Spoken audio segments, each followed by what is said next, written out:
Almighty God, we give thanks to you, the Creator of the universe, and humbly beseech you to direct and prosper the deliberations of the members of this House here assembled for the advancement of your glory and the trust and welfare of the people of Trinidad and Tobago.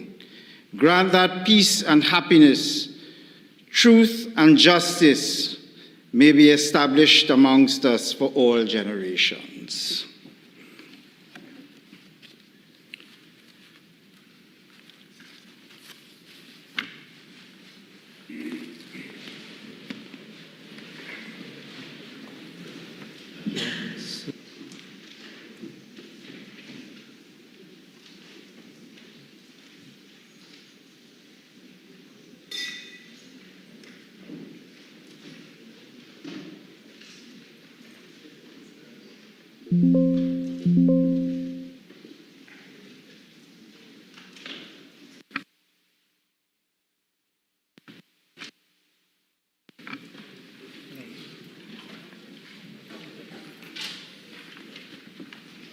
Oath or affirmation, announcements by the Speaker. Honourable members, I wish to inform this House of the passing of former Member of Parliament, Dr. Winston Williams, who passed away on May 29, 2025. Dr. Williams served as the Member of Parliament for Faizabad in the first and second Republican Parliaments. I will now invite members to pay their respective tributes to Dr. Williams. I first call on the member for Faizabad.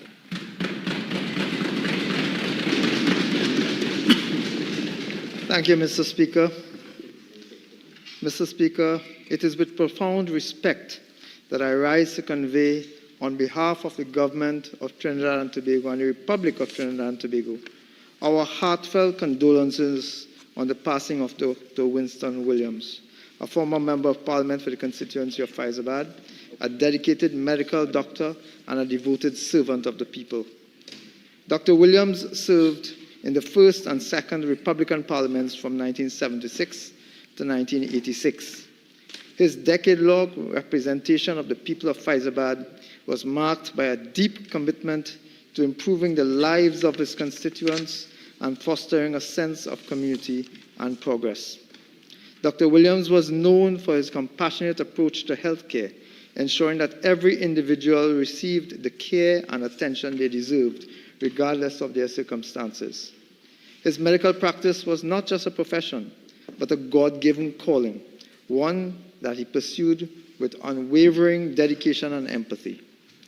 Beyond his medical career, Dr. Williams was a champion for social justice and economic development within Faizabad.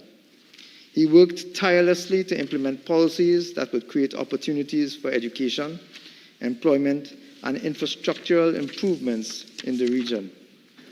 Colleagues and constituents alike admired his integrity and tireless work ethic, which set a benchmark for public service. Dr. Williams's legacy is one of hope and inspiration. His efforts to bridge gaps and build a stronger community has left an indelible mark on the hearts of those he served. As we remember his contributions, we are reminded of the power of dedicated public service and the impact that one individual can have on the lives of many. Today, we remember not only a former parliamentarian, but also a patriot who devoted his intellectual, medical, and moral gifts to the upliftment of Trinidad and Tobago. As we mourn his passing, we also celebrate a life well lived in service to others and a legacy of honor, integrity, and dedicated service. To his family and loved ones, we, in the government of Trinidad and Tobago, extend our sincerest condolences. May Dr. Winston Williams rest in eternal peace. Thank you. Can I now invite the member for San Fernando East?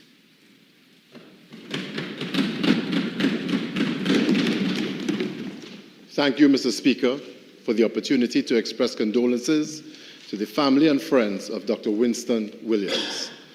Dr. Winston Williams was a medical doctor and a former member of Parliament in Trinidad and Tobago. He served as a member for Faizabad in the first and second Republican parliaments from 1976 to 1981 and 1981 to 1986. Dr. Williams passed away on May 29, 2025 at the age of 89. His contributions to public service and healthcare were recognized throughout his career. Dr. Winston Williams was a pillar of both medicine and governance in Trinidad and Tobago, serving his community with dedication and integrity. His career spanned decades, leaving a lasting impact on healthcare and public policy. During his time in Parliament, Dr. Williams advocated for policies that improve healthcare access, social welfare, and community development. His parliamentary contributions included healthcare reform, pushing for better medical infrastructure and accessibility in underserved areas, public welfare initiatives, supporting programs aimed at improving living conditions for vulnerable populations, legislative debates, engaging in discussions that shape national policy, particularly in health and social services. As a medical doctor, Dr. Williams was deeply committed to community health, ensuring that patients receive quality care regardless of their financial status. His work emphasized preventative medicine, advocating for early intervention and health education, patient-centered care, prioritizing accessibility and compassionate treatment, medical ethics and leadership, setting high standards for professionalism in the healthcare sector. Former parliamentary colleagues praised his integrity and leadership, noting his thoughtful approach to legislative debates and his advocacy for improved medical services. Community members reflected on his compassionate nature, recalling his dedication to patient care and his efforts to uplift underserved populations. Dr. Williams' legacy is one of service, compassion, and leadership, leaving a lasting impact on both medicine and governance. His work in Parliament and medical field reflected a deep commitment to public well-being, ensuring that his influence would be felt long after his tenure. Dr. Williams passed away at the age of 89, leaving behind a legacy of service, compassion, and leadership. His contributions to medicine and governance will continue to inspire future generations. His work in Parliament and the medical field reflected a deep commitment to public well-being, ensuring that his impact would be felt long after today. May God bless and strengthen his friends and family, and may Dr. Williams rest in peace.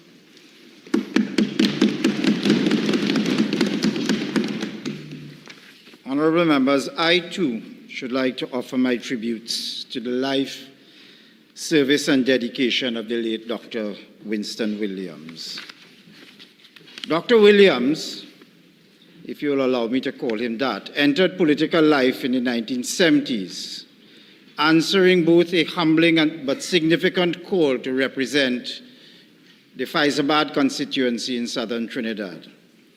His decision to serve in this role came as no surprise to the nation and the community, which already knew him as a dedicated pharmacist and later a medical doctor, professions which both embodied the diligence and deep commitment to caring for people across all walks of life.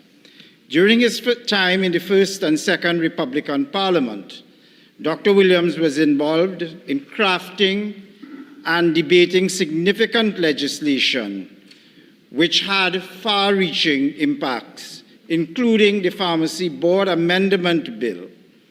This subject was undoubtedly close to his heart, given his professional background.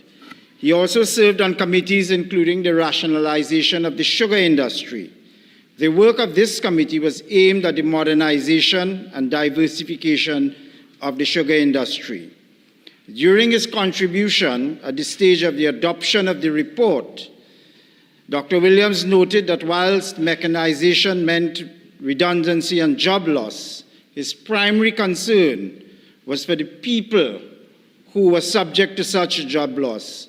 As such, he called for and advocated for the absorption of these citizens in other gainful employment streams so as to ensure the lack of hardship and that people continued to maintain meaningful employment. He was a fervent advocate for ensuring a growing population had adequate and accessible health facilities and an adequate number of health professionals to attend to their growing and attendant needs. Undoubtedly, his contribution to the debate on the establishment of the Mount Hope Medical Complex for the training of health professionals was both critical, and he did so in an impassioned manner. His plea for education and skills to enhance these sectors came as no surprise, as Dr. Williams maintained a steadfast commitment to education and community development. He was a member of the Pharmaceutical Society of Trinidad and Tobago and the holder of licentiates of the Royal College of Physicians, Surgeons, and Midwifery. These are medical qualifications awarded by the Royal College of Surgeons in Ireland. And with the founding of the medical school at Mount Hope, he ensured that similar skill sets would be accessible to citizens from every walk of life. Honourable members, to serve in public life is no easy feat, but I am sure you will agree with me when I say this, that this was a citizen who placed service above self. We will be forever grateful for his commitment, dedication, and contributions in this House. Thank you very much.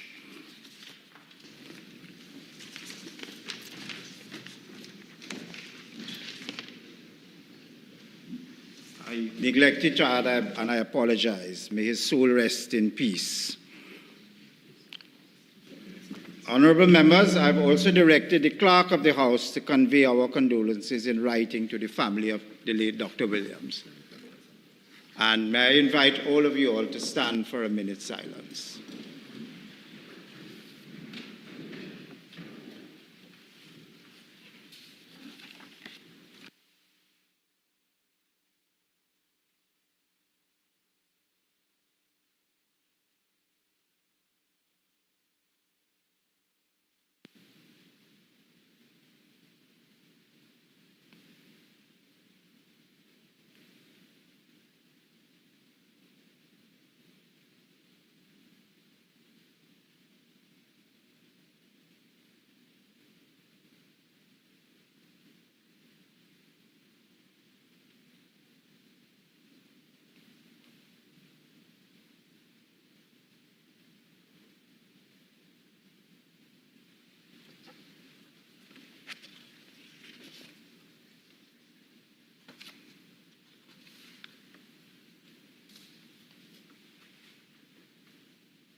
May his soul rest in peace.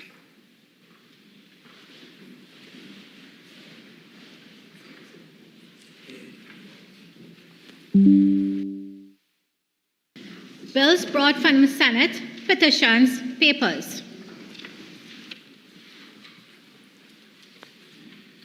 May I invite the Deputy Speaker, the member for Princestown. Mr. Speaker, I have the honor to lay the 37th Annual Report of the Integrity Commission of Trinidad and Tobago for the year 2024. I'll call on the Honourable Minister of Finance. Thank you, Mr. Speaker. Mr. Speaker, I have the honor to lay the following papers. Number 2, the annual report of the Office of the Procurement Regulation of Trinidad and Tobago for the fiscal year 2023-2024. The executed sector-wide approach program, SWAP, loan agreement between the Republic of Trinidad and Tobago and the Corporación Andina de Fomento to support resilient road infrastructure in Trinidad and Tobago, dated December 13, 2024. The report of the Auditor General of the Republic of Trinidad and Tobago on the public accounts of the Republic of Trinidad and Tobago for the financial year ended September 30, 2024. 5. The public accounts of the Republic of Trinidad and Tobago for the financial year 2024. 6. The report of the Auditor General of the Republic of Trinidad and Tobago on the financial statements of the Agricultural Development Bank of Trinidad and Tobago for the year ended September 30th, 2020. 7. The report of the Auditor General of the Republic of Trinidad and Tobago on the financial statements of the Children's Life Fund for the year ended September 30th, 2015. 8. The report of the Auditor General for the Republic of Trinidad and Tobago on the financial statements of the Children's Authority of Trinidad and Tobago for the year ended September 30th, 2021. Numbers 9 to 11, the report of the Auditor General of the Republic of Trinidad and Tobago on the financial statements of the Institute of Marine Affairs for the years ended September 30th, 2012 to 2014. 12. The report of the Auditor General of the Republic of Trinidad and Tobago on the financial statements of the Office of Procurement Regulation for the year ended September 30th, 2022. 13. The report of the Auditor General of the Republic of Trinidad and Tobago on the financial statements of the Arima Borough Corporation for the year ended September 30th, 2009. 14 to 15. The report of the Auditor General of the Republic of Trinidad and Tobago on the financial statements of the College of Science, Technology and Applied Arts of Trinidad and Tobago for the years ended September 30th, 2011 and 2012. 16. The report of the Auditor General of the Republic of Trinidad and Tobago on the financial statements of the Sugar Industry Labour Welfare Committee for the year ended September 30th, 2008. Number 17 to 20. The report of the Auditor General of the Republic of Trinidad and Tobago on the financial statements of the Trinidad and Tobago Racing Authority for the years ended July 31st, 2017 to 2020. Number 21. The report of the Auditor General of the Republic of Trinidad and Tobago on the financial statements of the Regulated Industries Commission for the year ended December 31st, 2021. 22. The report of the Auditor General of the Republic of Trinidad and Tobago on the financial statements of the Mayor's Fund of the Chaguanas Borough Corporation for the year ended September 30th, 2021. Number 23.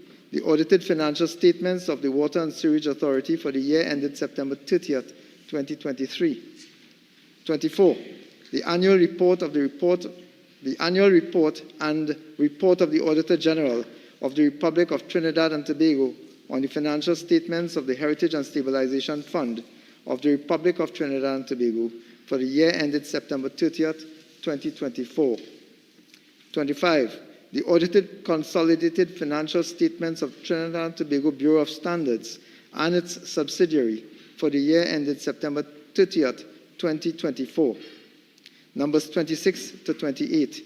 The audited consolidated financial statements of Evolving Technologies and Enterprise Development Company Limited for the years ended September 30th, 2020 to 2022.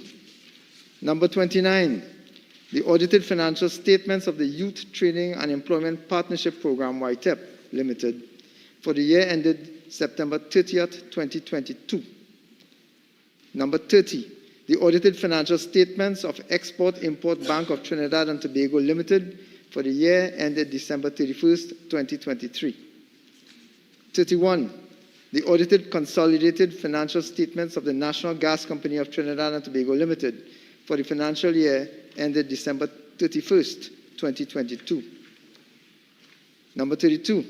The audited financial statements of the National Infrastructure Development Company Limited for the year ended September 30th, 2020. Number 33. The audited financial statements of National Schools Dietary Services Limited for the year ended September 30th, 2024. Numbers 34 to 35. The audited consolidated financial statements of Trinidad and Tobago National Petroleum Marketing Company Limited and its subsidiaries for the years ended March 31st, 2021 and 2022. Numbers 36 to 37. The audited financial statements of the East Port of Spain Development Company Limited for the years ended September 30th, 2020 and 2021. Numbers 38 to 39. The audited financial statements of Caroni 1975 Limited for the years ended June 30th, 2022 and 2023. Number 40. The audited consolidated financial statements of the Urban Development Corporation of Trinidad and Tobago for the year ended December 31st, 2021. Number 41. The the audited financial statements of Trinidad and Tobago International Financial Center Management Company Limited for the year ended September 30th, 2024. Number 42, the audited financial statements of Trinidad Nitrogen Company Limited for the financial year ended December 31st, 2023. Number 43, the audited financial statements of the Sports Company of Trinidad and Tobago Limited for the year ended September 30th, 2024. Number 44, the unconsolidated financial statements of First Citizens Holdings Limited for the year ended September 30th, 2024. Numbers 45 to 47, the unconsolidated financial statements of Lake Asphalt of Trinidad and Tobago 1978 Limited for the years ended September 30th, 2014 to 2016. 48, the report of the management of the Seized Assets Fund for the year ended September 30th, 2024. Number 49, the annual report of First Citizens Investment Services Limited and its subsidiaries for the year 2024. Mr. Speaker, I beg to move that papers 4 to 25 be referred to the Public Accounts Committee and that papers 26 to 47 be referred to the Public Accounts Enterprises Committee. Honourable members, the question is that papers 4 to 25 be referred to the Public Accounts Committee and papers 26 to 47 be referred to the Public Accounts Enterprises Committee. All in favour say aye. Aye. Any against? The ayes have it. Can I now call upon the Minister of Housing? Thank you, Mr. Speaker. Mr. Speaker, I have the honour to lay the annual administrative report of East Port of Spain Development Company Limited for the fiscal year 2020 to 2021. I now call upon the Minister of Justice. Thank you, Mr. Speaker. Mr. Speaker, I have the honour to lay number 51, the annual report of the Criminal Injuries Compensation Board for the period October 1st, 2022 to September 30th, 2023. I now call upon the Minister of Homeland Security.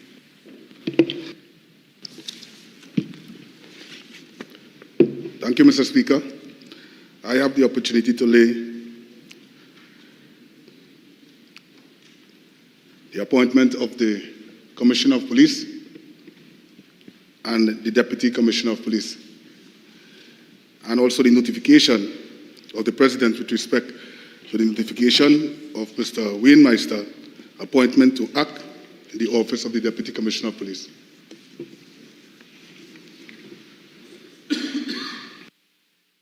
Honourable Minister, can I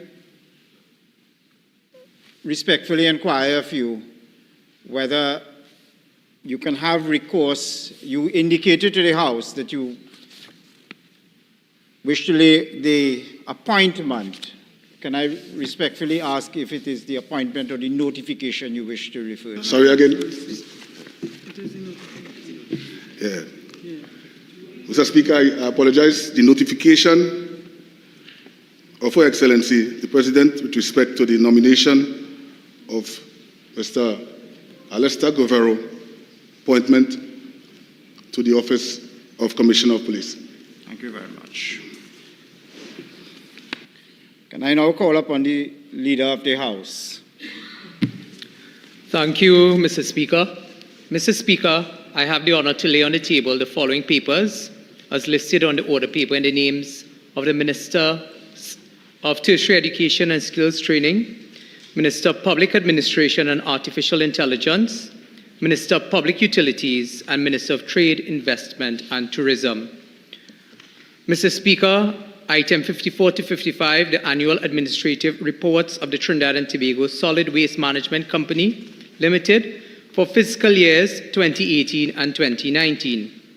Item 56, the annual report of the Trinidad and Tobago Postal Corporation for the period 2013 to 24. Item 57, the administrative report of the University of Trinidad and Tobago for the fiscal year 2022 and 2023. The annual report of the Ministry of Public Administration and Digital Transformation for the period October 1, 2020 to September 30, 2021. Item 59, the annual administrative report of Export TT Limited for the fiscal year 2017-2018. Thank you kindly, Mr. Speaker. Reports from committees, Prime Minister's questions, urgent questions.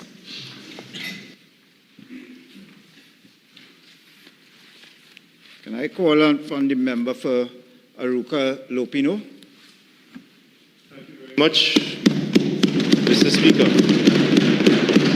Mr. Speaker, urgent question number 1 to the Minister of Public Utilities. Thank you kindly, Mr. Speaker. To the Minister of Public Utility. In light of reports of a number of WASA's surface water treatment plants in North Trinidad and in Tobago being affected due to adverse weather conditions, can the Minister advise what relief efforts are being put in place for the citizens whose water supply has been disrupted as a result? Thank you, Mr. Speaker. I want to thank my colleague, the member for Aruka Lopino, for the question. But, Mr. Speaker, it is almost disgraceful, if not shameless, for the former Minister of Public Utilities to file this question, knowing that they did nothing to fix the problem in the last 10 years.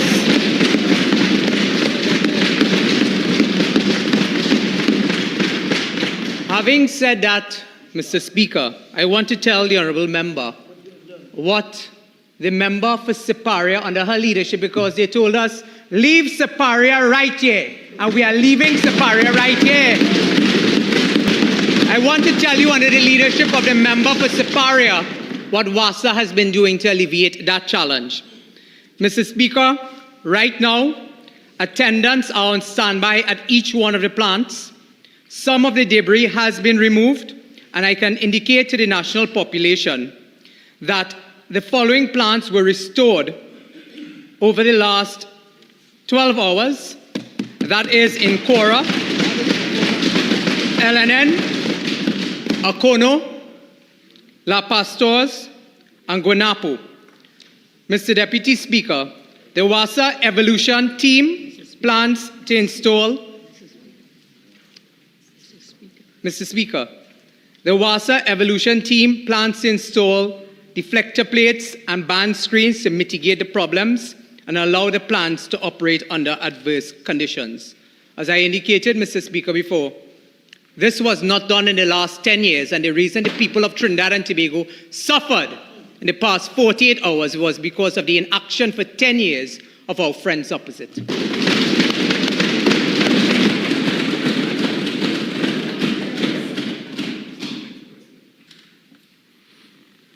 You may go ahead. Thank you very much, Mr. Speaker. Mr. Speaker, I have to forgive my friend from Cuba South because... Question, member. Mr. Speaker, the honourable member obviously does not... Member, you know much better than that. Your question cannot be framed in the form of a narrative. Ask a question. Speaker, community centres, health centres and schools are being affected at this point in time, and asking the member...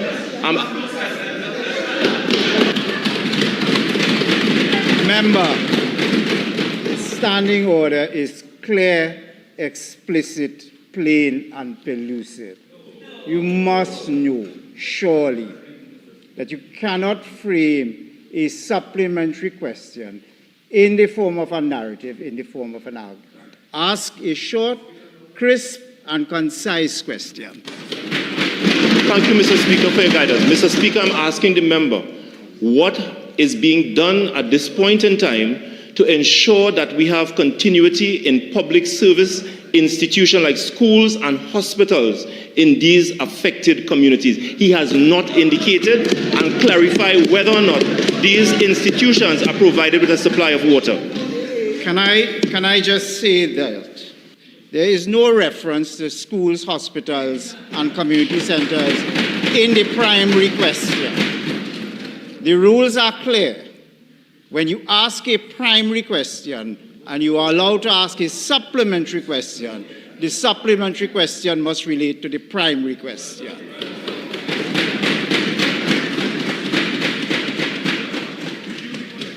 So the question is not allowed, member.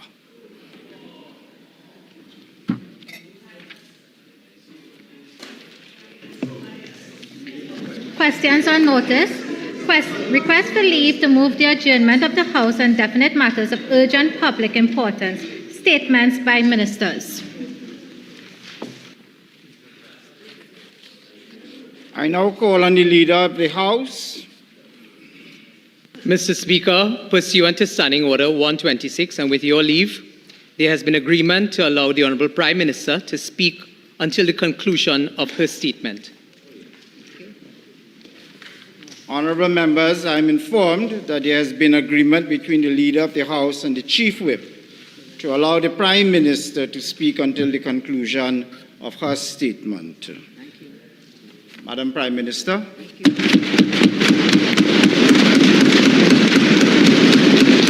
Thank you very much.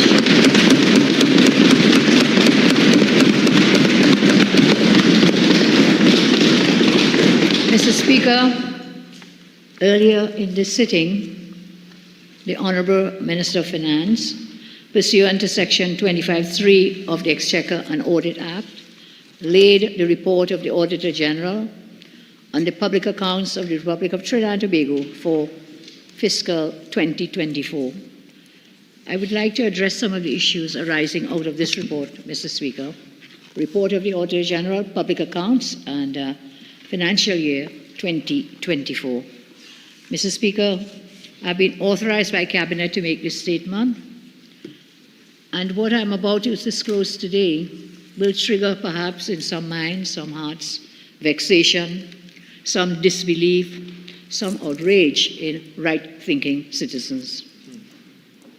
The member for Diego Martin Northeast's very public disagreement with the Auditor General caused widespread disgust in the national community. And in the midst of the ensuing legal drama involving no less than the Privy Council itself, we saw and we moved to ask, as did the Law Lord in the Privy Council, why it was that the Finance Minister then was not being investigated for his conduct.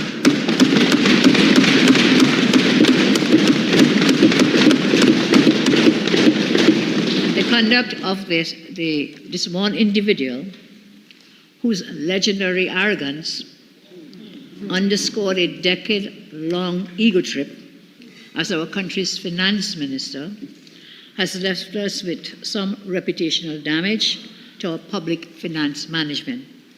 As a result, Mr. Speaker, we have been unable to resolve the national accounts for 2 consecutive years, a very embarrassing state of affairs for any nation which prides itself on transparency, democracy, and the rule of law. But we on this side will fix that. We will fix it. We will fix what the PNM has broken. The situation should never have spiraled this way, and if there was more astute leadership from the finance minister, the issues would have been very expeditiously resolved. On behalf of the citizens, all the citizens of Trinidad, everybody of TNT, we demand a public apology from the former Minister of Finance. It is my hope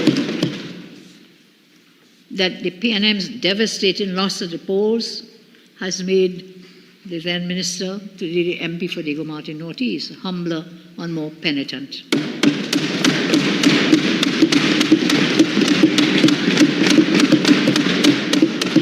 This UNC administration, we hold the independence and functions of the Auditor General in the highest regard, as we do with all independent institutions. And we are absolutely committed to stabilizing and repairing government's working relationship with all independent, constitutionally appointed agencies to foster an environment of transparency, professionalism, and cooperation. I turn now to some of the facts laid out in, as I said, in this report of the Auditor General.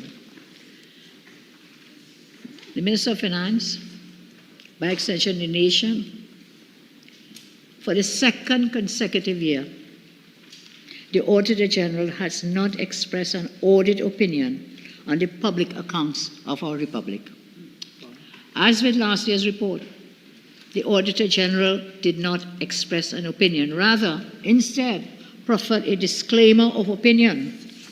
And this forms part of the report from which I quote, "I do not express an opinion on the public accounts of the Republic of Trinidad and Tobago for financial year ended September 30, 2024. This is identical to what was contained in the report previous to that, the 2023 report. Because of the significance of the matters described in the basis for disclaimer of opinion section of the report, the Auditor General continues, I have not been able to obtain sufficient appropriate audit evidence to provide a basis for an audit opinion on the public accounts of the Republic of Trinidad and Tobago." What a shameful state of affairs. What a shameful state of affairs. Those words are found at page 9 of the report, on which I shared with you the 2024 audit report. What this means then is that the Auditor General could not verify, validate, or approve the accounts of the government for 2 consecutive years.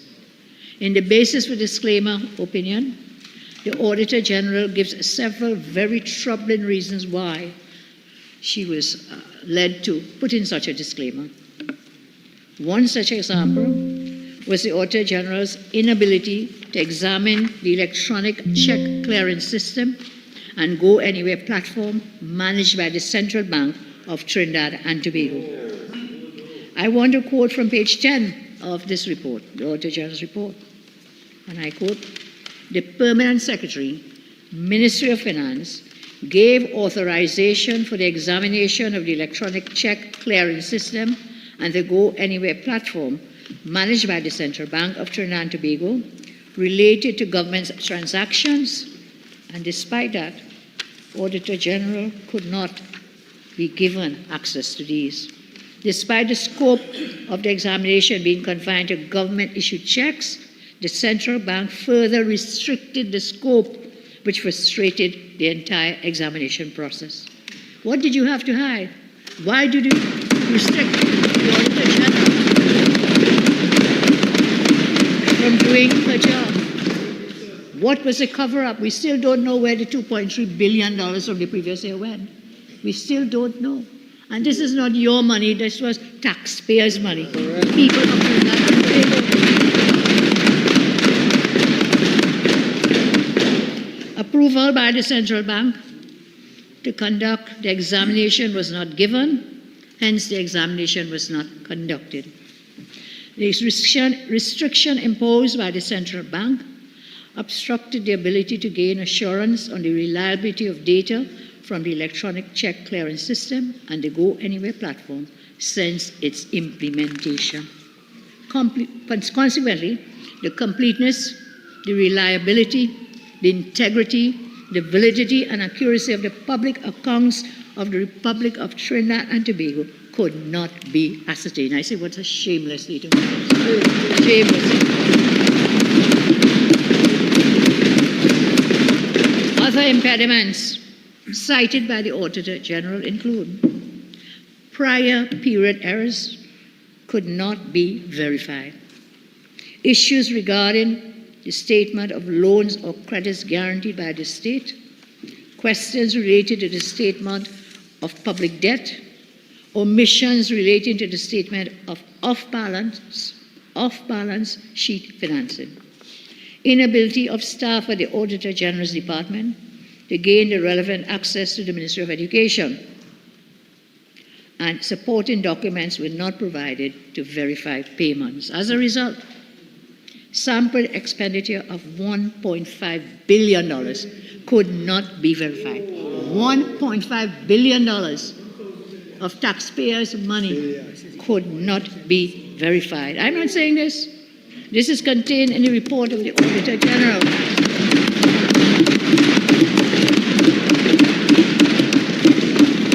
Mr. Speaker, this is just one aspect of the fiscal mayhem we inherited from the previous regime. And there is more, as the perusal of the report will reveal. I will turn, however, to some other matters of concern contained in this report. I turn to the whole issue of rent and lease, rentals and leases by government ministries and departments, from themselves maybe, from himself to himself, all the recusals that took place to allow these things to happen, hundreds of recusals in the Parliament. I'll share some of it with you. Rent paid for properties leased by the government of TNT for the financial year was $493,209,274.63. We are talking here almost $5 billion. Is that correct? I'm not a mathematical. 493,209,274. 193 million. Almost $500 million in rentals. Half a billion dollars, thank you all. Gone into payment of rents and rentals and so on. On the face of it, nothing is really wrong with that. If we don't have the facilities, well, then that's fine, but let's see where this money went. The audit could not verify the accuracy of this figure for these reasons. The master list showed 237 properties were rented by the government, of which 212, 90% of rented properties were without current leases. They didn't have a lease. No lease. Most of the leases had expired, here it is, for about a decade. Not expired last year or the year before. Year upon year, expired leases. And we continue, taxpayers' dollars. Always remember that, it is not your money. It is not mine. It belongs to everybody of the Republic of Trinidad and Tobago. Rent paid by ministries and departments. Hear this? They did not agree with the figures on the master list. They did not agree. The rent being said they paid is not agreeing with the figures on the master list. There were huge differences between what was paid by ministries and government departments and what should have been paid according to the master list. So who are the persons or companies getting this? Hear it again. There were huge differences between what was paid by the ministries and departments and what should have been paid according to the master list. Departments paying, but nothing is matching. There was a variance of total rent paid by ministries and departments of $208,304,525. Remains unexplained. The variance remains unexplained. A difference, again, of $208 million. Some properties rented by government and for which rent was paid by ministries and departments were not shown on the master list. This raised concerns of the accuracy and completeness of the master list. Current status of 90% of the rentals shown on the master list read 3-year lease has since expired. Expired leases. Currently on the monthly tenancy, 90% of these leases had expired for over a decade, and the rent paid differed significantly from what is shown on the master list. Total rent paid, as shown on the appropriation accounts of ministries and departments, of $493 million, and some others, about $493 million, could not be verified. Could not be verified, as the rent amounts paid were not supported by documentation. Discrepancies of over $10 million in rent paid in respect of the appropriation accounts of 5 ministries and departments for the year when compared with the master list again. So what were we paying for? To whom were we paying it? And why was not there proper accounting and transparency?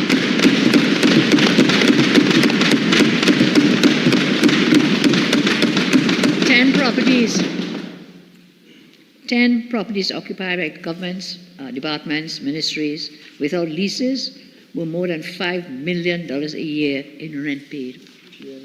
A listing of this is shown in Chapter 2, subparagraph 255 in the Auditor General's report. Let's turn to that, please, Mr. Speaker, with your leave. Chapter 2, looking at paragraph 254 and then 255, dealing with rentals and so on of properties. Discrepancies, this is paragraph 2.54, discrepancies of over $10 million in rent paid for the year are shown below.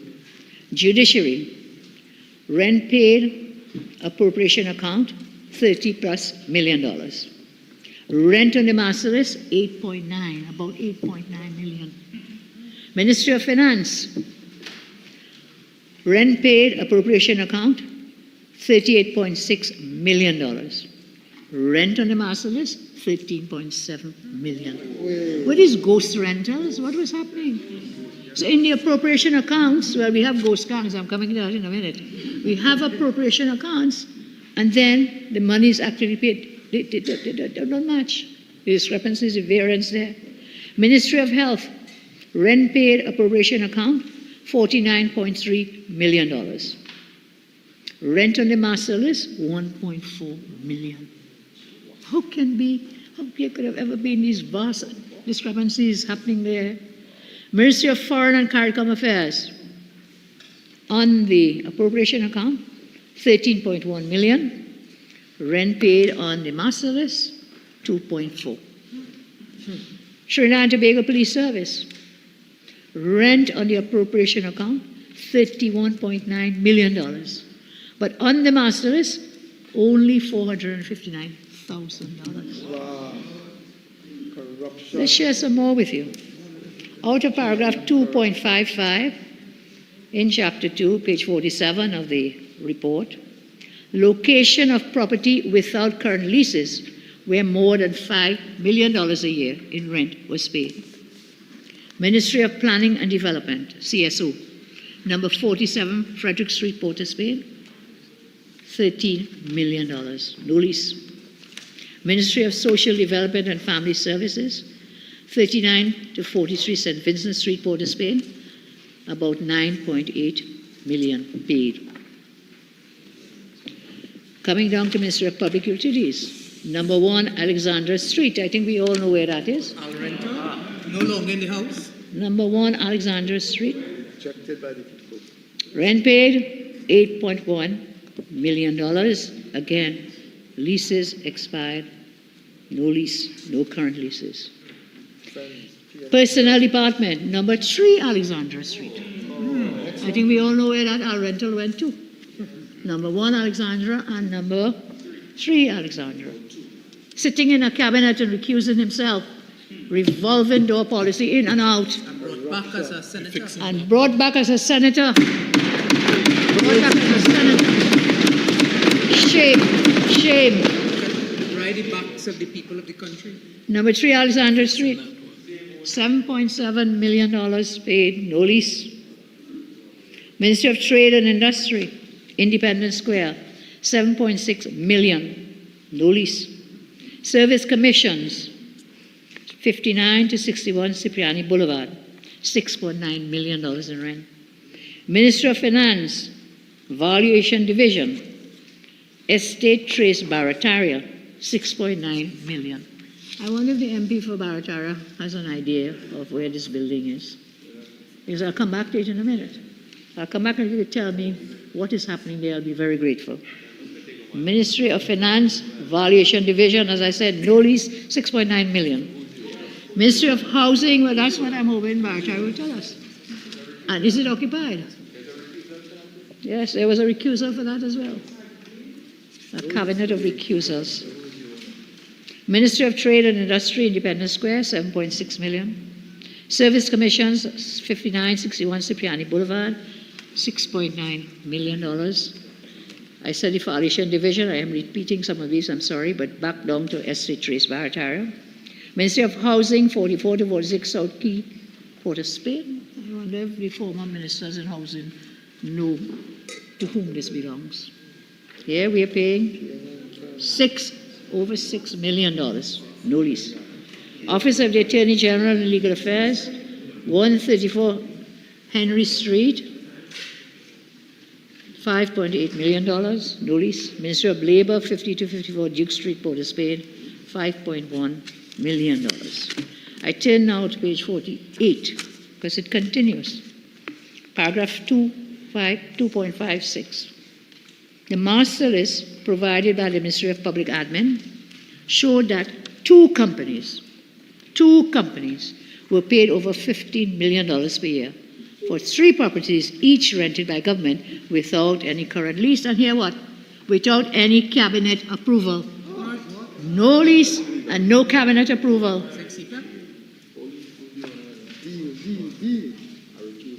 And 2 companies I'm talking. 2. Company 1, Estate Trace Barataria. Back to Estate Trace Barataria. $6.9 million rent paid. Lease expired, not seen. Corner El Socorro Road, Jatan Lane, $4.5 million. Lease expired since 2014. 51 to 55 Frederick Street, Port of Spain, $3.6 million.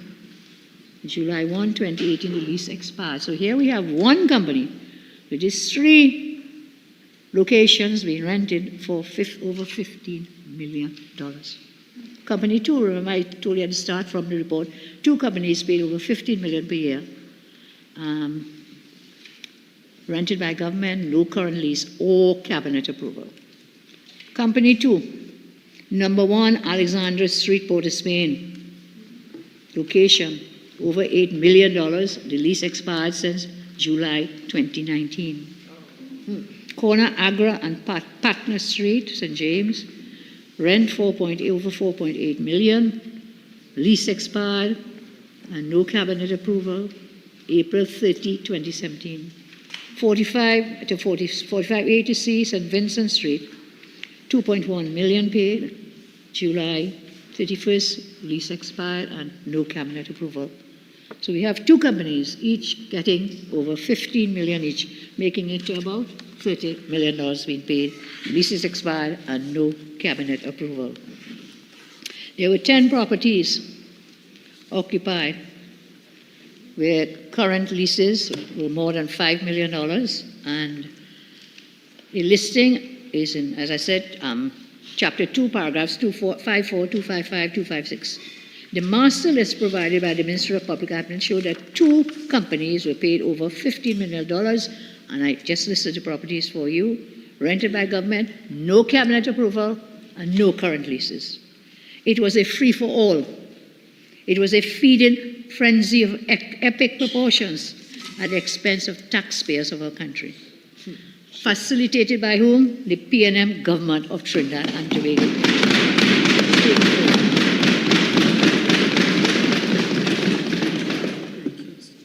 I mentioned Estate Trace twice because this was one of the higher rentals without leases, without cabinet approval. And I'm now being advised that then Minister Faris Alwari recused himself from the cabinet on March 2nd, 2017 for Estate Trace Barataria. So Alexandra 1, Alexandra 3, Estate Trace, and we will find these, we'll share it with you because I'm giving you what is given here. So everybody else in the country, 0%, 4%, but you're sitting down in the 1% too. And you're sitting in a cabinet, walking through in and out and helping your friends and your finances and your family. It is disgusting and disgraceful. Disgusting and disgraceful. That is why on the 28th of April, that is why on 28th of April, you got the licking that you deserved. I turn to another area in that report dealing with, we talk about ghost rentals, ghost landlords, ghost leases, ghost cabinet approvals. Now I'm talking about short-term employment. Very good. Ghost gangs. All the ghost gangs. Talk about this from your auditor's report. This is not Kamala Prasad Visasa MP speaking. This is from the auditor report.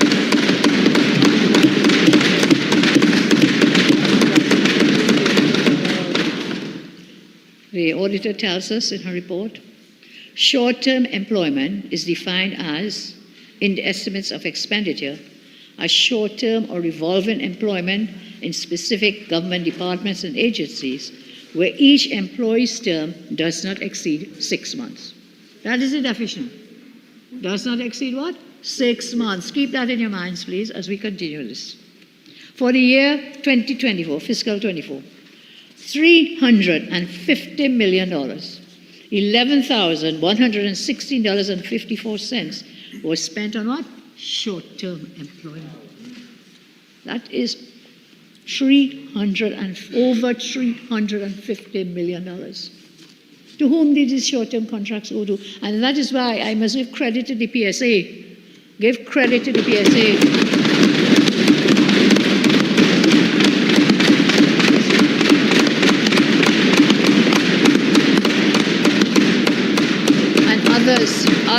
Others who helped to craft the workers' agenda, that this contracting of persons is another kind of slavery. You can't get a mortgage, you can't get a loan to buy a car because you're on short-term contract. Well, it's not even a credit card, I'm being told. So over $350 million on short-term employment. And I say, I give praise to the workers who partnered with us, because they brought the workers' agenda close to our hearts.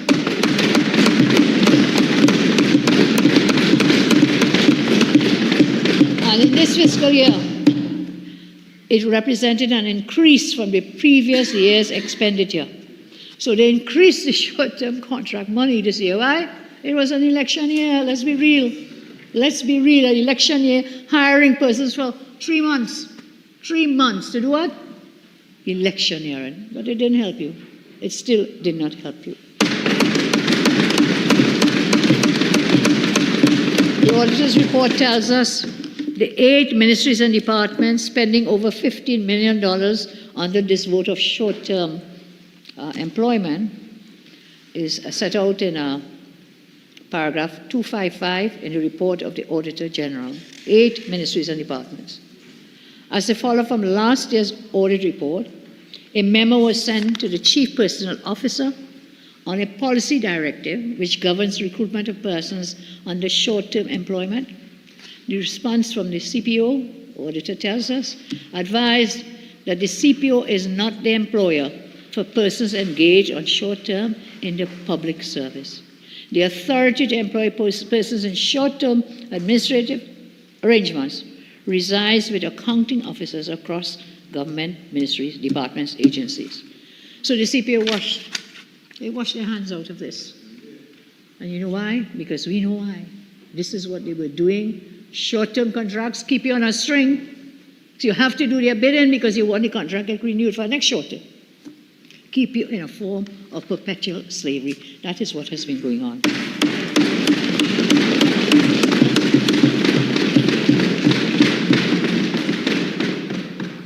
Audit tells us further, whilst audit was unaware of a policy directive which governed recruitment of persons on short-term employment, it was noted that there were many instances of persons being kept on for continuous periods exceeding the 6 months.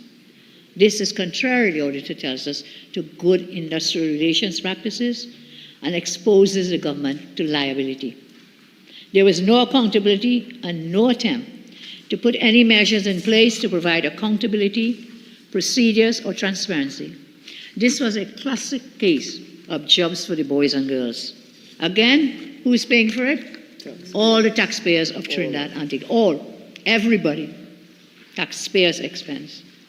And so no wonder there have been so many allegations about needing a PNM party card to get a job. We saw it on social media. People were being bullied and forced in order to get these little crumbs of short-term contracts. I turn to security services. Again, the cost of security services of ministries and departments for the year total $491 million, over $491 million, according to appropriation accounts. But this figure, $500 million, thank you, Minister. This figure could not be verified since contracts, agreements, so much cannot be verified. What were you all running a parlor on a corner in a junction somewhere? In a parlor you were running up billions of dollars, man. This figure could not be verified since contracts, agreements for the provision of security service were not seen to support 84% of the total expenditure incurred. And the auditor does give some proposed solutions. These are just some of the issues. There's much, much more, which is public from today, that everybody will have access to. All those who wish to see it can see it. Some issues. I assure you, Mr. Speaker, this government, together with the hard-working staff in the various ministries, we have a deep and abiding regard for our Constitution. We know what the problems are, and together we will fix them. We pledge to facilitate the Auditor General's Department in the conduct of their lawful duties with the highest levels of professional courtesy and integrity. And as long as there has been government, people have expectations, and rightfully so. And I want to share something with you. I read in the newspaper where comments are coming that the Auditor General is not the auditor of the central bank accounts. But I'm going to advise you to read the law.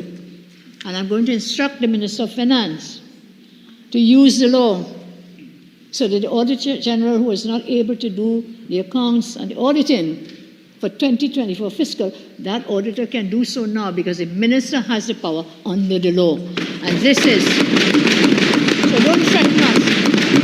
I have told you we will use the law to fix a broken TNT. We will lose the law to do what is right in the interest of all the people of Trinidad and Tobago. Do not threaten us. I will call no names, but those who sit in the ivory towers, start reading the law. And if you cannot, we have some good lawyers, we can lend them to you. So here we are. Central Bank Act says accounts, reports and statistics, section 51, bank's financial year.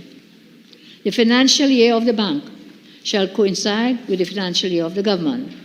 52, accounts and audits, marginal note. The accounts of the bank shall be audited annually by auditors who shall be appointed by the board each year with the approval of whom? The minister. Notwithstanding 52.1, the minister may at any time require the Auditor General to examine and report the accounts of the bank, and the bank shall, not may, the bank shall, it is mandatory, the bank shall provide the Auditor General with all necessary and appropriate facilities for an examination. Minister of Finance is instructed and advised to utilize Section 52 to send in the Auditor General into the central bank. Don't hide the accounts. Do not hide the accounts. So don't come and tell me the Auditor General is not your auditor. Maybe yes, under Section, what was it? 52.1.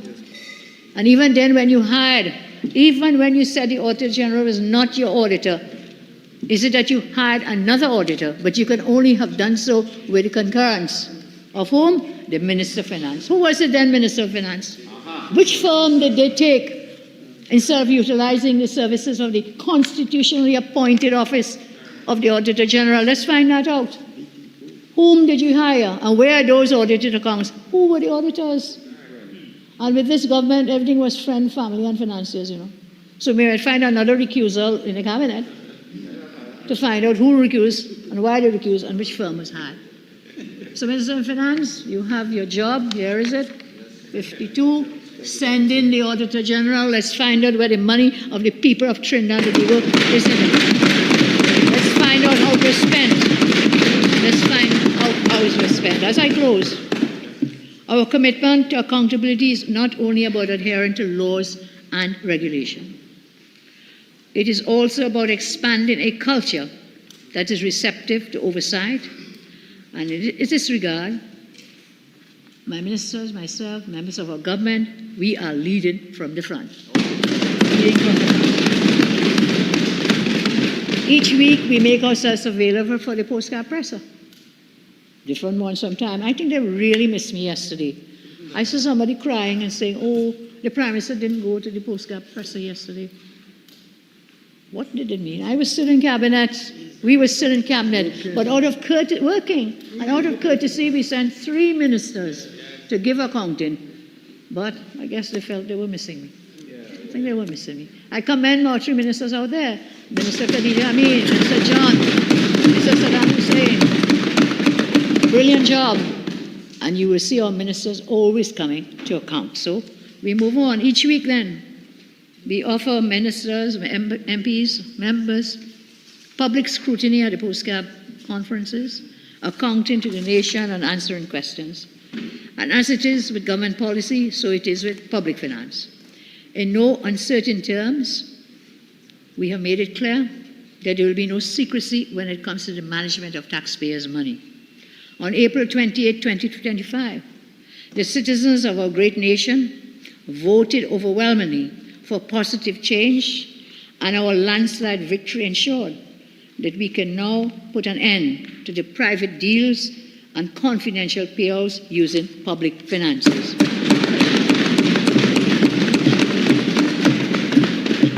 And as I've said before, it is not a defense to plead and cry privacy when taxpayers' money is being spent. There will be no defense of privacy rights when you're using taxpayers' dollars.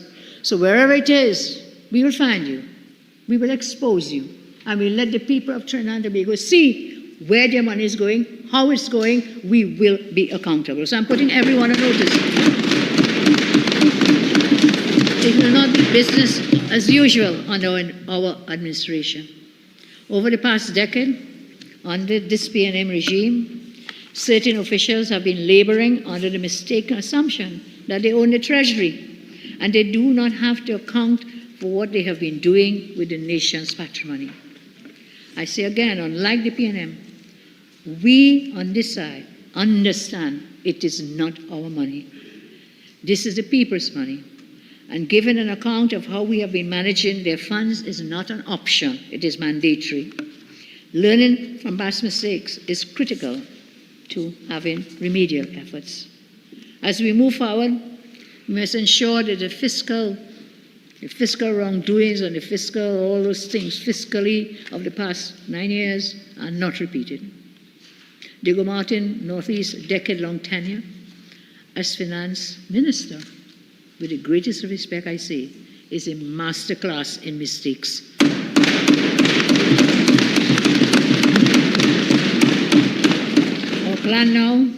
Our plan now is to do better. The UNC was founded on the premise of creating a nation that is not only prosperous, but also just and fair. Therefore, we hold ourselves to the high standards of accountability and transparency to ensure that national resources are used effectively, that the entire nation, from Trinidad to Tobago, from north, south, east, west, and central, prospers. I say again, Mr. Speaker, when the UNC wins, everybody wins.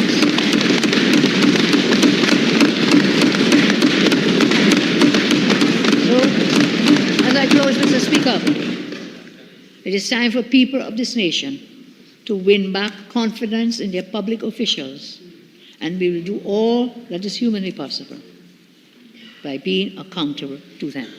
Mr. Speaker, I thank you very much. Point of order, Mr. Speaker, 24-4.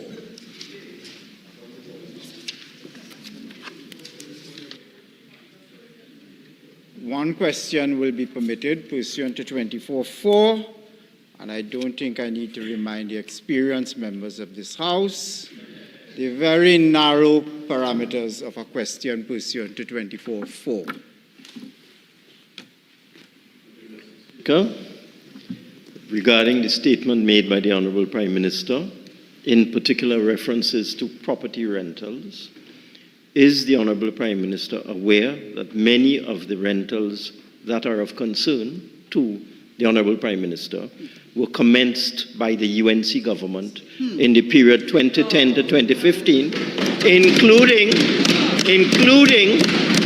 the building in Barataria, for which the UNC government paid $41 million without occupying it.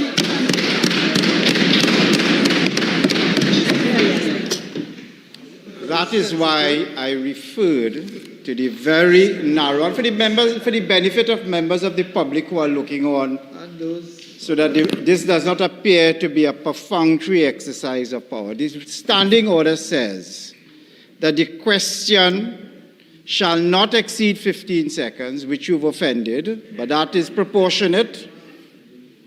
It must be asked without argument or opinion and shall not address more than one matter of general government policy. So can I invite you, member, to please ask your question. Behave, calm down, everyone, calm down. In a proportionate exercise of discretion, I'm inviting the member to ask a question which complies with the conditions of 24-4, and to please refrain from argument, opinion, narrative, and confine yourself to one issue. Those are the rules. I didn't make them. Thank you. With respect to the rental of properties that the Honourable Prime Minister has complained about, is the Prime Minister aware one of those properties was rented by the UNC for $41 million without occupying it? Honourable Member for Diga Martin North East, I invite you to read the report. I invite you to read the report. I invite you to read the report. I further invite you to seek. I will respond. The answer is no. The answer is no. You've been there for 9 years. Read the report and seek deliverance. Thank you very much. Additional explanations, introduction of bills, the Children Life Fund Amendment Bill 2025 in the name of the Minister of Health.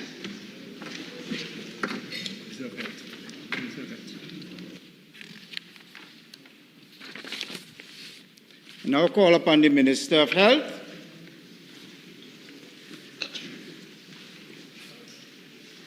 Mr. Speaker, in accordance with Standing Order 64-1B,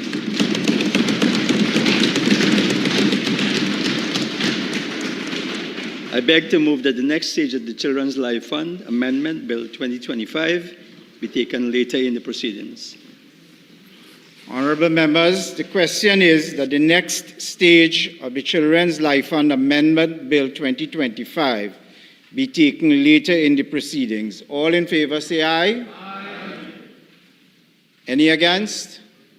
The ayes have it. The Trinidad and Tobago Revenue Authority Repeal Bill 2025 in the name of the Minister of Finance. I now call upon the Minister of Finance. Thank you, Mr. Speaker. Mr. Speaker, in accordance with Standing Order 64-1B, I beg to move that the next stage of the Trinidad and Tobago Revenue Authority Repeal Bill 2025 be taken later in the proceedings. Honourable members, the question is that the next stage of the Trinidad and Tobago Revenue Authority Repeal Bill 2025 be taken later in the proceedings. All in favour say aye. Aye. Any against? The ayes have it. Motions relating to the business or sittings of the House and moved by a minister. Public business, government business, motions. I now call upon the Minister of Homeland Security.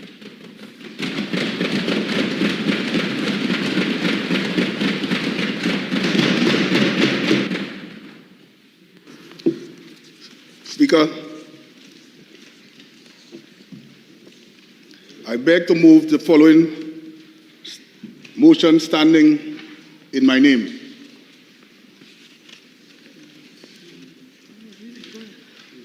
Mr. Speaker, whereas Section 123, Section 1A of the Constitution of the Republic of Trinidad and Tobago, the Constitution provides that the Police Service Commission shall have the power to appoint persons to hold or act in the office of Commissioner or Deputy Commissioner of Police.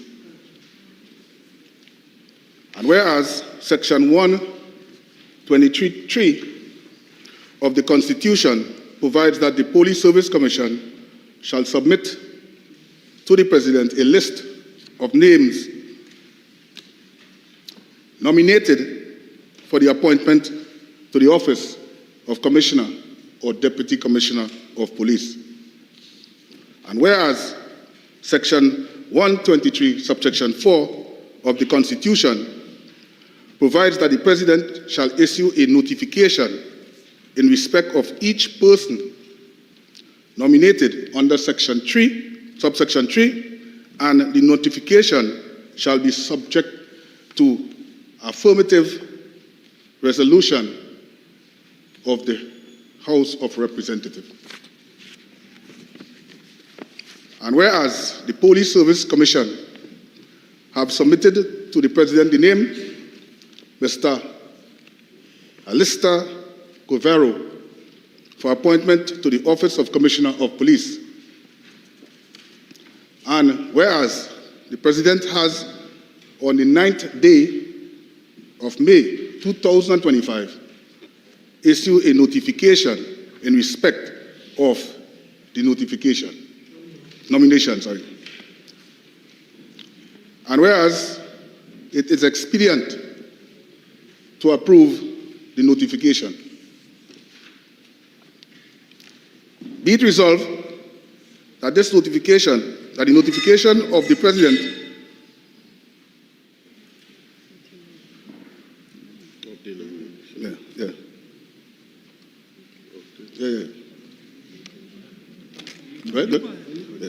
Be it resolved that the notification of the President of the nomination by the Police Service Commission of Mr. Alistair Govero to the office of Commissioner of Police be approved.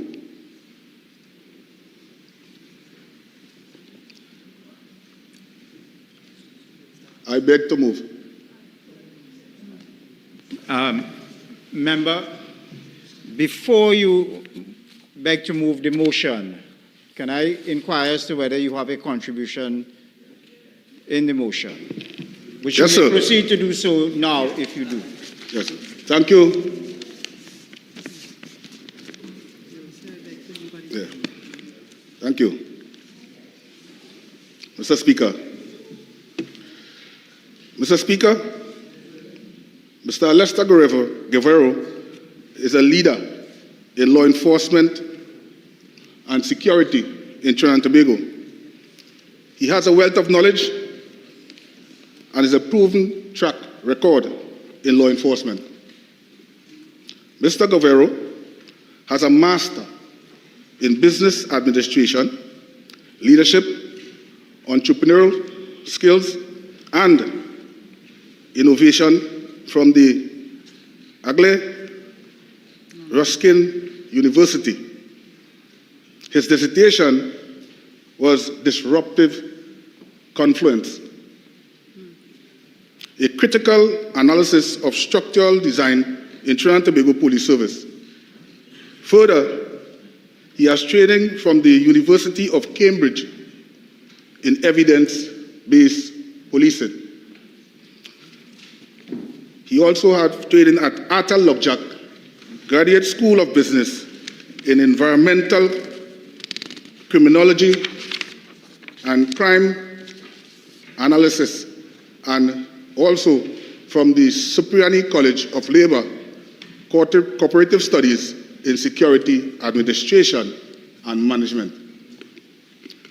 Mr. Guerrero have also participated in specialist training from special organizations, including the Federal Emergency Management Agency, United Nations Counter-Terrorism Center, United Nations Office for Counter-Terrorism, the International Criminal Policing Organization, the Federal Criminal Police Office in Germany, and the United States Department.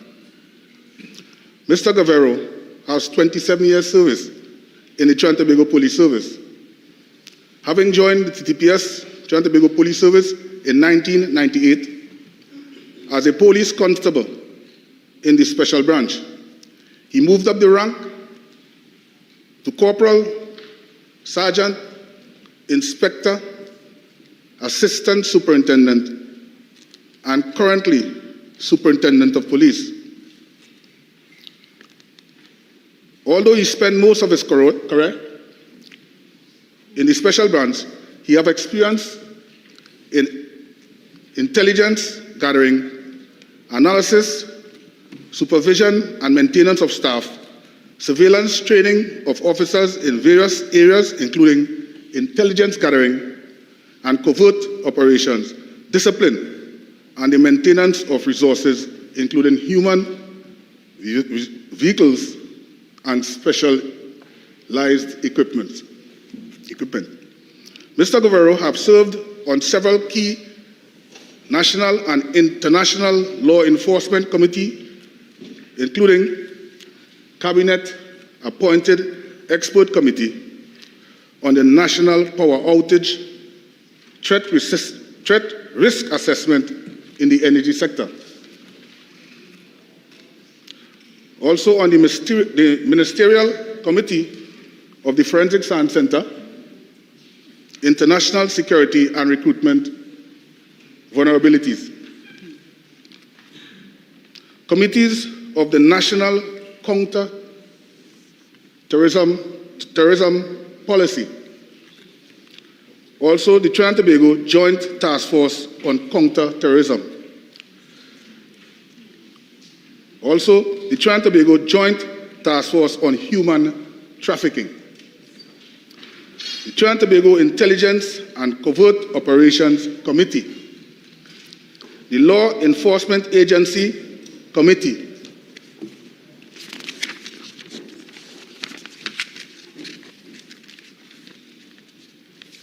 Of the Commonwealth Secretariat Working Group on Returnees. Mr. Guerrero has also authored and co-authored several pivotal policy and investigative documents, such as Threat Risk and Vulnerability Assessment of the National Security Apparatus, April 2024. Cabinet Report on the island-wide power outage on April 2022. Threat analysis of the generation, transmission, and distribution of electricity in Trinidad and Tobago, March 2022. Revise of security processes at the Forensic Science, October 2021. Terrorist Incident Response Procedure 2015, now adopted by the Trinidad and Tobago Police Service. His service has earned him multiple awards and commendations, including commendations for dedication and devotion to duty and astute leadership. commendations and monetary awards for dedication and devotion to duty, painstaking investigations, covert operations which led to the first ever seizure of drugs, dangerous drugs, ketamine, valued over $8 million, and the arrest of several foreign nationals, and also part of the transnational crime syndicate.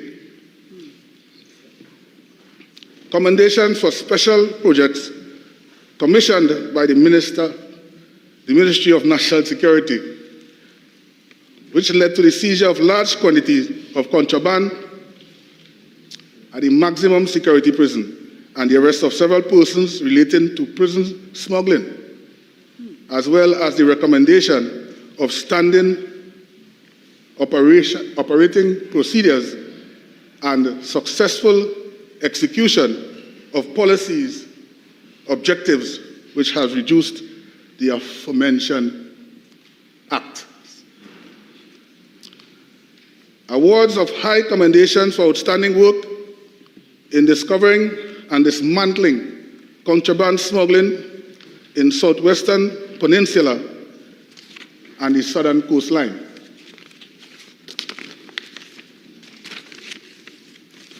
National Security Officers Foundation, National Security Awards for dedication and devotion to duty. Community Service Award by the Santa Maria Committee, Muruga, for outstanding and significant contribution to the community, selflessness, dedication, and committed to improving the lives of others.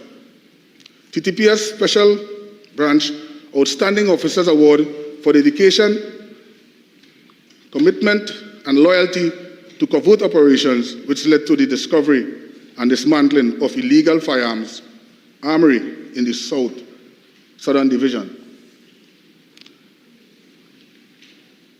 I commend the House to consider and reflect on Her Excellency notification of the Police Service Commission recommendation of Mr. Alistair Guerrero for Commissioner of Police. I beg to move.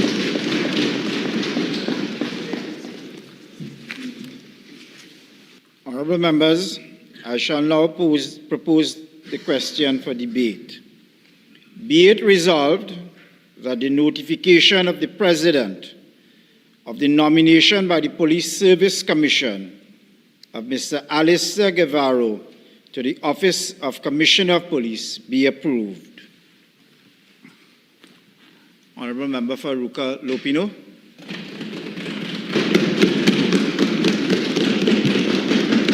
Thank you very much, Mr. Speaker. Mr. Speaker, we have been through these debates on many occasions in the last Parliament, and I'm pretty certain that if we do not make the appropriate amendments to our Constitution, we will be through many of these debates in this Parliament. And I want to start by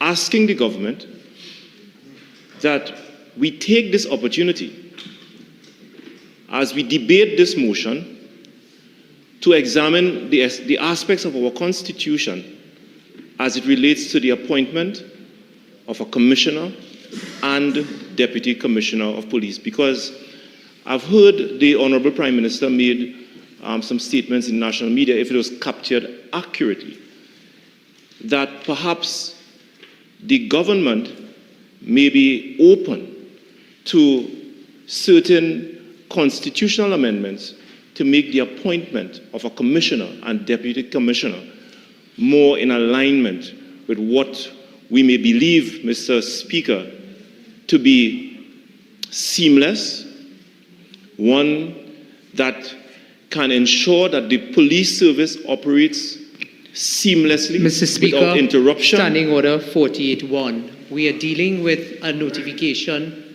for the Office of Commissioner of Police. We are not dealing with process today.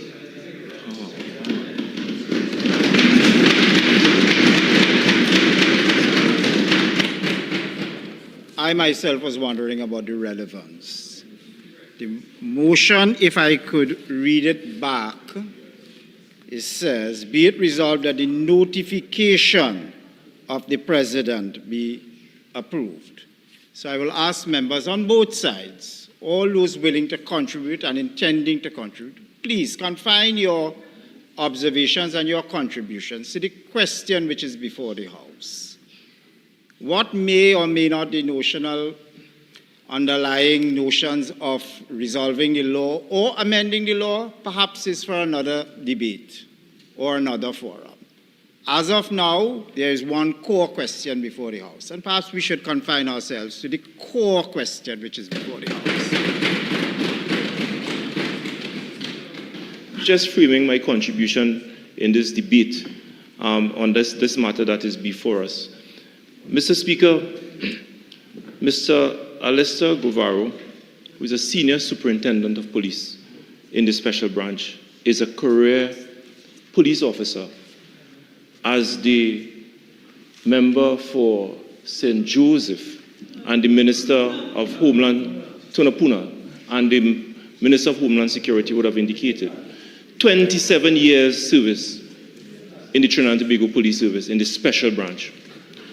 And if members of the public would have listened to the Honourable Minister as he read out the CV of the officer, the citizens of Trinidad and Tobago will no doubt believe that the officer who is being recommended to fill the position of Commissioner of Police is one who has served Trinidad and Tobago as a career police officer in a commendable way, with an unblemished record.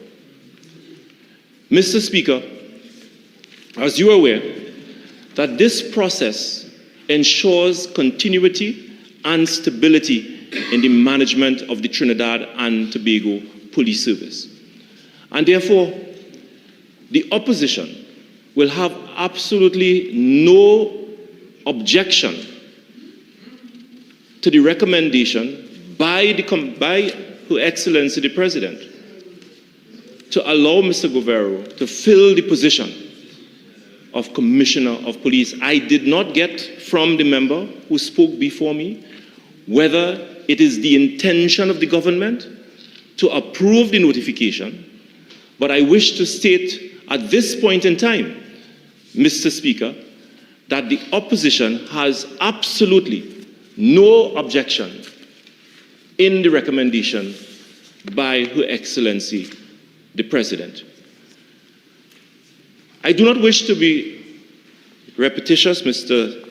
Speaker, because the honourable member would have read from the CV of the candidate, and I too was prepared to make reference to some of the great work that the officer would have performed during his service in the Trinidad and Tobago Police Service. I recognized that he has performed most of his duties in this special branch with expert experience in intelligence gathering, one that is absolutely necessary and required, especially given the challenges faced by the Trinidad and Tobago Police Service in the fight against crime. If this notification is approved, Mr. Speaker, it is Mr. Guevara's responsibility as Commissioner of Police to lead his charges in the police service in the fight against crime, to ensure that all citizens feel a sense of safety and comfort in their homes, in their communities. It is his responsibility. And whilst, yes, we as parliamentarians and legislators have a responsibility to do what we must insofar as it relates to our constitutional mandate, this opposition will recommend the notification and approve the notification of the President with absolutely no hesitation, reminding the officer that if this Parliament approves the notification, we depend on him and we depend on all police officers and those who give up their life on a daily basis in the discharge of their duties in the police service, that we depend on them with the support of their commissioner to ensure that all citizens exist in this country with a sense of safety and peace in their communities. Oftentimes, Mr. Speaker, we get the sense that it is the role of the minister, it is the role of parliamentarians to go out into the streets and to enforce laws. But it is debates and motions like these remind citizens that persons are appointed in constitutional positions who are responsible for discharging their duties to protect the citizens of Trinidad and Tobago.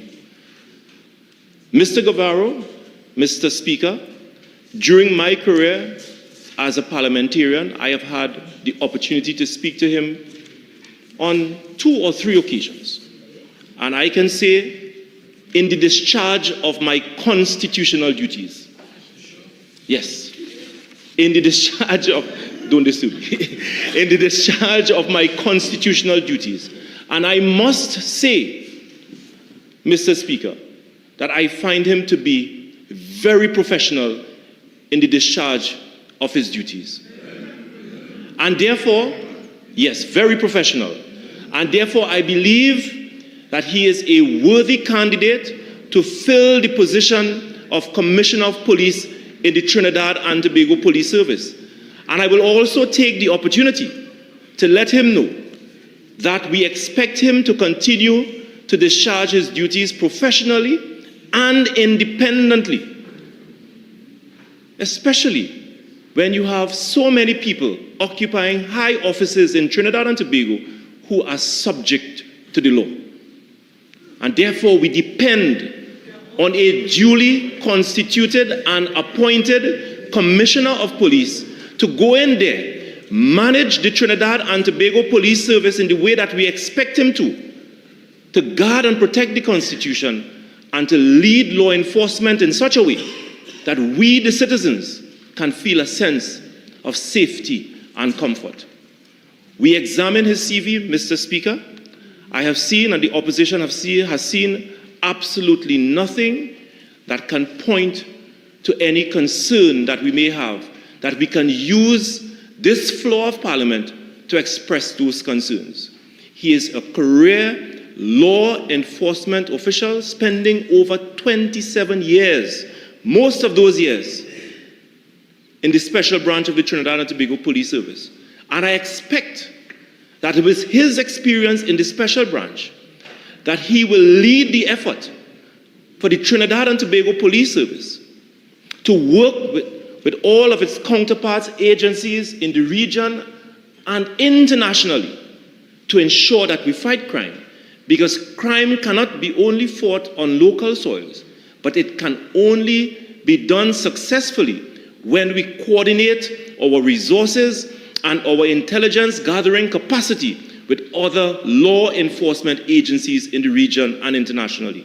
And I expect that with someone of Mr. Guevara's capacity and experience, that he will lead the police service to have that level of confidence with other counterpart agencies in the region and internationally, so that the necessary information can be gathered where it is needed in the fight against crime and criminality in Trinidad and Tobago.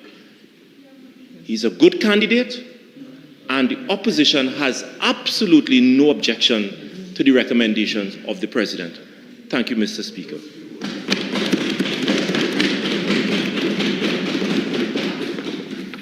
Before I call on the Honorable Prime Minister, who has caught my eye, it was remiss of me not to acknowledge the member for Tunapuna who would have made his maiden contribution in this House.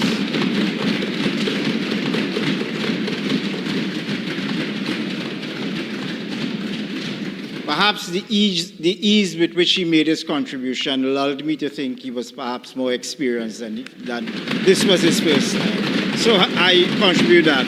Honorable Prime Minister. Thank you very much, Mr. Speaker. Mr. Speaker, I'm happy to join this debate to discuss and debate the notification of Her Excellency the President with respect to Mr. Alistair as Guevara, as Commissioner of Police. Mr. Speaker, sometimes I wonder if people have very short memories.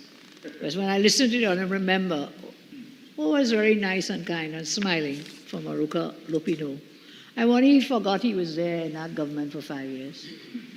I wonder he's not recently vacated the Office of National Security. And therefore, all the advice and the hopes and dreams, where were they for all those years he was sitting in that government? Where were they? National Security, but you were on the bench. You were part of the government. You're all in it together, you know. It's one shebang. All of you cannot separate from each other. For the 9 years, you allowed it, sir. So whilst I can hear some people call it bleeding heart words today, where was the bleeding heart over the years when so many persons were murdered in our country? So many home invasions, extortion, crime rose to astronomical levels. So I'll leave the minister in dreamland, hoping he will get out of there soon and admit they did nothing in the fight against crime. Nothing. So today I think is a very important day for all of us for more than one reason to debate this notification.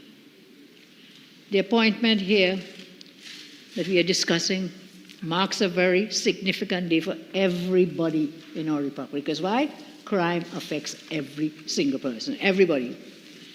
We begin today discussing finding the most suitable and proper person to whom we will give responsibility for the safety and security of our citizens. As your Prime Minister, I'm fully aware that making this decision correctly is one of the principal reasons that you elected us into office, because you were concerned about crime. And whoever is the Commissioner of Police will be the person in charge mainly for helping us deal with crime in the country. The people of the country spoke loudly, I say again, on April 28th. They expressed their dissatisfaction that people who have held the offices of national security, and some as Commissioner of Police during these 9 years, they failed to deliver what everybody is constitutionally entitled to, and that is what? Safety and security. They failed to keep our citizens safe and secure. They failed to effectively and efficiently manage the organization entrusted with the duty to keep our citizens safe. Mr. Speaker, you may or may not know that the last government spent more than $66 billion on national security. $66 billion. During that time, our country, our citizens, as I say again, everyone was more unsafe than at any other time in our history. Mr. Speaker, 48-1. By the same ruling.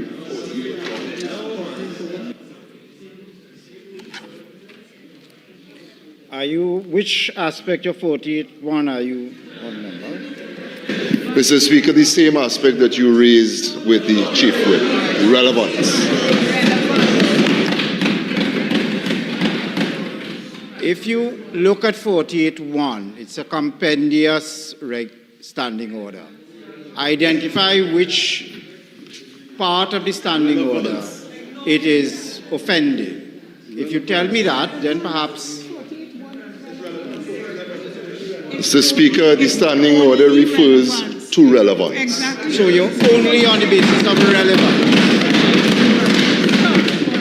Mr. Speaker, can I ask my friend from Diego Martin Central whether he's saying the member for Aruca Lopino is irrelevant? Let us calm down, please. Let us move forward with grace, dignity, and calm on both sides. And let us not invoke the standing orders where they don't apply. Relevance is a contextual exercise. We all know that. You are entitled to lay a foundation, or as we say in cricketing terms, some of us may or may not be aware, you are entitled to take a run-up before you deliver your ball. A short one at that. So whatever relevance, if you are bordering on irrelevancy, it may be tolerated for a short while, but only for the purpose of laying the relevant foundation. So please, let us not invoke standing orders where they simply the invocation simply doesn't arise. We're wasting time. The baseline premise of all is that parliamentary time is precious. So let's move on, please. Prime Minister, you can move on, but please keep it short.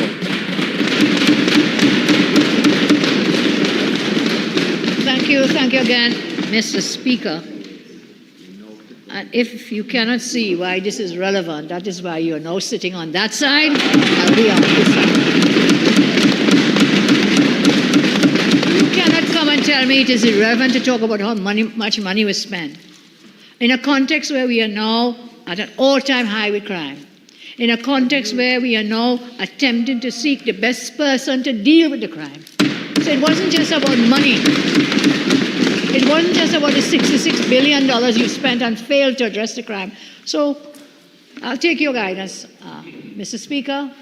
And I say again, if you don't know the relevance of what we are speaking about, you deserve to be perpetually in opposition. So, $66 billion. Everybody was unsafe. And so in 2016, I want to show you the pattern to see how the crime. Remember when we said when the UNC is in office, the crime always goes down. Point of order. Member is on his legs. Thank you very much. Mr. Speaker, 48.1 indicates the member shall confine his observations to the subject under discussion, which is the notification from the President. And it is not an opportunity for the member to go into a wide-ranging speech on what they did about crime, what we did about crime, and so on. It's a notification from the President. As I have said before, relevance is a contextual exercise. Anyone knows that. I see the member for Port of Spain South smiling gleefully. But relevance is a contextual exercise. You are entitled to set the stage for an argument you may wish to make and set the context in which you are saying it.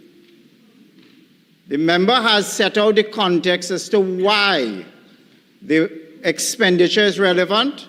I have ruled that a short run-up is to be given before that ball is delivered. This is not going to be a Michael Holding run-up. You can trust me on that.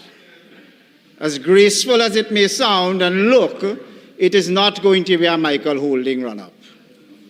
Rather, it's going to be a very short run-up of a spinner's run-up.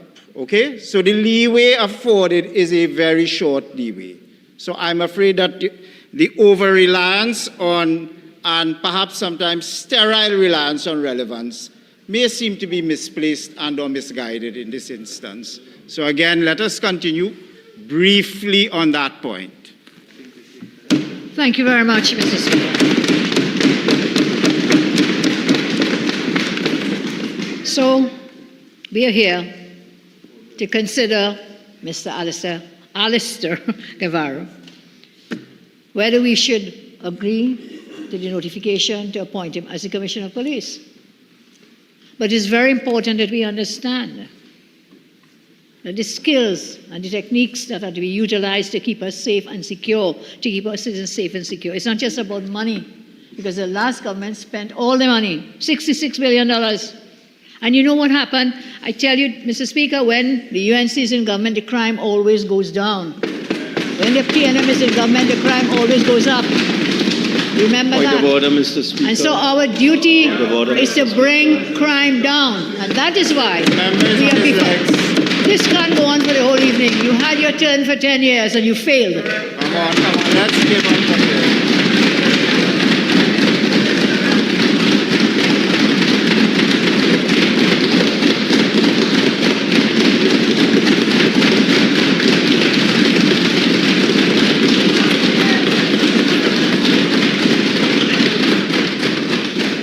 I can't speak above the noise, Mr. Speaker. I fully understand. Can Okay. you go on now? Yes, I did not use the word relevance in my point of order. I used the precise wording of the standing order, which is... Can we allow the member to speak and make his point, please? Which is 48.1. The member must confine his or her observations to the subject under discussion. The subject under discussion is the notification. I never said relevance. The member is not confining, the Honorable Prime Minister is not confining her statements to the notification. So, lest we create some sort of doubt to the members of the public looking on. This is what the standing order says, and if you all permit me, I can read from it. Subject to these standing orders, debate on any motion, bill, or amendment shall be relevant to such motion, bill, or amendment, and a member shall confine his observations to the subject under discussion. As I have been at pains to point out before, the relevance and/or the subject matter is all contextual. It is all the second part of it. Confine his answers to the subject under discussion. Cannot be divorced from the relevant part of it. You can't take relevance and put it in a glass jar in isolation. It has to be contextual. This is a very simple concept to understand. It must be contextual. So I have ruled 3 times that a short amount of leeway is to be permitted to lay a foundation. The member for Port of Spain South is a legendary cross-examiner. He doesn't rush in and ask a question, but rather he lays a foundation before you get to the final question. So what you do, you lay an appropriate foundation. What I'm allowing, pursuant to the standing order, is a short time to set the contextual foundation. So, move on, please. Thank you very much, sir, Mr. Speaker.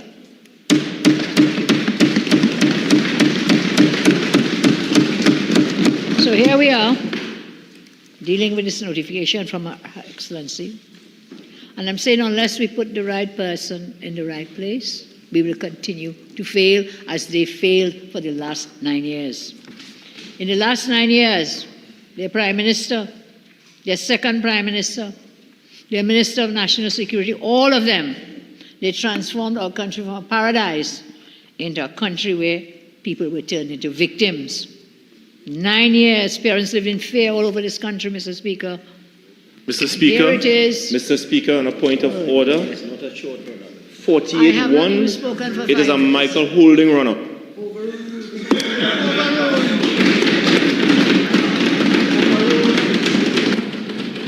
I am going to ask the Honourable Prime Minister to move on quickly to the delivery strike.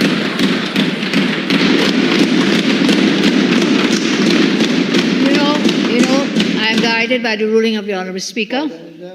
I have already moved on from the $66 billion, in case you all were not listening. And I've already moved on from that, and I went on to where we are today. If we fail to put the right office holder to fight crime. So we were all caught up in this place where crime had just become a runaway exercise. And all of this occurred under the same guys who now talk about relevance and standing order. Not understanding that relevance is. What do you do to keep your citizens secure? And that is what we are about. That is what we are about. Everyone has to be treated equally. Remember, I made a very strange statement about some people above the law, not above, and no one is above the law, and remember. No one, not under this government. No one is above the law. But I want to take us back. In this very exercise, over the last 9 years, what transpired in this chamber when we were debating motions of this nature. And that is relevant because this government intends to deal with this notification in a totally different way from yours. Oh, this can't go on all evening. 48.1, what happened in the past is not relevant to this notification. No. At the risk of sounding perfunctory, and that objection needs only to be repeated to be dismissed. Move on. Thank you. So I come back that everyone has to be treated equally, contrary to what the Honourable Member for Ruka Lupino has said. And the process which has produced this nomination today has been the product of PNM's manipulation and perversion for the last 9 years. This government, we will not so subvert the law with respect to this notification for the Commissioner of Police. They always ensured, and I will give you the example, is time after time, every time a notification was brought, Minister, remember, is now telling us about, oh, we'll support it, all is well and good, very nice, sweet words. When every time a notification came here, what did they do? They take the top from the list and they put it on the bottom. The Prime Minister ran to Presidents, grab the merit list. That has to be, grab the merit list. And so public confidence really has fallen to an all-time low in the TTPS. And of course, into what happens in this. I remember very early, Mr. Point of order, Mr. Speaker. This is an abuse. Can I hear you on what point of order? Yes, sir. Same point of order. I realize the member has a prepared speech, but her prepared speech is not relevant. As I've said before, and I've ruled consistently, let us move on, please. Time constraints. Those on the other side, thank you, Mr. Speaker. I understand their whole aim is to frustrate us on this side. Yes. I will not get frustrated. I will not. Whether you jump up 10 times, 15 times, or 30 times, I will not become frustrated because the whole country became frustrated with you and ran you out of office. And therefore, on every occasion that government had the opportunity to deal with a notification or to deal with putting people into office, they have attempted to subvert it. In 2015, the case of Haridad Maraj, I know it well because I was one of the lawyers. When that government attempted to subvert the very law that gives rise to putting a commissioner of police in place by inserting the then Minister of National Security into the process. So that is why we are here today with this notification, that this government will follow the law and not attempt to subvert the law when it comes to putting a commissioner of police in place. Haridad Maraj, remember the name Lucas, remember the name Stephen Williams, remember all the names on the list sent from the Police Service Commission to Her Excellency and to us. You moved every one of them. You moved every one and never followed the law. Never followed the law to appoint a commissioner of police. This government will do differently. We will do it differently. We will follow the law. When they asked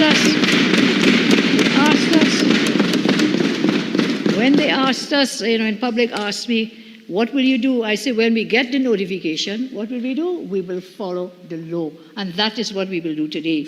So we came back to Stephen Williams in 2008, 2018. They subverted the law. They went down the bottom Mr. of the list. Speaker, 48-1.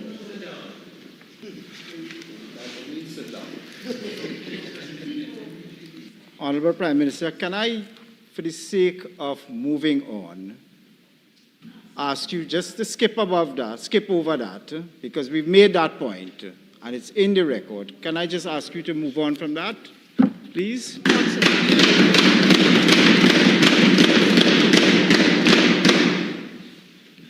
Just to confine to the subversion of the merit list and the consideration of this one. So if we could just skip off about that and move on. Okay, I'm guided again. I'm a very obedient person in this chamber to the rulings of the Speaker, so I'm guided. I'm very much guided.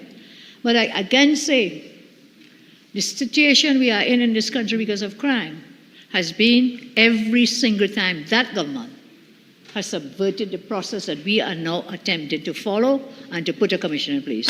David Duchan, Harold Phillip, don't forget Gary Griffith, when you went from the top of the list to the bottom of the list. So don't come with platitudes today to tell Mr. us. Speaker, I am responding to you 48-1. with your platitudes. This one, I think, is misconceived. In my respectful view, Lupino, Aruka Lupino, I think this objection is misconceived.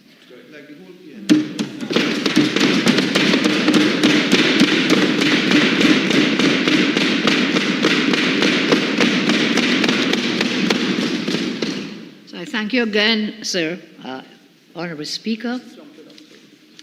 They have nothing else to do. They have nothing else to do. That's their strategy, to distract and disrupt the proceedings in this House, and we will ensure we do the people's business in this House. So therefore, when we come to Mr. Guevara, you have read his resume, our colleague read the resume, and therefore all we can say is that I, together with my team, we have agreed we will not subvert the merit list. We will not subvert the recommendation of the Police Service Commission. And if we've done our research and we have no reason to doubt that this is a good nominee, and therefore the government will support the notification as recommended. But I say this further, before I close, Mr. Speaker, I want to say the nominations before us. I want us to remember October 16, 2021, when the then government revealed that the chairman, he went to the Honourable then Prime Minister, going to the Police Service Commission, saying they had lost all confidence in the then Commissioner of Police. I want to thank those who have served before, the Commissioners of Police, because there was a process, I say, that was subverted. If they were not able to function, let us trust that given precedence to the law and the legal process in this business, that Mr. Guevara will conduct himself with all due integrity. We have no reason to doubt that it would be otherwise, and therefore we give full support to Mr. Guevara as the next Commissioner of Police of Trinidad and Tobago. Member for Port of Spain South.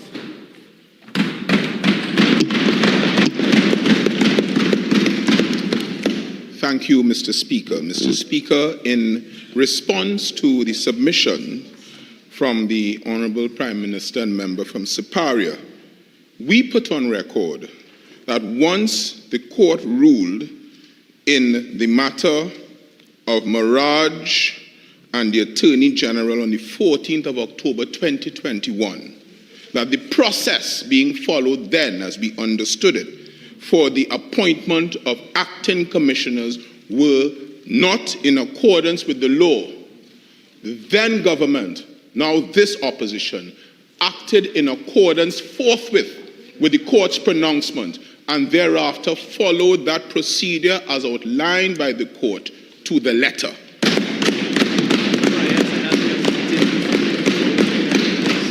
Prior to that, there was another approach to the merit list, and that is why former Commissioners Griffith, MacDonald, Jacob, etc. were declared null and void, because the court ruled that the process being followed was incorrect. But before that date, every government followed the process as they understood it to be.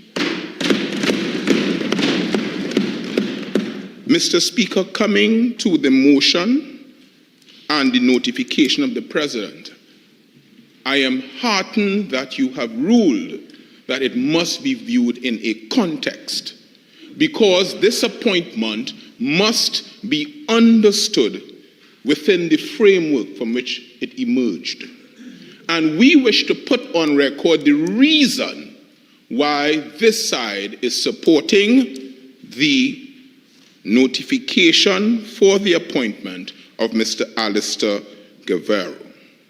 Firstly, Mr. Speaker, this came from a process that emanated from an institution, an independent institution called the Police Service Commission. Mr. Speaker, that body is empowered under Section 122 of the Constitution to appoint commissioners of police, and it is vital in maintaining professionalism and impartiality in the police service. So having come from that process, this notification is a product of that process, and we support it, firstly. Secondly, the checks and balances that were enshrined and that remain enshrined in that process promotes public trust, the rule of law. And in that regard, we support it. But Mr. Speaker, part of the other reasons why we support this nomination, I noticed that the mover of the motion skimmed through the qualifications and it did not do justice to the skill and the merit of this nominee. This nominee, apart from the training already mentioned by the mover and honorable member for Tunapuna, had specialist training and provides specialist training now to the job of Commissioner of Police. He was trained in leadership. He was trained in counter-terrorism, cybersecurity and new technologies, advanced law enforcement, credit card fraud, money laundering, national security training, undercover operations, intelligence analysis, something that is very important, Mr. Speaker, and in another place where you were, interview and interrogation of suspects. If that is done improperly, Mr. Speaker, you know that it may lead to the freeing of persons on technical grounds because the police did not follow the proper process. But most importantly, Mr. Speaker, when I perused the curriculum vitae of this candidate, I saw that he received some training in the sphere of information technology and computer training. It means that he has upgraded his skills from when he first entered in 1998 as a constable. What this appointment means, Mr. Speaker, for the person who lives in Silots in Port of Spain South, is if you stand firm with a clean record and you work hard in any sphere of your endeavor, you can reach the highest echelon of your sphere of endeavors. And that is the message I want to put to the members of Port of Spain South who have elected me for another 5 years to be their representative. Every day I thank them, Mr. Speaker. Not a day passes without me saying thanks to them. Not a day passes, even though the member for San Juan Barataria and his interlopers have tried to infiltrate Port of Spain South. It will not happen.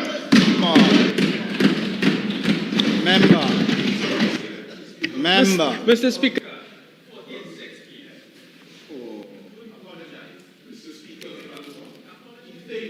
Member, you're being called upon to apologize. Called upon to apologize for his attempt well, to I can interlope. repeat it to you. The mild pejorative that you used towards the member for Barataria. Yes. Can you please apologize and withdraw that description? Mr. Speaker, I withdraw the description of the honourable member for Barataria San Juan as an interloper. And I withdraw it. Mr. Speaker, I withdraw it on. Mr. Speaker, 48. To add to this debate, so he's engaging in irrelevant.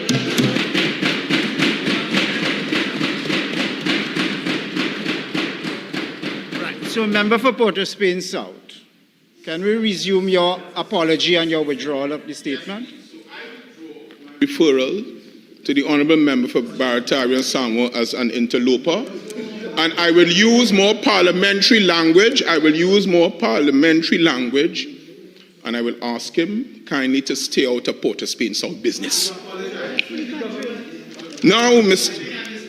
Part of it for the I sincerely apologize for calling you an interloper. Mr. Speaker, as I Mr. move Speaker, on. Standing Order 48.4. May I ask you to turn to Standing Order 48.4?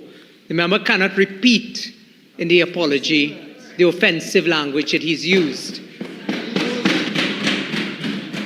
Can I say this? It is counterproductive. You all have all been here. Like all of us, we've read the standing orders. We know their intent, we know their purport. Surely you must know better than to do that. So please, can I invite you to unequivocally withdraw it and unequivocally apologize, and don't re-offend by repeating it within the body of your apology.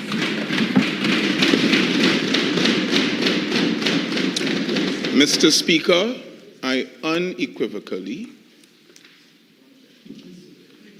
apologize for the reference made to the Honourable Member of San Juan Barataria by me earlier on. May I move on with my speech, please, Mr. Speaker? Yes. Right. Completely So we can just have it withdrawn. on the record. Yes, please. And shall we move on? Yes, please. Please.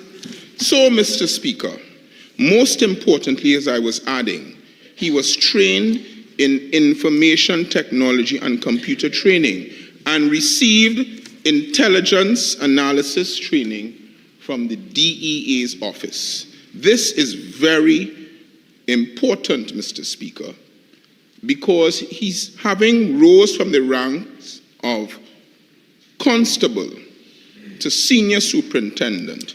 He brings a wealth of knowledge and seems to be well-rounded.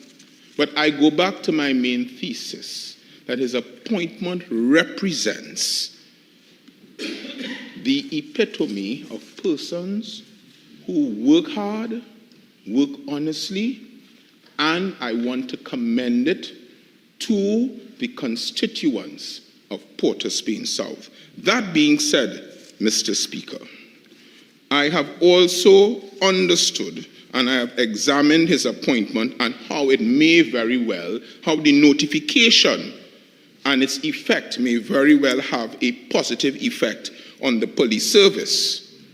It means that having a substantive commissioner of police, he can now provide leadership and strategic direction to the Trinidad and Tobago Police Service.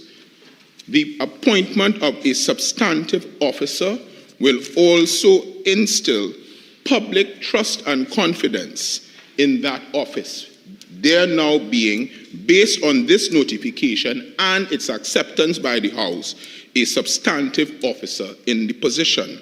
The notification will also ensure, if it is abided by, operational continuity and efficiency, because you will have a head of a service, and I looked at his age, he has some time to shape the service according to his skills. It will also bring, Mr. Speaker, institutional accountability because, as you are well aware, Mr. Speaker, a substantive commissioner of police is fully accountable to oversight bodies such as the Police Service Commission and the Parliament and the public. It may very well engender greater international and national support for the office holder. All these things being considered, Mr. Speaker, and in light of the submissions made by the Honourable Member of Siparia, on this side, we wholeheartedly support the nomination from the recommendation of the Police Service Commission as notified by Her Excellency under her powers, and I respectfully take my seat. Thank you.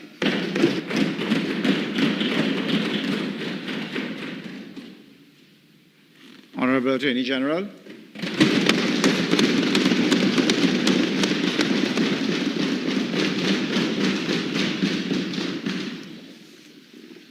Mr. Speaker, the motion before us this afternoon is as set out in the order paper is, be it resolved that the notification of the President of the nomination by the Police Service Commission of Mr. Alistair Guevara to the office of Commissioner of Police be approved. Now, the context, as you have said, is important. So I'd like to spend a couple of minutes dealing with that. Mr. Speaker, I rise, of course, after quite a long time in this place. I was here before everyone except my very good friend from Arima, my enemy perhaps from Diego Martin Northeast, and my very good friend on the rest of the benches across there. But I'm here again after a long time. The personnel might have changed, just based on my experience this afternoon. I think there's something to be left for the tone and tenor of the contributions. I would try to be different. So I'm honored to rise to contribute to the motion. The notification today engages one of the most consequential constitutional functions of this Parliament. That is, the affirmation of leadership at the highest echelons in the Trinidad and Tobago Police Service. It bears directly upon the efficiency, integrity, and importantly, public confidence in the administration of law enforcement in Trinidad and Tobago. I might add that every citizen in the country will be interested in our deliberations. Now, if you'd allow me to spend a minute or two on the current law and the applicable order. Is that relevant? I don't know. No, I'm asking them. I don't know. They don't. I don't know if you have any respect for yourself, as a speaker. For the benefit of the House, I should like to take this opportunity to briefly state the constitutional and legal principles that govern the appointment of a Commissioner of Police. The notification is submitted in complete obedience to Section 123 of the Constitution, which, when read together with the Commissioner of Police and Deputy Commissioner of the Police Selection Process Number 2, Order of 2021, provides a deliberate, transparent, and constitutionally safeguarded framework for the selection and appointment of individuals to the highest offices within the police service. At the core of the process lies the Commission, a constitutionally established and independent body, vested with the authority to ensure that such appointments are made on the basis of merit, integrity, and institutional suitability. More on that in a while, because my friends opposite seem to get into fits when we point out to them that this process has not been faithfully observed in the past, and not by us. And I say us this afternoon, not by them. So The process is rigorous. It involves advertisement, comprehensive security and professional vetting, the establishment of an order of merit list, familiar to a gentleman who used to be on the other side, who had a propensity to take, steal, borrow, whatever, the list.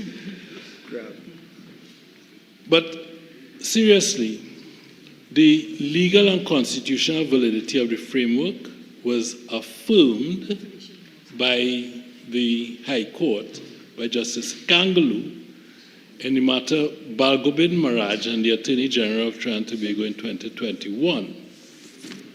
I won't go into that today, but the judgment of Justice Kokaram not only clarified the law, but unequivocally upheld the critical role of the Commission in preserving the independence and impartiality of the appointment process.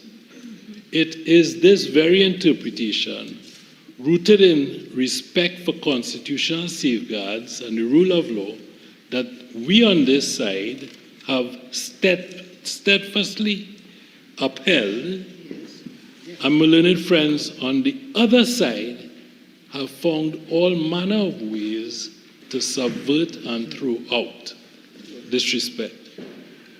I shall, Mr. Speaker, respectfully say that the point that the government has vigorously defended the position that the Commission's authority is central to safeguarding the integrity and meritocracy of police leadership appointments cannot be seriously questioned. And I say too that it will be recalled that attempts to modify the process for acting appointments by many on the other side through the Constitution Amendment Bill 2024 failed, as we on this side stood firm in maintaining the Commission's role in appointments to the offices of Commissioner and Deputy Commissioner of Police. And we took those positions as a principled stand taken in support of lawful and transparent governance. Mr. Speaker, so I say that to say this. The notification is therefore far from an administrative formality. It is the culmination of a constitutionally enshrined process recognized by the courts, one that reinforces public trust, institutional stability, and the essential depoliticization of police leadership, a lesson that my friends on the other side have not learned.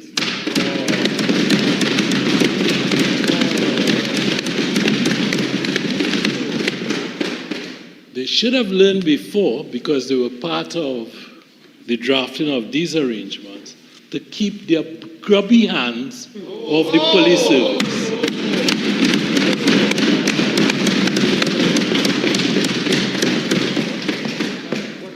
So the framework strikes a careful and appropriate balance between independence oversight and democratic accountability, ensuring that those entrusted with leading the police service do so under the imprimatur of the Constitution and with full legitimacy. Now I turn now to Mr. Guevara. This government expresses its unequivocal support for the nomination of Mr. Alistair Guevara to the office of Commissioner of Police. Mr. Guevara's distinguished career, spanning more than 2 decades in law enforcement, has been marked by dedication to public service, a consistent record of operational excellence, and commendable leadership in some of the most demanding and complex of circumstances. His nomination not only reflects the high regard in which he is held by the Police Service Commission, but also stands as a resounding endorsement of the integrity, transparency, and meritocratic rigor of the selection process undertaken by the Commission. It affirms that those who ascend to the highest ranks of the police service should do so and should be taken to have done so, not by favor, but by proven merit. They do so by principled conduct and a resolute commitment to the safety and security of all of the people of Trinidad and Tobago. Again, this is a point that my friends on the other side ought by now to have learned. They have not. They hadn't. Mr. Guevara is a seasoned law enforcement professional, bringing to the fore over 20 years of experience in national security. His distinguished service within the special branch has seen him occupy several critical investigative roles, each marked by discretion, diligence, and strategic acumen. He's a graduate of the Police Academy in 1996. He has continually sought to elevate his professional capacity. He has received specialized training at the International Law Enforcement Academy in El Salvador, holds a Master of Bachelor's Administration, and has done other courses, numerous other courses in various parts of the world. He has also been called upon in times of national importance to get intelligence on certain sensitive matters. Now, the government has full confidence in the Commission's nomination. We are eager to have the position of the substantive commissioner be regularized, and we know what has been going on for a considerable period of time under the stewardship of my friends opposite. The chaos that the nation has observed over the past month or two lies entirely at their feet.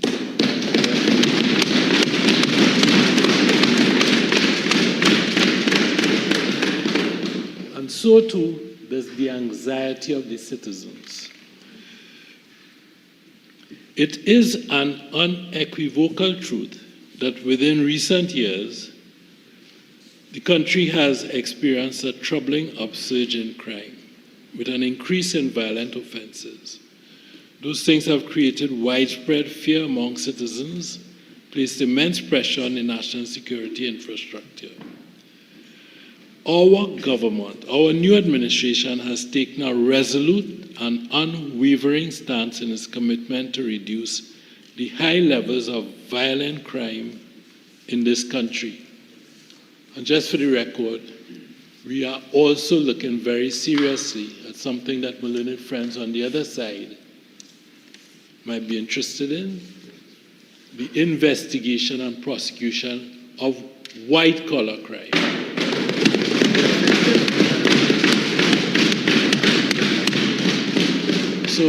So watch yourself, all of you, and those of you in front of me, watch yourself very carefully. The administration has prioritized national security as a top agenda item, with focused efforts on boosting law enforcement capacity, enhancing intelligence gathering, and restoring public trust in the police service. In this regard, the government recognizes the importance of appointing expert leadership in the position of Commissioner of Police to drive accountability, reform, and efficiency within the service.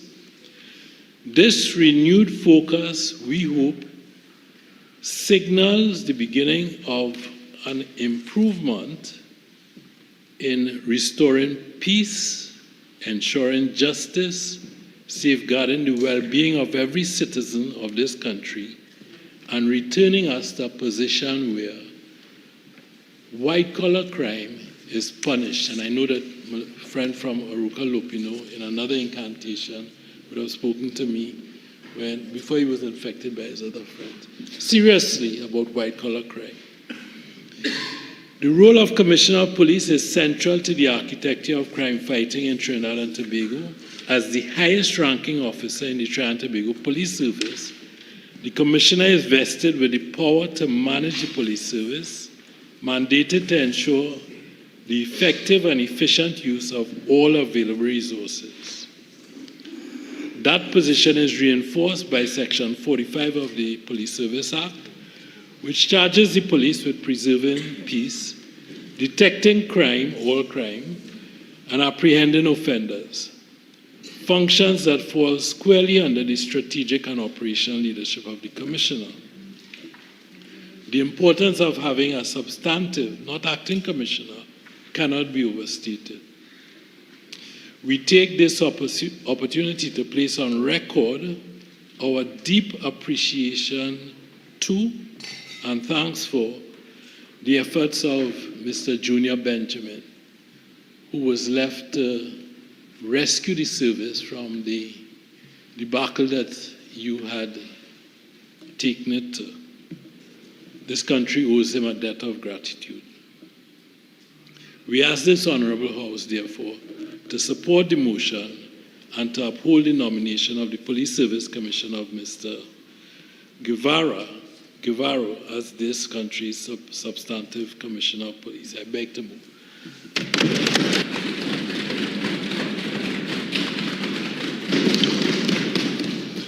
Mr. Speaker, as I conclude my contribution to this most important motion,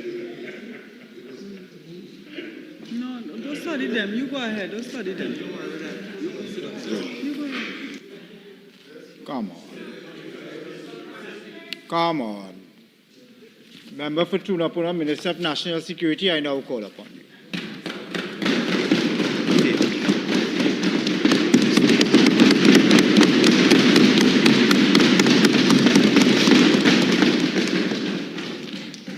Mr. Speaker, as I conclude my contribution on the most important motion, I wish to express sincere appreciation to the Prime Minister of Trinidad and Tobago.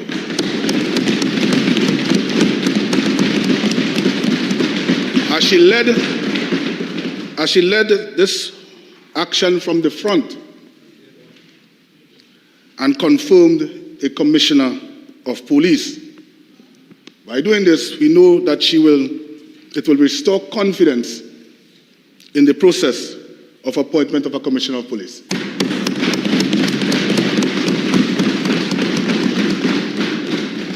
As the Prime Minister said, she has no horse in the race.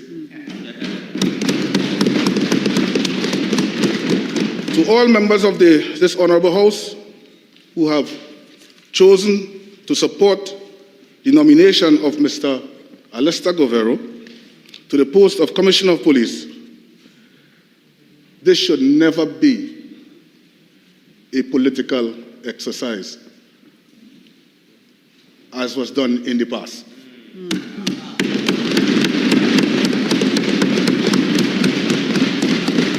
This motion is not simply about affirming the name put forward by the Police Service Commission. It's about safeguard and public interest, ensuring the stability of Trinidad and Tobago Police Service. It also strengthens the public confidence in law enforcement and leadership. Mr. Govero is a seasoned, professional, patriotic servant of the Republic, a man whose qualifications and career speaks volumes. His broad experience in intelligence, covert operations, counterterrorism, and interagency collaboration position him uniquely to lead our police service in this challenging period. Mr. Speaker, I especially wish to commend the members of the opposition for their statesman-like approach in supporting the nomination. You have no choice. You want time to knock the desk? No. All right. There is also, Don't even clap.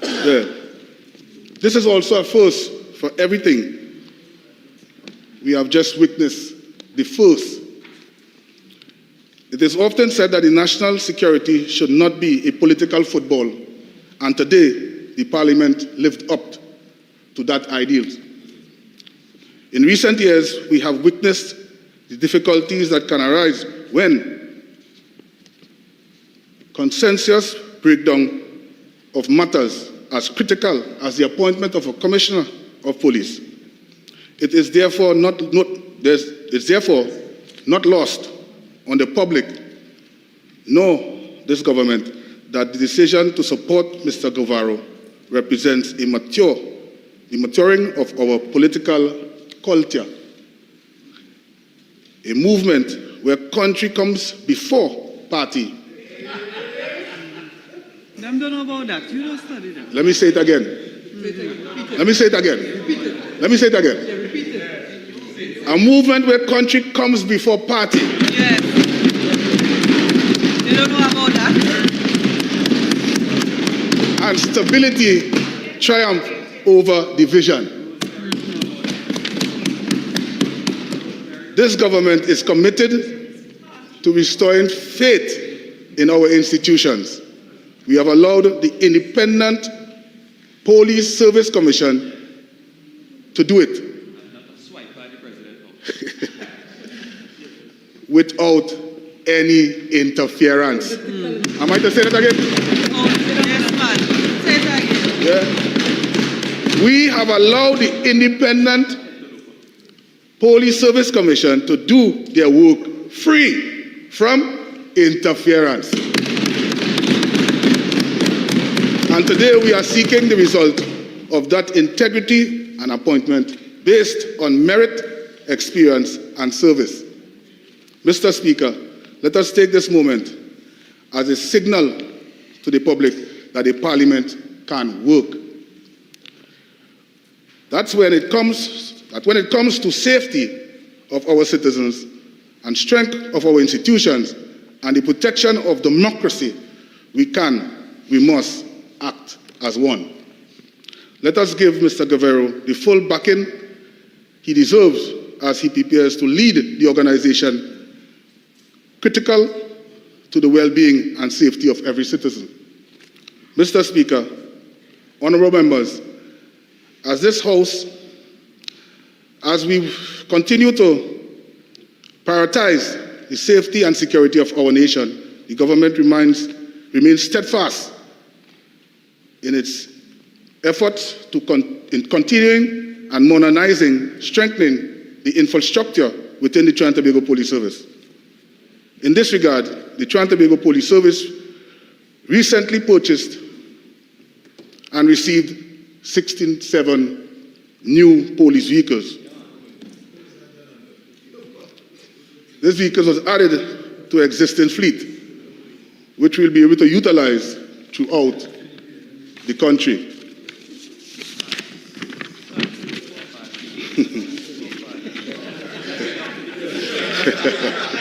Like you don't know. The government has been committed to restore faith in our institutions. We have allowed the Independent Police Service Commission to do its job freely. Yeah? Also,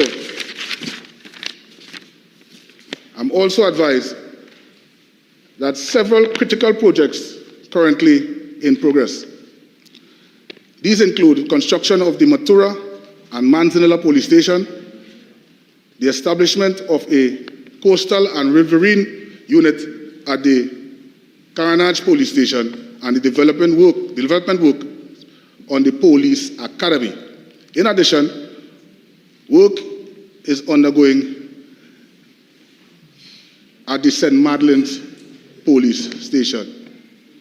In Tobago, phase 1 of this establishment of the mounted and canine branch at the Chauvin Road Police Station is ongoing.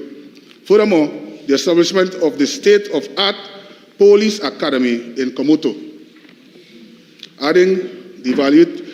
evaluating the standards of local enforcement, training, and professional development is being undertaken. Let us support the brave men and women of the Trinidad and Tobago Police Service by ensuring they have steady, respected leadership at the top. Let me repeat this. Let us all support the brave men and women of the Trinidad and Tobago Police Service by ensuring they have steady, respected leadership at the top. Mr. Speaker, I beg to move.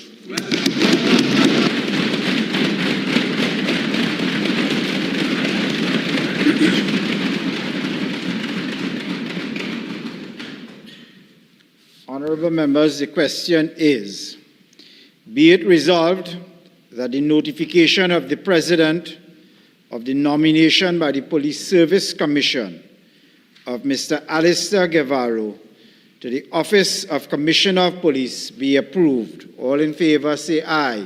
Aye. Any against? The ayes have it. Bill second reading. Can I call on the Minister of Health?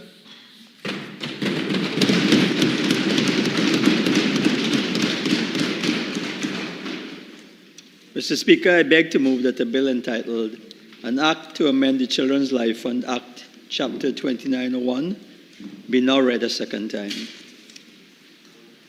Mr. Speaker, first of all, allow me the opportunity to congratulate you on your appointment as Speaker of this August House, and I want to wish you all the best going forward as you guide us through the process of conducting the business of the people of Trinidad and Tobago. Mr. Speaker, I also wish to congratulate the member for Siparia for being elected Prime Minister for the second time, and indeed as the only woman in our beloved nation to occupy the office of Prime Minister. Not once, Mr. Speaker, but twice. The member for Siparia remains an outstanding example of resilience, courage, and leadership for women in this country, especially those who are aspiring to high political office. And yes, member for Rima, perhaps one day your turn will come, but I want to say to you that it will be a long time from now because we have a lot to do on this side, to fix the problems that you all would have left on that side. I also want to take the opportunity, of course, to thank the good people of Oropuch West for their warm embrace and support for me as their Member of Parliament. And of course, I must congratulate all my colleagues on this side for their magnificent victories in their respective constituencies, especially the new ones who are joining us here today. Mr. Speaker, it is my belief that we will return to government last April 28 because the people were convinced of our capability and capacity to deliver on our manifesto promises. They believed that we were capable of doing the things that would make their lives, and that of their children better. And they believed that we were capable of bringing back visionary leadership and governance to Trinidad and Tobago. And Mr. Speaker, the people were not wrong in choosing the team on this side. Because, Mr. Speaker, in the 5 short weeks that we have been in government, things have been happening in every ministry. And this is, of course, despite the deep financial hole that Trinidad and Tobago was left in by those on the other side. But we'll speak about that another time, Mr. Speaker. So, Mr. Speaker, today we are here to deliver on the first of several promises made to the population by the Honourable Prime Minister, the member for Siparia, when she asked the people of Trinidad and Tobago for their vote. And that is to amend the Children's Life Fund Act so that more of our children could benefit. It is no secret that fixing healthcare and caring for children has always been foremost in the mind and indeed in the heart of the member for Siparia, the Honorable Prime Minister. Her track record will show that, Mr. Speaker. So just like she did in her first term in 2010, with the passing of the Children's Life Fund Act, as one of her first actions as Prime Minister, we are here today to treat with the nation's children as we lay the very first bill in this first session of the 13th Parliament, having just taken the action to recommend the appointment of a Commissioner of Police, another very important function of this government and this Parliament, Mr. Speaker. So, Mr. Speaker, I want to thank, of course, the Prime Minister for her faith in trusting me with the ministerial responsibility for health, but especially so for the honor and privilege to lay the very first bill in this 13th Parliament. Mr. Speaker, to the Prime Minister and to the people of Trinidad and Tobago, I say to you that I take this responsibility very seriously, and I give you the assurance that I will do my very best. So, Mr. Speaker, why are we coming to amend the Children's Life Fund Act here today?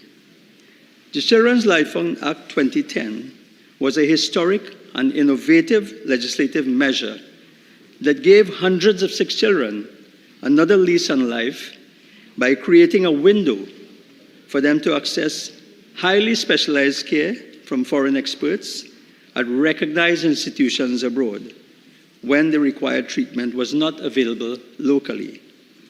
Over the last 15 years, hundreds of lives have been saved. On the other hand, a number of applications were denied, and in many instances, decisions delayed, occasionally resulting in the possibly premature death of some children. Information supplied by the Children's Life Fund Authority show that during the period 2010 to 2025, the 15 years that the Life Fund has been in existence, that there were 472 applications for assistance.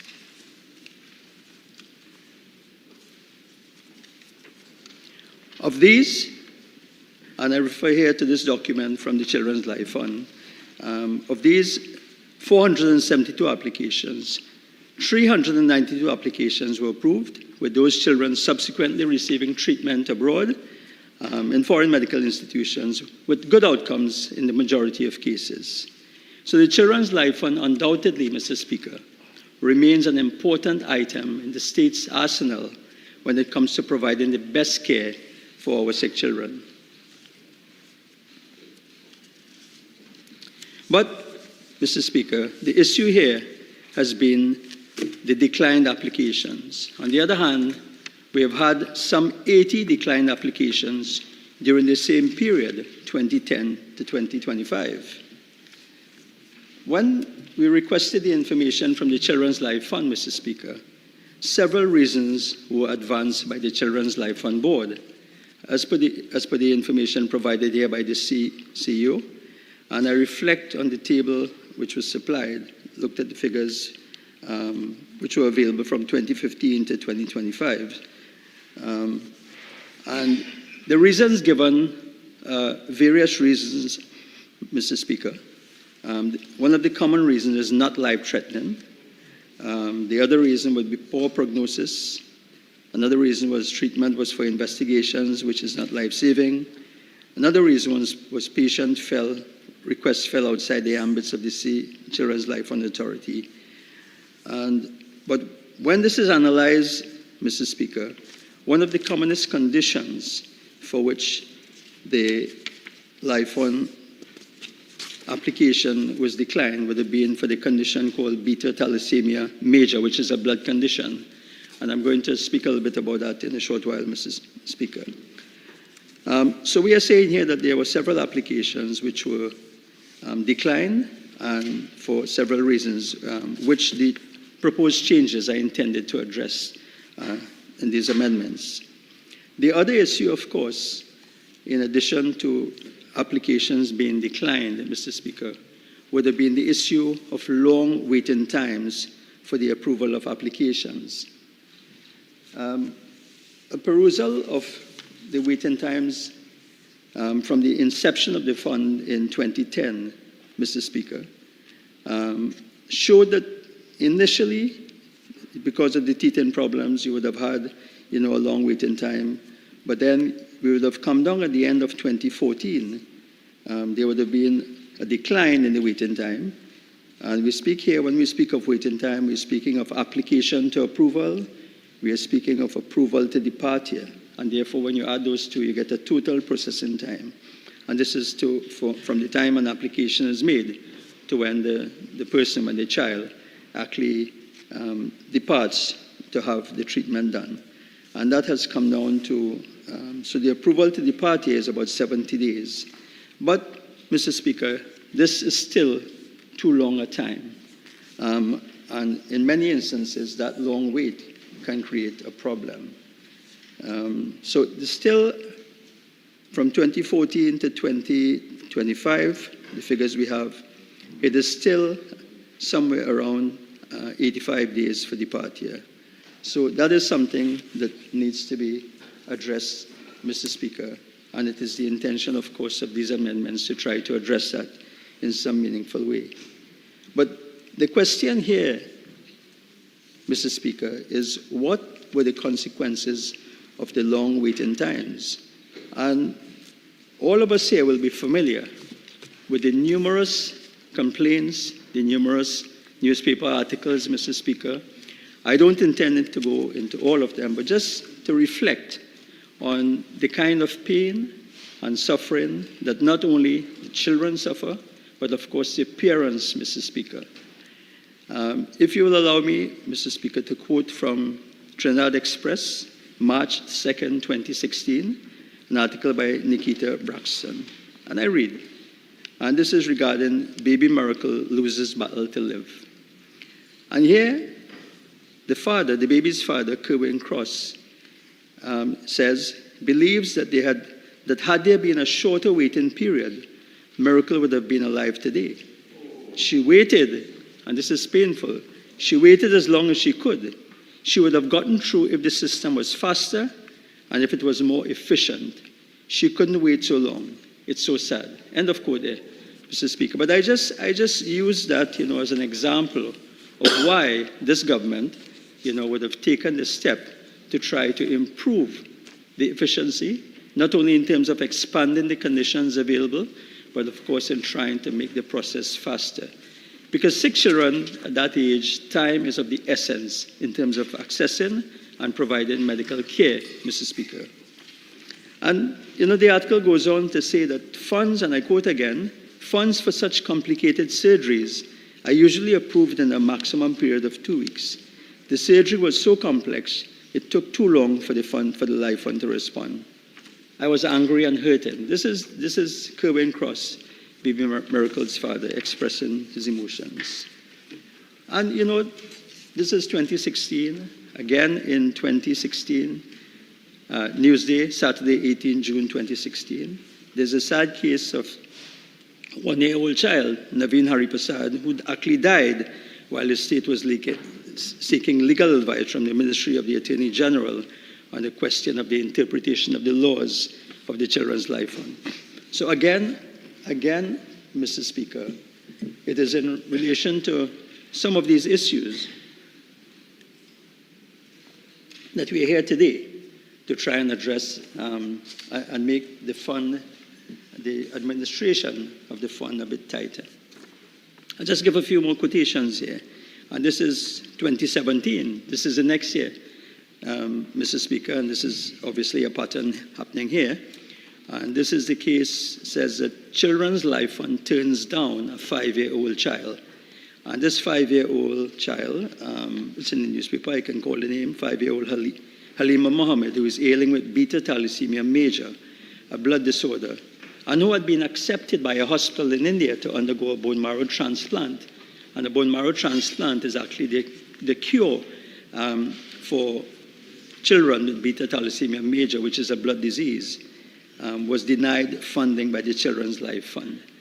So, Mr. Speaker, it goes on, and it shows, it's a pattern here in terms of the refusal or denial of the Children's Life Fund. based on the current legislation and the constraints of the legislation, perhaps. And again, here's another case here of Jovi Mitchell, who is in need of a bone marrow transplant, beta thalassemia major, and his parents, Anita and Andres Mitchell, are farmers, and they were not able to afford the $1 million surgery. So we see, Mr. Speaker, here a pattern of a lot of pain and suffering, where you have parents, of course, who cannot afford these treatments. These treatments are not available locally, and therefore they rely upon the Children's Life Fund to assist them. I go on to 2022, Mr. Speaker, and the headline here in The Guardian of 24th April 2022 is Teens Death Raises Questions About Children's Life Fund. The death of a teenager while he was awaiting treatment abroad has raised questions about the operations of the Children's Life Fund. And this is the case of Tristan Ramlochan, who had a condition called acute lymphoblastic leukemia. And I put that on the record, Mr. Speaker, because this is one of the conditions that we are adding in Schedule 3 of the bill as we go forward. So I'm just showing that the addition and the expansion of the conditions that will be considered for assistance from the Children's Life Fund is expanded based on evidence, is based on a need that has been well established. So unfortunately, this 14-year-old died whilst awaiting the approval to travel. And so this condition of acute lymphoblastic leukemia, if one looks at the schedule, has actually been added as one of the conditions.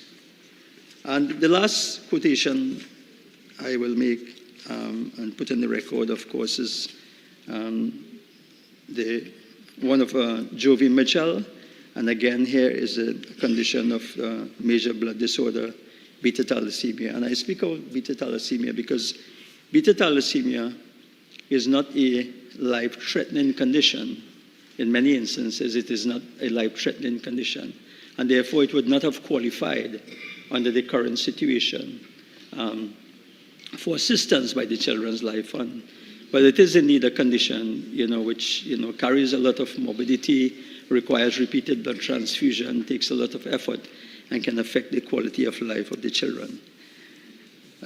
So, Mr. Speaker, before I go on, I want to put on the record, we note that although innovative and visionary in its conception in 2010 by then Prime Minister Kamla Prasad Bisesa, the Children's Life Fund had to evolve to meet changing circumstances and challenges. And this is where, over the last 15 years, would have been the shortcoming. So, Mr. Speaker, I have to ask a question. Did anyone else take notice of the issues regarding the Children's Life Fund besides the media and besides the opposition, the then opposition? And I see my colleague, the then member for Princestown, who is here on the side today, would have on many occasions raised several issues regarding some of these children, regarding the delay in waiting. Remember, he's here with us. He will recall, of course, as early as 2016, 2017, he would have flagged in this very house, together on the advice of the Prime Minister, member for Vancouver South now here. And of course, that was an issue. So we, besides the media, we in the opposition would have raised these issues. But, Mr. Speaker, story goes on. Somebody else had a look at this. Somebody else was worried, Mr. Speaker. And who was worried about this? Mr. Speaker, a joint select committee of this Parliament was worried about this. And the Joint Select Committee of Parliament did an inquiry, and the report I have in my hand here, April 1st, 2022. April 1st, 2022, Mr. Speaker. It's 3 years ago. Just over 3 years ago.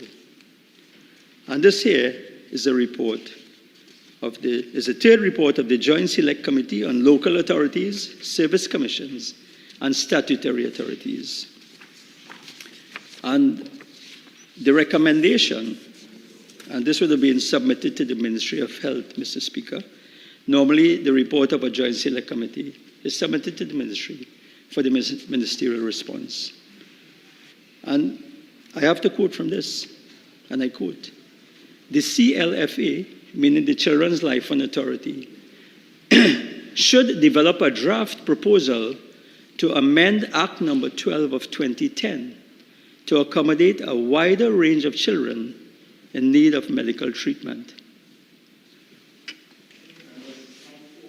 And I think members would have been informed prior to today's sitting that we are going, pursuant to Standing Order 12.2, we are going to take the break at 4:30. We're going to resume the break at 4:30. Now, I am aware that the standing order says half hour. I'm also aware of the countervailing principle that the House has the power to regulate itself. If there is no objection by anyone, I would suggest perhaps 45 minutes. We've been here for quite a long time. So, subject to what members of the House say, I propose we resume at 5:15 if there's no objection.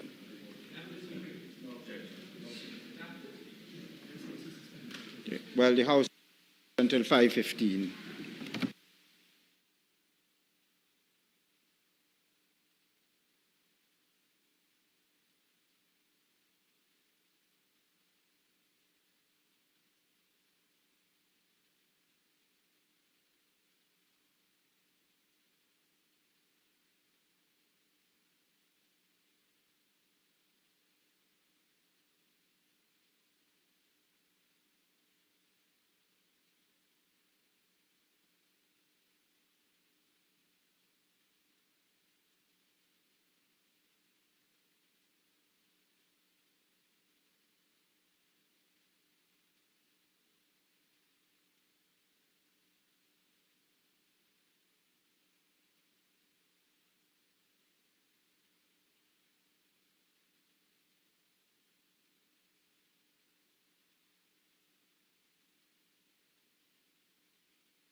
Good afternoon, members.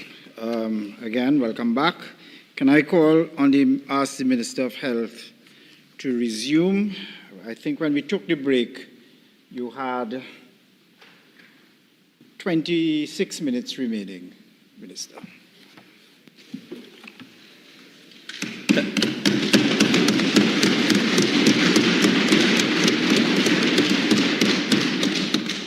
Thank you very much, Mr. Speaker.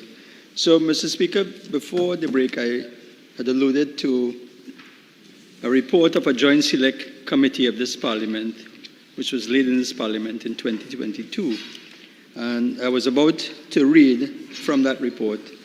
And if you'll permit me, I'll just read from the paragraph again, Mr. Speaker. And it says here that Children's Life Fund Authority, CLFA, should develop a draft proposal to amend Act Number 12 of 2010 to accommodate a wider range of children in need of medical treatment. It goes on to say, this proposal should be done based on an assessment of applications that were denied based on provisions in the Act, but required parents to seek alternative sources of funding for overseas treatment. The proposal should also consider including a provision for approving medical costs that exceeds the TT 1 million limit on a case-by-case basis. So, Mr. Speaker, I read that into the record, and I have to ask a question, and I'm sure the public has to ask the question, and I'm sure the parents of those children who would have suffered over the last 3 years would have asked the same question, and why wasn't anything done about this in the last 3 years?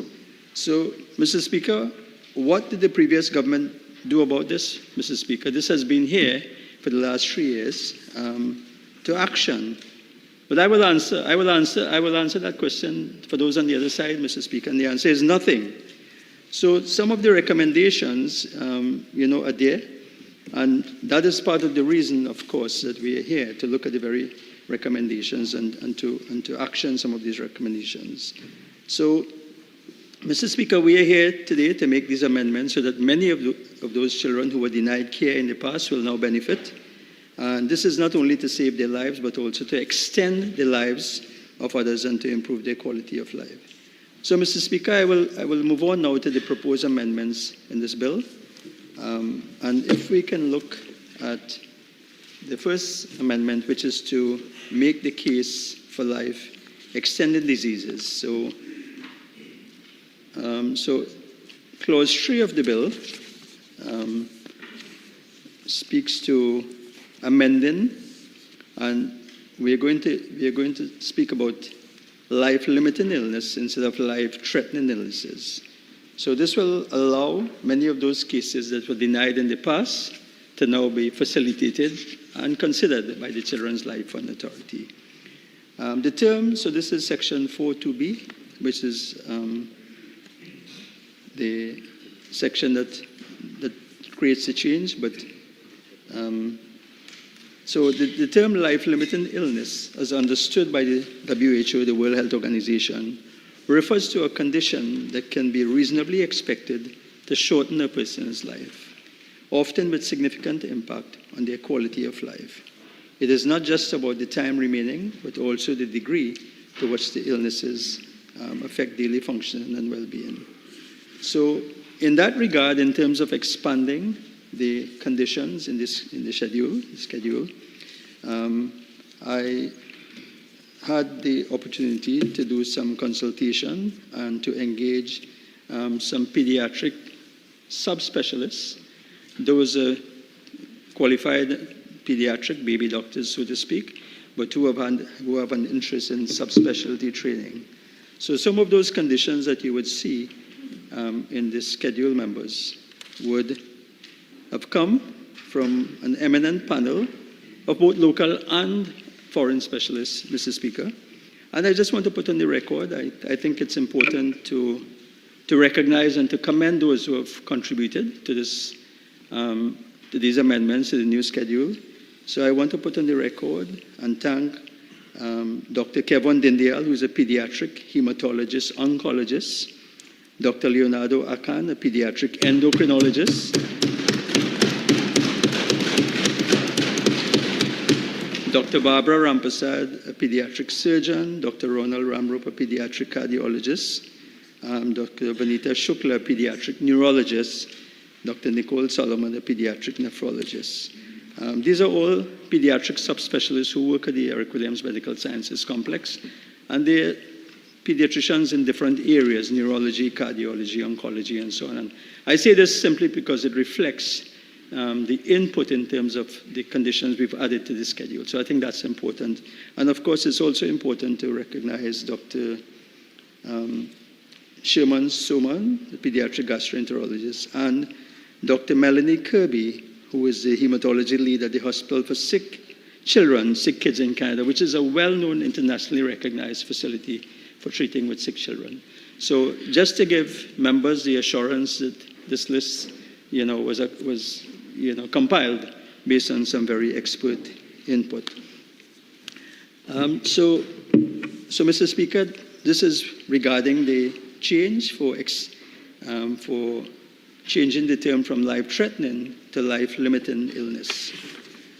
Now, Section 21A in the bill, if we look at Clause 6, it introduces a new Section 21A, and this gives the minister the power now to review the decision of the board.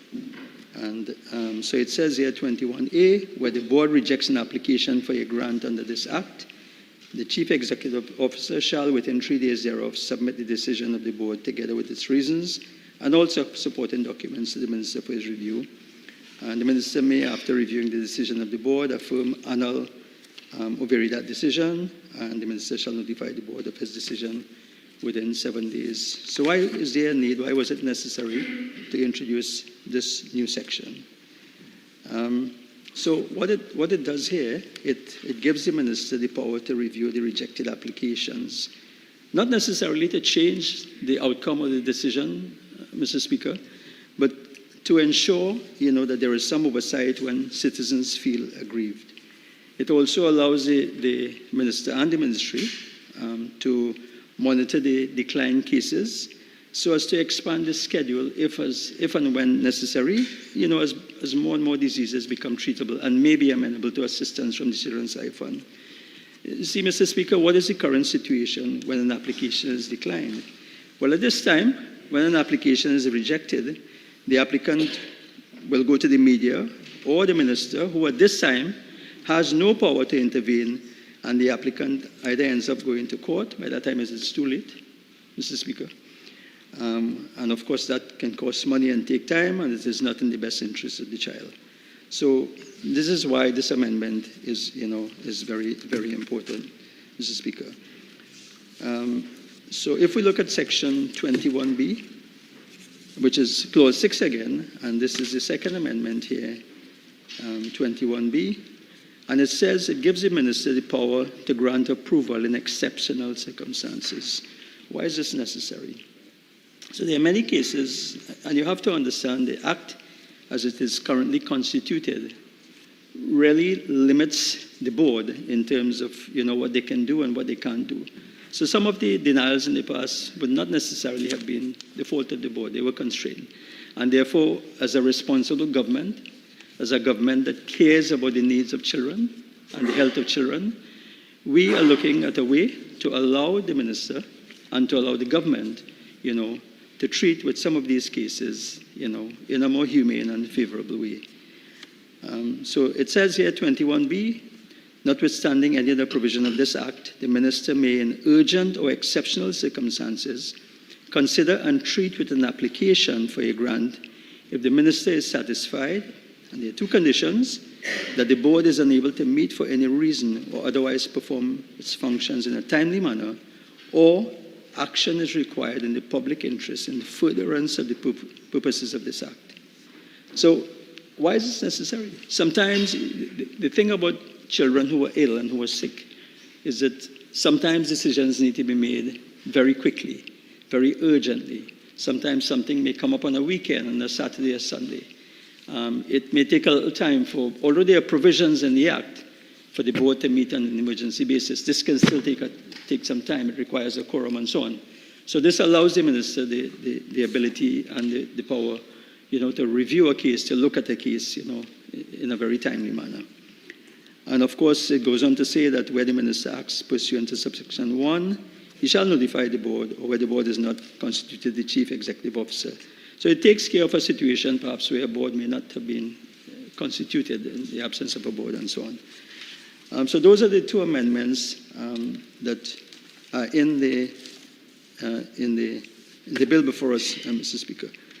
But so, and again, the justification for this is that for Section 21B is it allows the Minister the discretion to vary policy in the public interest. That is important in terms of governance. Not every circumstance or medical condition can be legislated for, may not be in the schedule. And of course, the government is ultimately accountable to the people and has responsibility for the health of the children. Now, in the stakeholder consultations, Mr. Speaker, which we did, including the current staff and CEO of the Children's Life Fund Board, input from the current chairman as well, and other stakeholders, and in perusing this report of the Joint Select Committee, there were the issues that came about. And when one looks at the reasons for rejection of some of the children, some of the cases, there were other issues that came up. So one of the things that we are looking at, and I propose, Mr. Speaker, I'm giving notice that there will be some further amendments to effect these changes. One of the issues is that the current act limits the assistance to $1 million. And that is something that would have been in 2015, but of course the cost of medical treatment has increased. And the evidence here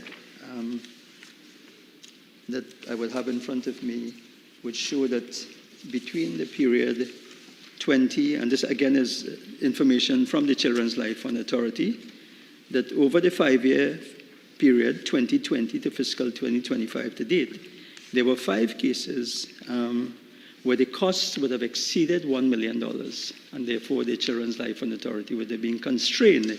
I just give you an example. So, for example, this is a case of a carcinoma, cancer of the sinus of the face, where the cost would have been $2.24 million, and other cases where it would have exceeded $1 million, 1.1, in the region. So it would have exceeded $1 million. And keep in mind, Mr. Speaker, that many of these citizens who are seeking this care, an extra $100,000 can make the difference. An extra $200,000 can make the difference. But the important thing here, Mr. Speaker, is that we have constraints financially, of course, but when one looks at the record, there would have only been about 5 or 6 cases during that period. So it is something that perhaps the government will be able to manage. So we're looking at that in terms of increasing the ceiling, and that would be the subject of one of the amendments.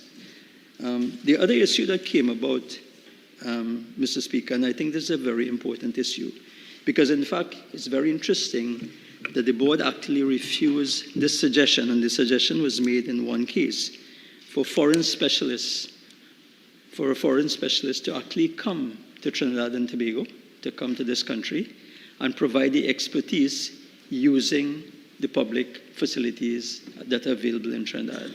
This is something that, an avenue that can be explored. It will be a cost to the Children's Life Fund, but it can be a very economic measure in terms of, allowing the foreign specialists to operate in local facilities. So this can be more cost effective. And the other benefit of that, Mr. Speaker, would be the fact that you create opportunities for training of local doctors. So one can envisage over a period of time that it will come to a point where, with the input of some of these specialists coming here, performing these operations and so on, it's already been done in some avenues, some areas, but that can allow the training of the local doctors. So it's a very important amendment that we are considering. The other amendment that will come before the House, Mr. Speaker, is one that will allow the minister to amend the schedule. The schedule is required because even though we have a list of conditions in the present revised schedule, there are conditions that can come up that can qualify, but need to be approved, sometimes on very short notice. So one of the amendments will make provision for that. The current situation allows the minister to amend the schedule, but it has to come to Parliament by negative resolution. So we could too, again, come into Parliament for negative resolution. Could make the difference between life and death. We are proposing that the minister be given the power to make that decision, and by publication. So it's not any secret, it becomes public knowledge. Listen, this condition was approved, and therefore for those in the future. So there's nothing, it's all transparent. So just to give a little justification, I don't want to get too technical here, Mr. Speaker, but just for the benefit of those who might be looking on, for the parents and so on of ill children, we are adding to the schedule in the area of hematology, severe aplastic anemia, beta thalassemia, which has been one of the conditions that has been refused previously, sickle cell disease, and inherited bone marrow failure syndromes. I just want to take a moment to talk a little bit about sickle cell disease. It's potentially serious condition. And of course, to distinguish between sickle cell disease and sickle cell trait, we had to be cautious that the gate is not open so wide that the fund will become overwhelmed by cases that are not as urgent or as needy. So the sickle cell trait is a mild disease. Many of our children, citizens have that. They can live comfortably with that. But the sickle cell disease is the more serious one. And the treatment for that is a bone marrow transplant, which is not available locally at this time. So we've opened the window here for patients for sickle cell disease. And likewise, I would have mentioned the severe aplastic anemia, again requires a bone marrow transplant, which is not available at this time. And the most important one, the majority of those who were declined would have been for the beta thalassemia. Again, that is an inherited blood disorder. And what happens with these children currently is that every month they have to go for a blood transfusion. And this can be, it can be, a challenge in the resources of the state. It's also a challenge, to have to go in every month to have a blood transfusion, when in truth and in fact the condition can be cured by a bone marrow transplant through the Children's Life Fund paying for it. So that would be the justification for some of these conditions. The other conditions, so that's the hematology. Endocrinology, we've added 2 other conditions. There's one condition where a baby can be born and be producing too much insulin. And what happens is that the insulin causes the baby's blood sugar to drop. So these children can come back, with recurrent, what we call low blood sugar. It affects their quality of life. It's not treated properly and so on. They can actually die from that. So these are some of the conditions we've added, in addition to some oncology conditions which were refused in the past. Acute lymphoblastic leukemia is one of those, and that would have been part of the report in the newspaper for one such person. So I'm just putting members on notice that those amendments will be circulated and come to the committee stage for discussion. But I think it's important to mention that. So I've been through the bill clause by clause. Mr. Speaker, I just wanted to thank the doctors again for their input. I mentioned that already, but I also want to thank another team of specialists, Mr. Speaker. On the record, I will not call the names this time, but there is something called a clinical panel listing. I think it's important that the public knows that, there's a lot of voluntary work. These are highly trained specialists. They can be well paid if they sent in fees. Member for St. Joseph and member for Toko Manzolina, Toko Sanigrande, apologies. But these are doctors who are given freely of their time in their expertise. So they are doctors here, the pediatric consultants. So these are the panel of doctors who the Children's Life Fund will refer for opinions. Yeah? So you have pediatric cardiologists, you have pediatric in various fields and so on, right? Then you have pediatric surgeons as well, those who will perform surgery locally. And you have the endocrinology specialists, neurology specialists, organ transplant specialists, and so on. So there are many, many doctors who would give voluntarily of their time, and I just wanted to put that on the record. Those specialists will know who they are in terms of the clinical panel listing. So I wanted to publicly, on behalf of the people of Trinidad and Tobago, express our thanks to them and our gratitude to them for performing this job. So, Mr. Speaker, as I conclude, I just want to say that these amendments are long overdue, that health is a right under this government, and health for children especially will be a right under this government, and this is why we have taken the liberty and the privilege of the very first bill that we've brought to the Parliament is to look after the health of the most vulnerable ones in the society. Of course, this was our Prime Minister's vision. She has, a very soft spot for children, and rightly so, Mr. Speaker. So children will be a priority for us, whether it is in the area of health, whether it's in the area of education, the social services. And I want to commend this bill to the House, Mr. Speaker, and I look forward to contributions from colleagues on the other side. And with those few words, Mr. Speaker, I beg to move. Thank you.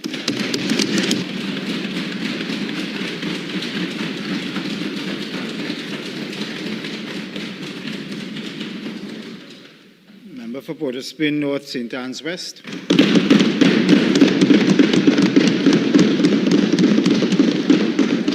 Thank you very much, Mr. Speaker. Mr. Speaker, I start today's presentation by thanking the constituents of Port of Spain North, St. Anne's West for giving me a third term and the privilege of serving them. Because for me, certainly, I see the opportunity to represent constituents and to represent Trinidad and Tobago as a privilege. I move quickly along to say that it is a no-brainer that anything that is being done to provide a level of support and to provide a level of service to the children of Trinidad and Tobago is something that is very commendable. The Children's Life Fund began in 2010. During the course of my presentation, I will refer to some of the difficulties that it has had over the course of time, and in particular, a concern that without proper oversight, how quickly corruption or other issues can creep in. And it is merely a caution, because the Life Fund is now 15 years old. It has gone through many transitions, and we as a country should have a fairly good idea now of what needs to improve, what can improve, what needs to change, and what shouldn't change. I think to give a proper context, it is important that we refer to the Act, because it is important that the population, as well as members of the House, have an understanding of what already exists in law and how the fund, as is set out in law, how this fund is meant to operate. Because it is very easy to fall into a trap that by just looking at the bill that is before us here today, which on the face of it appears to be a simple bill, really a bill that achieves two things in a nutshell. One, as we heard the Minister of Health say, there is an attempt to expand, as he put it, the services that are now covered by the Children's Life Fund, and I'll deal with that. And then really the second amendment is to give the minister really what I call a superpower. Because the minister is now being inserted into this piece of legislation, giving him or her a power that really is not subject to review, save that if you introduce the concept of judicial review. And that can be a good thing, or it can be a bad thing, but it's something we need to be cautious about, and I'll get to that. So when one looks at Act 12 of 2010, which is the parent legislation that we're seeking to amend today, one sees, first of all, it is important to see, well, what was this fund set up for? What is the Children's Life Fund and Authority set up for? And that's found at Section 4 of the Act. And importantly, at Section 4.2, and we're being asked to amend 4.2b with the bill before us, Section 4.2 talks about the functions of the authority. And of course, it's A, to operate and manage, administer the Children's Life Fund, which is what we'll expect. But the first amendment that we're being asked to look at here today is to Section 4.2b, facilitate the provision, as it currently stands, the law is, to facilitate the provision of specialist medical treatment to children suffering from life-threatening illnesses for which the required treatment is unavailable at a local medical institution.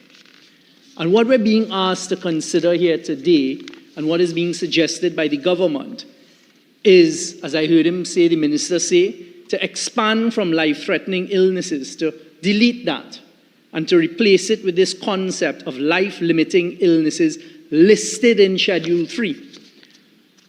And I caution, by listing it in Schedule 3, and I understand what you're trying to do. You're trying to capture, as you told us, after having consulted a number of specialists who give pediatric care to children, you're trying to capture a variety of diseases or conditions.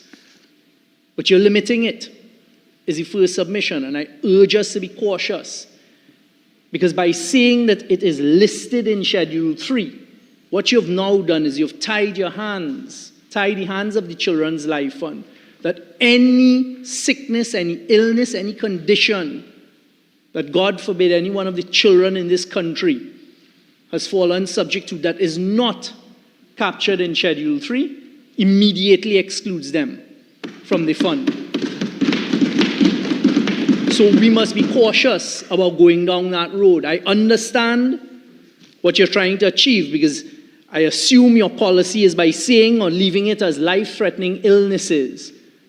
That is subject to interpretation. It's wide, it's broad, but perhaps that is how the legislation is best left. That you're allowing any spectrum of disease that medical experts, because it's really for medical experts to say, it is not for us lay people to say what is or what isn't a life-threatening disease. And that is why the minister has said he has referred to a number of specialist consultants, both locally and abroad, which is the right thing to do. So the first caution is careful that the ill you're trying to fix, you're actually making worse by now specifically limiting yourself to express conditions that are identified, particularly in Schedule 3. I accept that you can amend the schedule by order as you go along, as you said. What's that? Thank you, Minister. Minister, that was considered, and there is an amendment, which I'll have circulated now, that allows that situation not to occur. So it's not limiting the numbers. It gives the Minister the discretion. Thank you very much. So you see, the caution is actually a correct caution, because the bill that we have before us, a bill that we only had sight of a few days ago, a bill that we were called to Parliament here today, as we're meant to do as elected members, to look at. Immediately you can see that the opposition being responsible, through me and my colleagues, we've looked at it and you could smile, but it's the truth. That we came here to say, hey, don't limit the amount of treatment we may be able to give to a child who needs it by expressly limiting yourself to what is in Schedule 3, and I'll wait to see these amendments, which I have not had the benefit or the privilege of having sight of at this time.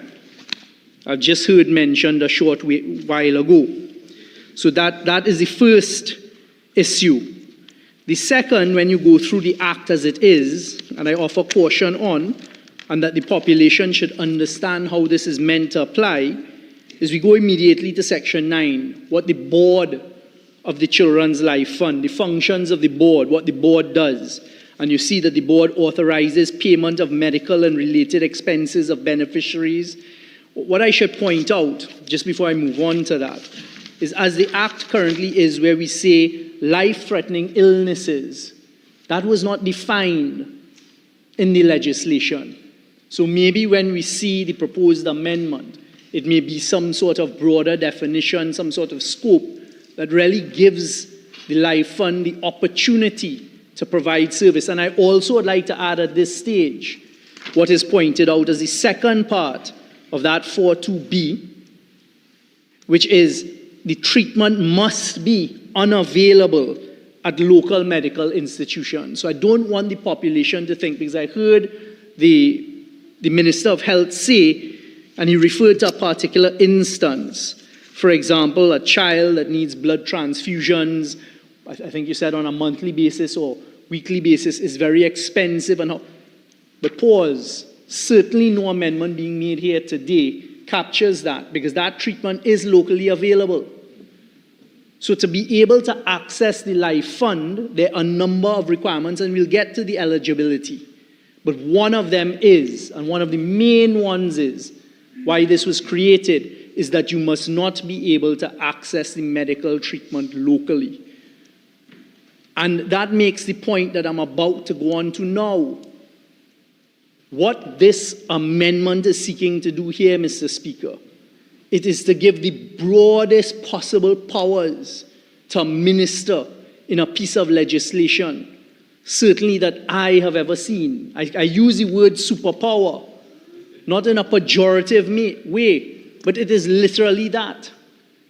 Because what you have, as the fund is set up now, you have a board, and it talks about what the board must do.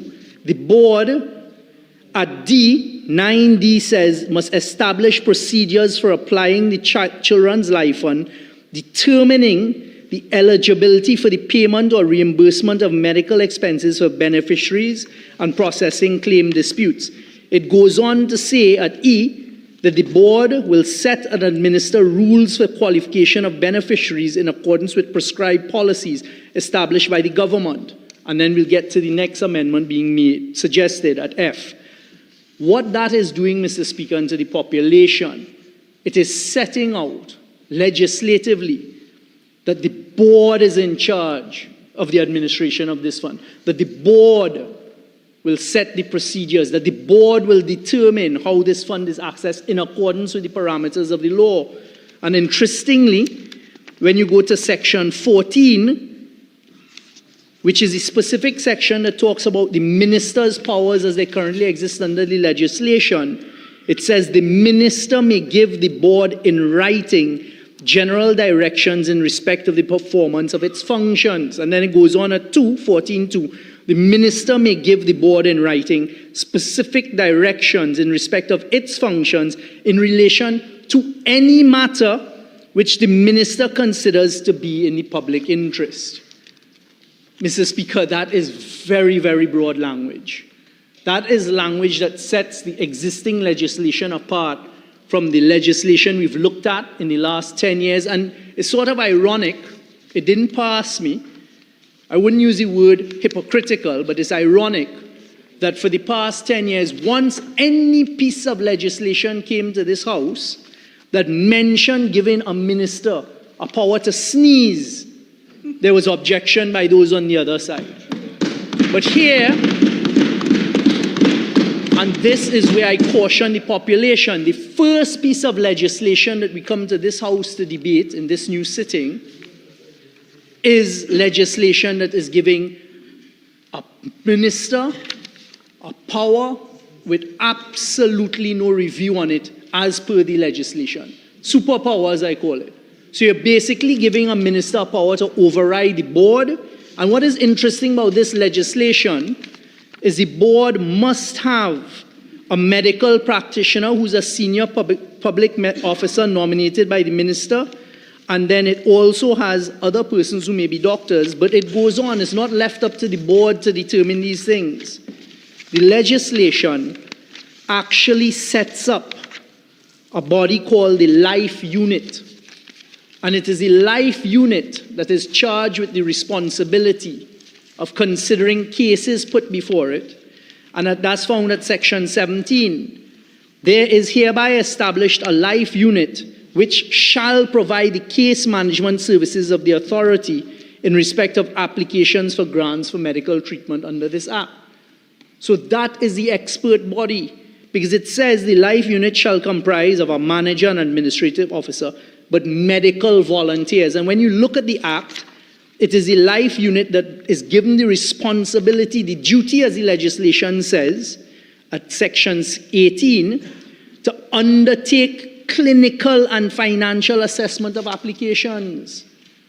So there's this specialist body set up by the legislation called a Life Unit that must look at the clinical, make a clinical assessment to determine whether they should recommend to the board that a child who meets the eligibility requirements, which are set out at section 19, and one of which, as I said before, requires treatment that's unavailable at a local medical institution, and then there's a financial side, but look at the clinical side. It is a Life Unit that will determine and undertake the clinical assessment, make the recommendation to a board that is set up under the Act, with all of the authority of the Act, and a board that, as the legislation currently stands, a minister can give directions to. And as I read, Section 14B says, not only can the minister give directions, but the minister, in the broadest possible language, on any matter which the minister considers to be in the public interest. So one must immediately question and begin to wonder, why in the first piece of legislation to come before this House, where I accept you want to improve what exists to give access to life-saving treatment for children who need it and they can't get it locally. But why go to this extent to give the most extreme of powers with no oversight in the Act? And that led me to another question. And I'd like the government to consider this. This just talks about the minister. But as we know, as per the Constitution, in this instance, is it a minister acting on his or her own in their sole discretion? It certainly seems so on the face of the Act. Or is it, as we know, the Constitution sets out on occasions, the minister acting under the general authority of the cabinet? So immediately you're faced with this juxtaposition. Is the minister with this superpower here that is unnecessary, I submit, but understanding what you're trying to achieve, because you want the opportunity for a minister who feels, listen, this child needs immediate attention because they can't get it here, they fulfill. But how is the minister determining that if the Life Fund unit hasn't done so? If the board hasn't looked at it? Because I hear about emergency situations. I heard the minister suggest it may be on a weekend. But we all know that the board could sit at any point in time, and actually the legislation talks about that, as the minister accepted.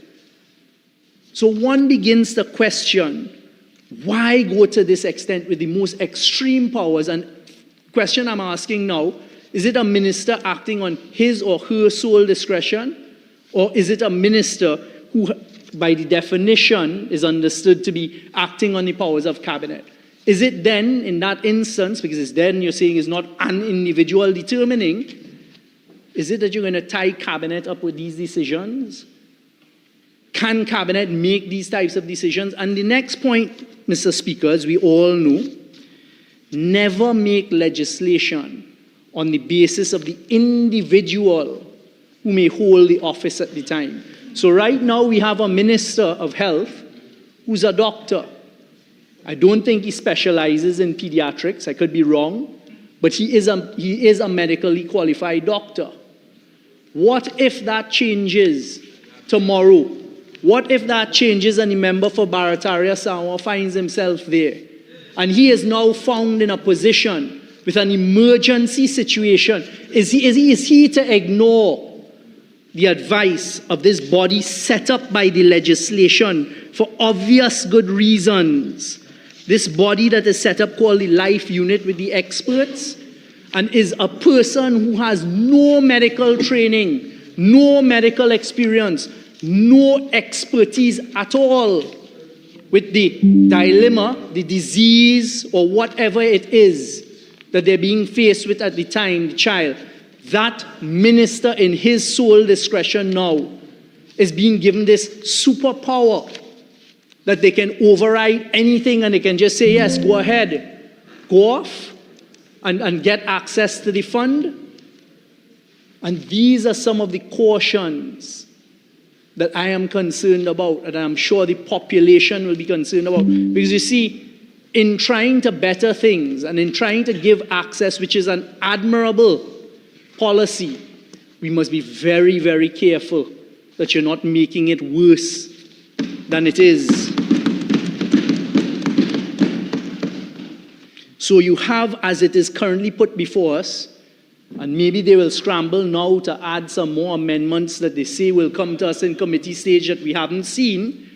But now you have a minister being given, is suggested to this population through the House that this minister be given an overriding power over the expertise of Life Unit and over the expertise of a board.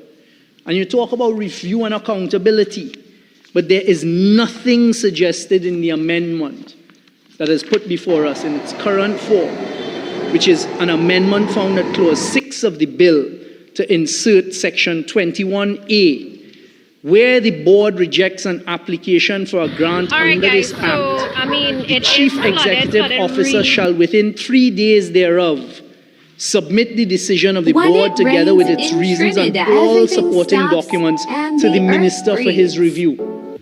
So you now have the Member of Parliament for La Labre, Conrad Elder, sorry, the member for Labre, being in his new position of Minister of Health, having been put before him now a refusal that has gone through the life unit, that has gone through the board with medical expertise. And the minister, who is the Minister of Health, the Member of Parliament for Labre, is now in a position where, in his sole discretion, he must review that board, that affirmation. That is going to open up now challenges for judicial review, because you can't limit judicial review. So there, what is the reasonableness? Why are you putting one individual in that position where you've had experts look at it? How are you not protecting the minister by giving him or her this new superpower? And worse yet, if it is, because it's undefined. It's undefined. Is it now going to be a minister who is acting with under the general authority of the cabinet? Law must never be made, Mr. Speaker, on the basis of an existing individual.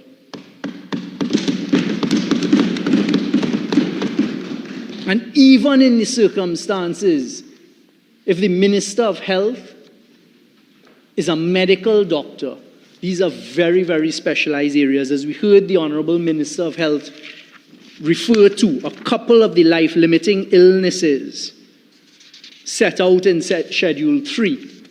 They look to be very, very specialized areas. They're dealing with oncology, cardiology, pediatric surgery, nephrology, hematology, and endocrinology.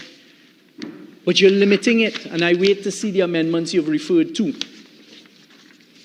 So we have to be careful. We have to be careful. We have to be cautious, because you're moving from this life-threatening illness to limiting, as I said, the scope and calling it life-limiting illnesses listed in Schedule 3, which the minister has already accepted, it seems to me, was tying his hand, not his hands, because it's not about him, tying the hands of whoever is the Minister of Health.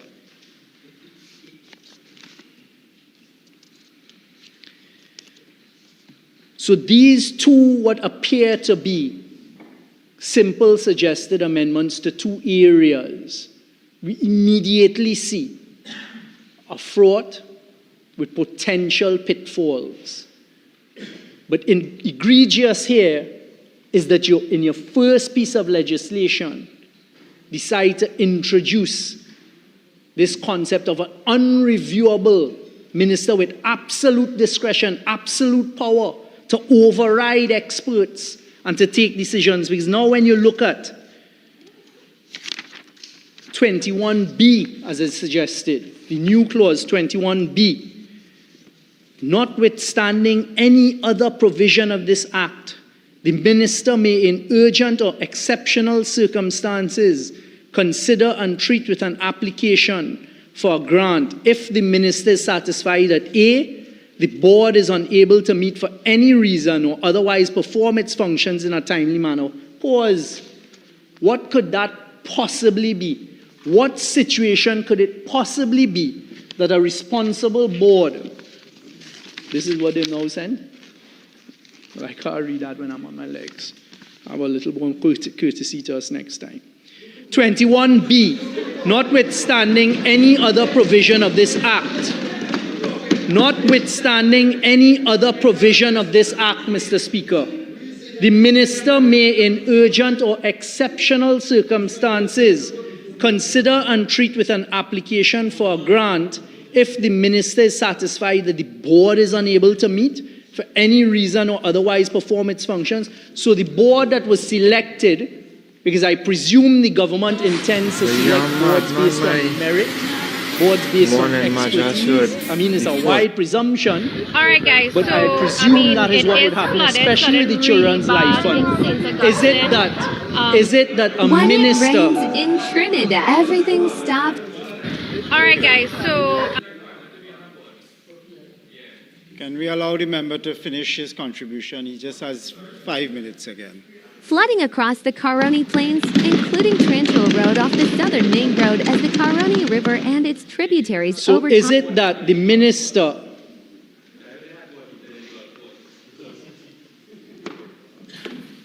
Continue.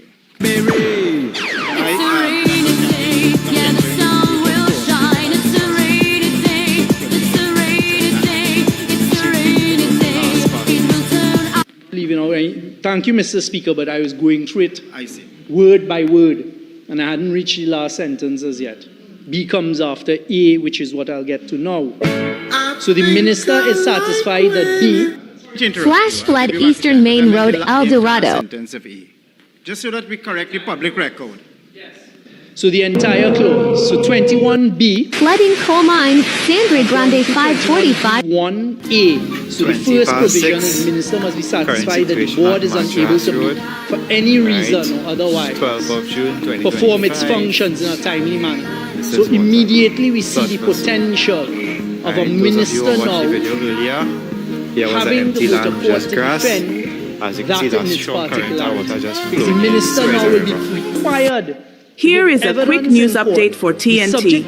The Ministry of Rural Development and Local Government has issued a river level advisory highlighting critical and near capacity. Then the action is required in the public interest in furtherance of the purpose of this act. Flood on the Saddle Road, Maraval in the vicinity of Maraval Plaza. 350. Where the minister acts pursuant to subsection 1, he shall notify the board.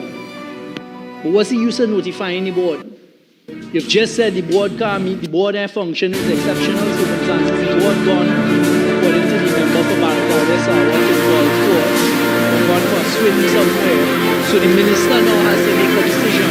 After the minister makes that decision, without any protection of expert advice, expertise around him or her, which could be set out in the act to protect the minister, he or she must now notify the board, or where the board is not constituted, the chief executive officer, of the decision taken and the reasons for doing so within 7 days of the decision. Sooner rain trace. So again, you're putting The rain the reach minister and it's flooding in TNT in a again. very, Reminder very to pick up difficult, all your trash because unenviable these floods position. are devastating on our roads into people's homes. Putting the minister in a They position litter on where the beaches and have even the in the power, rivers the that sole pile up power, over the sole time. discretion. When Make the a rain decision comes, it washes now, it down. because So we can't remember to find the teach your board, we children. can't find the experts. The rain reach And then and it's tell flooding him in or her, TNT again. and just tell them within 7 days. This calibration. What's the purpose? What is the board going to do in 7 days? Overturn the decision you've already taken? Trinidad and Tobago expect more rain and flooding tomorrow and later this week. That's exactly what happened For late yesterday. transparency. But the horse is bolted because you've taken the decision, Minister. Protect And the yourself. last issue affecting any. So here you have, Mr. Speaker, in normal speaking time. So here you have. So I'll take the extra time, Mr. Speaker. I won't use the time, but I'll take extra time. You're welcome. Extra time, or It's the use of the extra time. So, Mr. Speaker, we've already seen that there are a number of difficulties and a number of dangers that we caution the government about.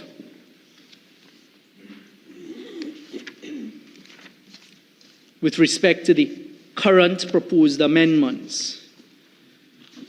And I'll use the remaining time that I have. Let me just first of all touch on a number, just a few, of the issues raised by the Honourable Minister in piloting this piece of legislation.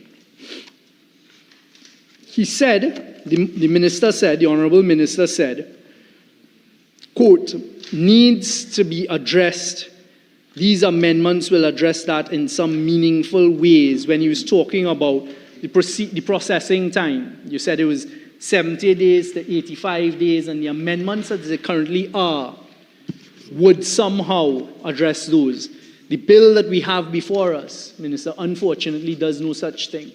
All the bill that we have before us is doing is limiting the types of treatment that is now applicable to that section, Schedule 3, and then also is giving the minister these wide, super discretionary powers that we're uncertain whether it's due to his or her sole discretion or the cabinet, but in any event, it's overriding what the parent legislation talks about, which is the life unit and the board and the expertise that exists there.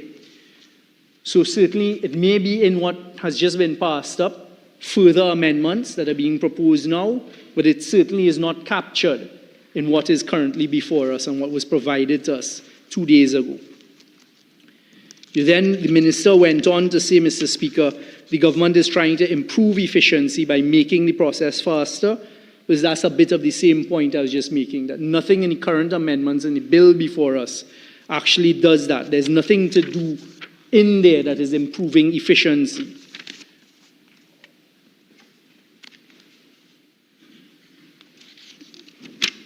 I think the ministers accepted that there are more limitations in just limiting the access, the eligibility to Schedule 3 alone.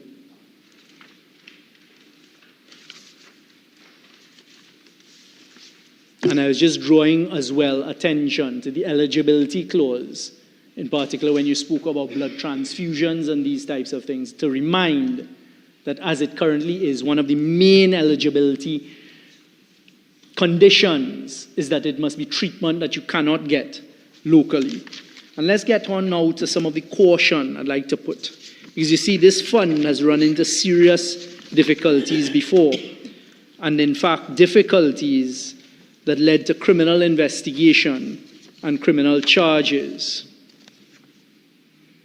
So when you look at the Newsday of the 12th of November 2015, you see a story by Miranda LaRose. The Newsday of 12th of November 2015, the Life Fund file for the DPP.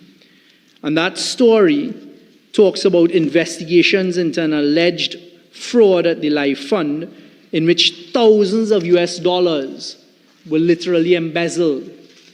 So one questions, do you do anything here that is going to affect the oversight of the Life Unit and the financial assessments that it does, as well as the board, and put the minister in a position where maybe some public servant, as happened in this instance, is pushing pieces of paper in front of minister saying, hey, we can't get in touch with the board, we can't find them, but this is an emergency situation, and you need to make a decision now, that when you unravel it, becomes an issue of fraud. And we would see with that particular instance, the Prime Minister, and this is now in 2015, a Guardian report by Radhika Sukraj, Prime Minister Kamala Prasad Bisesa, has admitted that she and Health Minister Dr. Fuad Khan were notified by letter that thousands of US dollars had allegedly been embezzled out of the Children's Life Fund last year. Prime Minister was actually written to by the then CEO of the Children's Life Fund Authority, Genevieve Mahadeo, on the 7th of May 2014. That went on, just to close it off, to not only be a charge after police investigation, but the person who had embezzled the thousands of US dollars using the Children's Life Fund was actually convicted. So one of the other cautions, and especially in looking at this emergency provision that you're putting on the minister, the superpower, takes us now to an article written by Mark Bassant on the 7th of July 2015 in the Daily Express under the heading, Deaths Under Query. And this one needs to be a particular caution, because what you had is you had public servants identifying a particular hospital, in this instance in Colombia, and literally convincing parents no longer to use treatment that the child in question had been getting in the United States, and literally forcing the process to this hospital in Colombia with a number of children. One questions the reason why that particular hospital, but in this instance, unfortunately, it led to tragedy and death of the children because they did not get the type of treatment in Colombia. Again, it is relevant in this context because you're putting all of this onto a minister, whereas you have legislation, the parent legislation, that sets out expertise with a life unit and the board. So we need to be cautious here.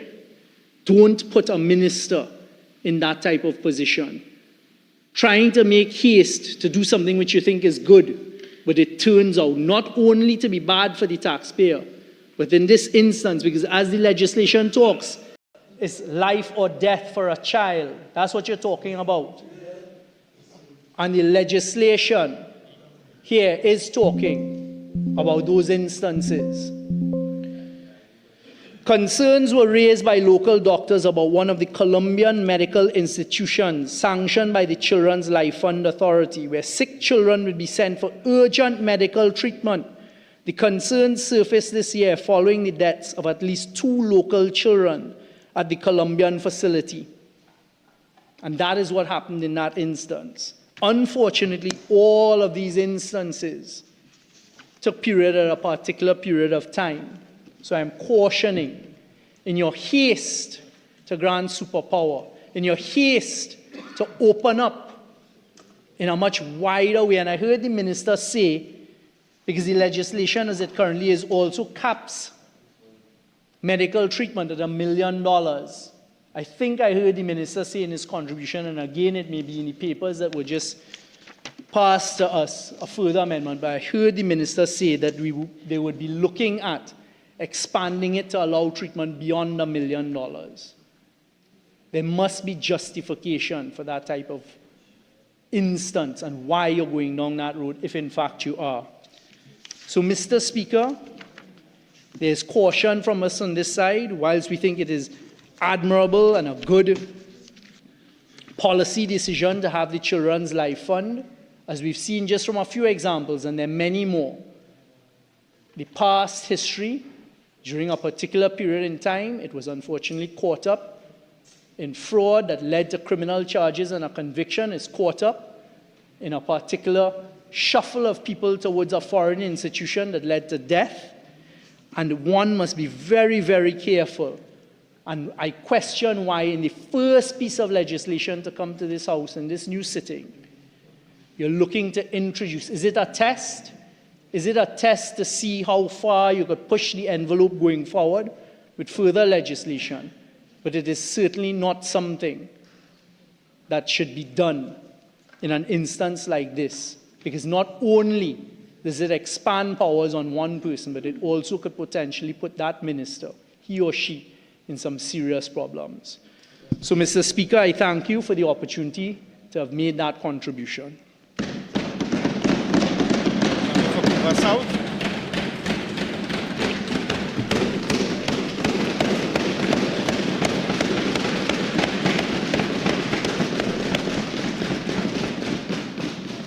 Thank you, Mr. Speaker.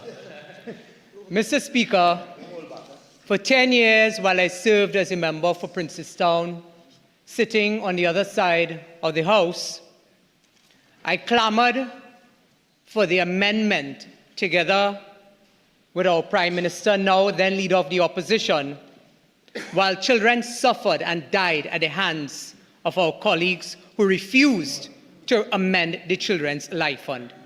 Today is a historic day, Mr. Speaker. It is a historic day because the Children's Life Fund, the vision for creating the Children's Life Fund came from the member for Siparia. And it was the member for Siparia whose brainchild it was to create this fund to ensure that the pain and the suffering of not only the children who are afflicted with life-threatening conditions, but the families and the loved ones who endured months, weeks, days, years of pain and suffering because they were unable to meet financially the constraints that they experienced as it related to saving or attempting to save the life of their child. Mr. Speaker,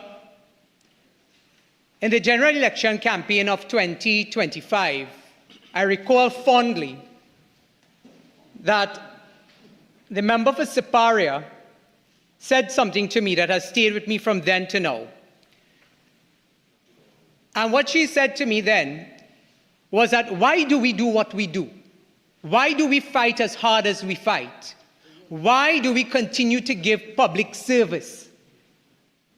And rhetorically, she answered the question for me. And she said, you know why? She said, because of our children. She said, what is the most important thing to you? She said to me, what is the most important thing to you?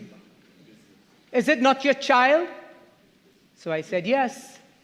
And she said, for each and every one of us who are parents, there's nothing like seeing your child suffer and you're unable to do anything about it. And that is why I continue to do the work and persevere and pioneer for the rights and protection of children. Mr. Speaker, I was very surprised that the opposition chose the member for Port of Spain North St. Anne's West to be their first contributor to this bill, and I'll tell you why. For 10 years, the member sat on this side of the House, but never one day while the member for Siparia and myself advocated for amendments to be made to the Children's Life Fund to benefit our nation's children. Never one day did the member for Port of Spain North St. Anne's West lend his voice in support for any amendments to be made to the Children's Life Fund. And when the member wants to speak about hypocrisy, that is hypocrisy, Mr. Deputy Speaker. Mr. Speaker. Mr. Speaker, forgive me if I seem a little impassioned, but I'll tell you why in my contribution, why I take the Children's Life Fund so seriously, together with the member for Siparia. The member for Port of Spain North St. Anne's West raised several issues.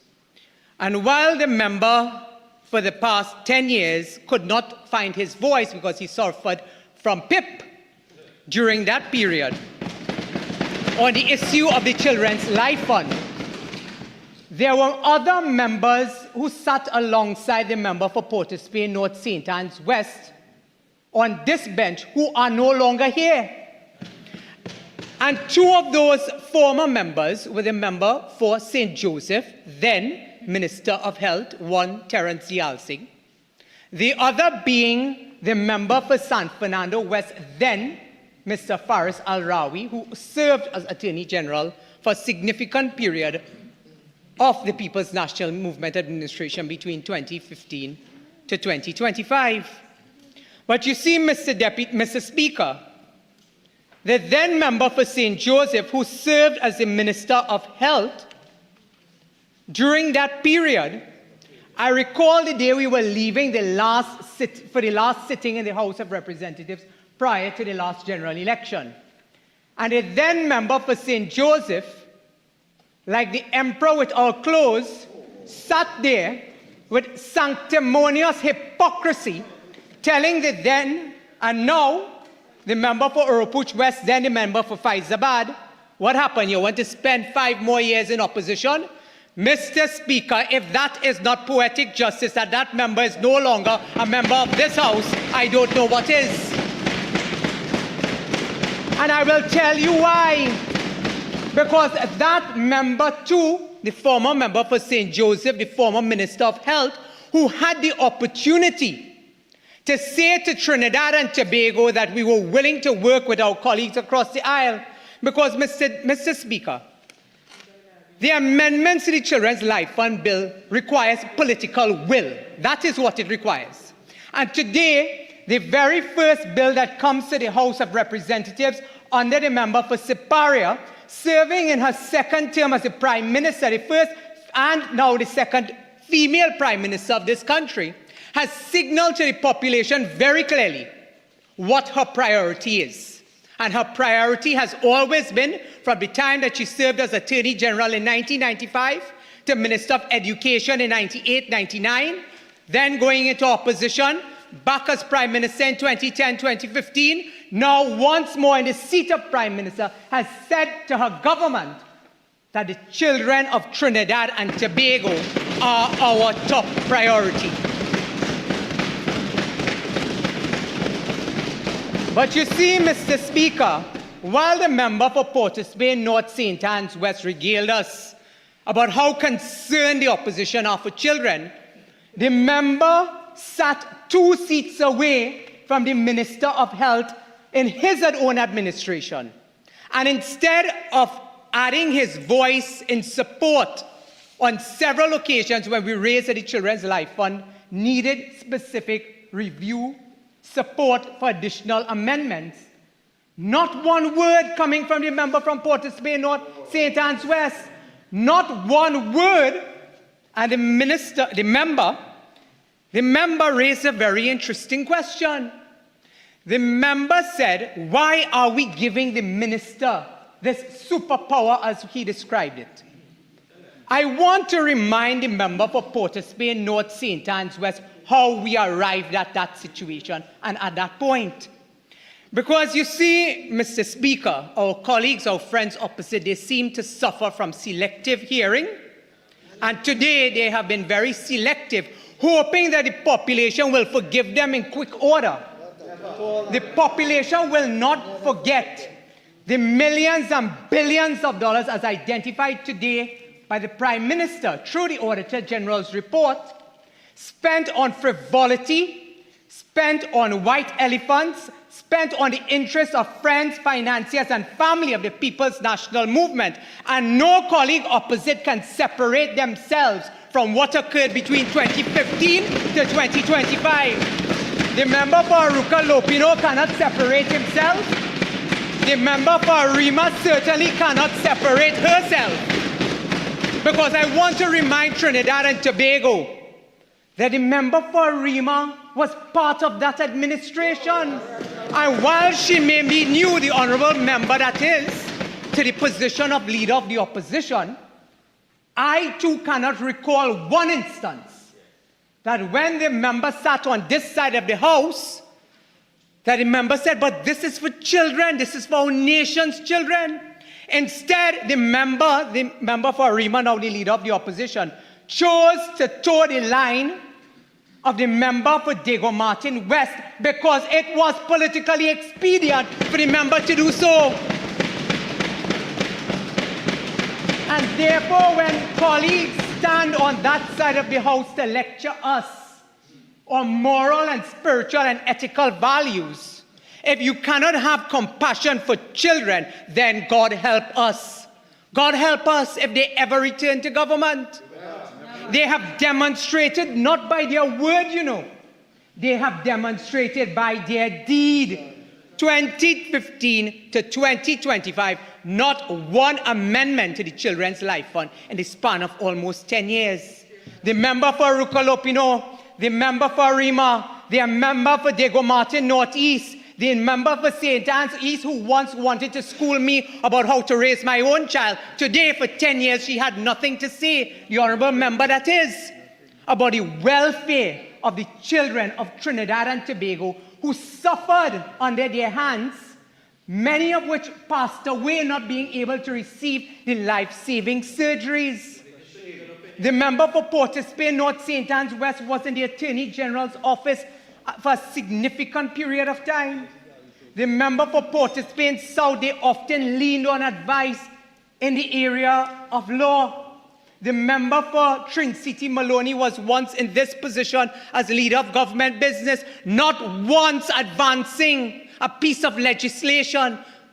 But Mr. Speaker, the member for Siparia today made sure that the very first act that she was committed to was bringing amendments to save our nation's children. Mr. Speaker, the Children Life Fund Amendment Bill 2025 has nothing to do with any personal interest on anyone on this side of the House.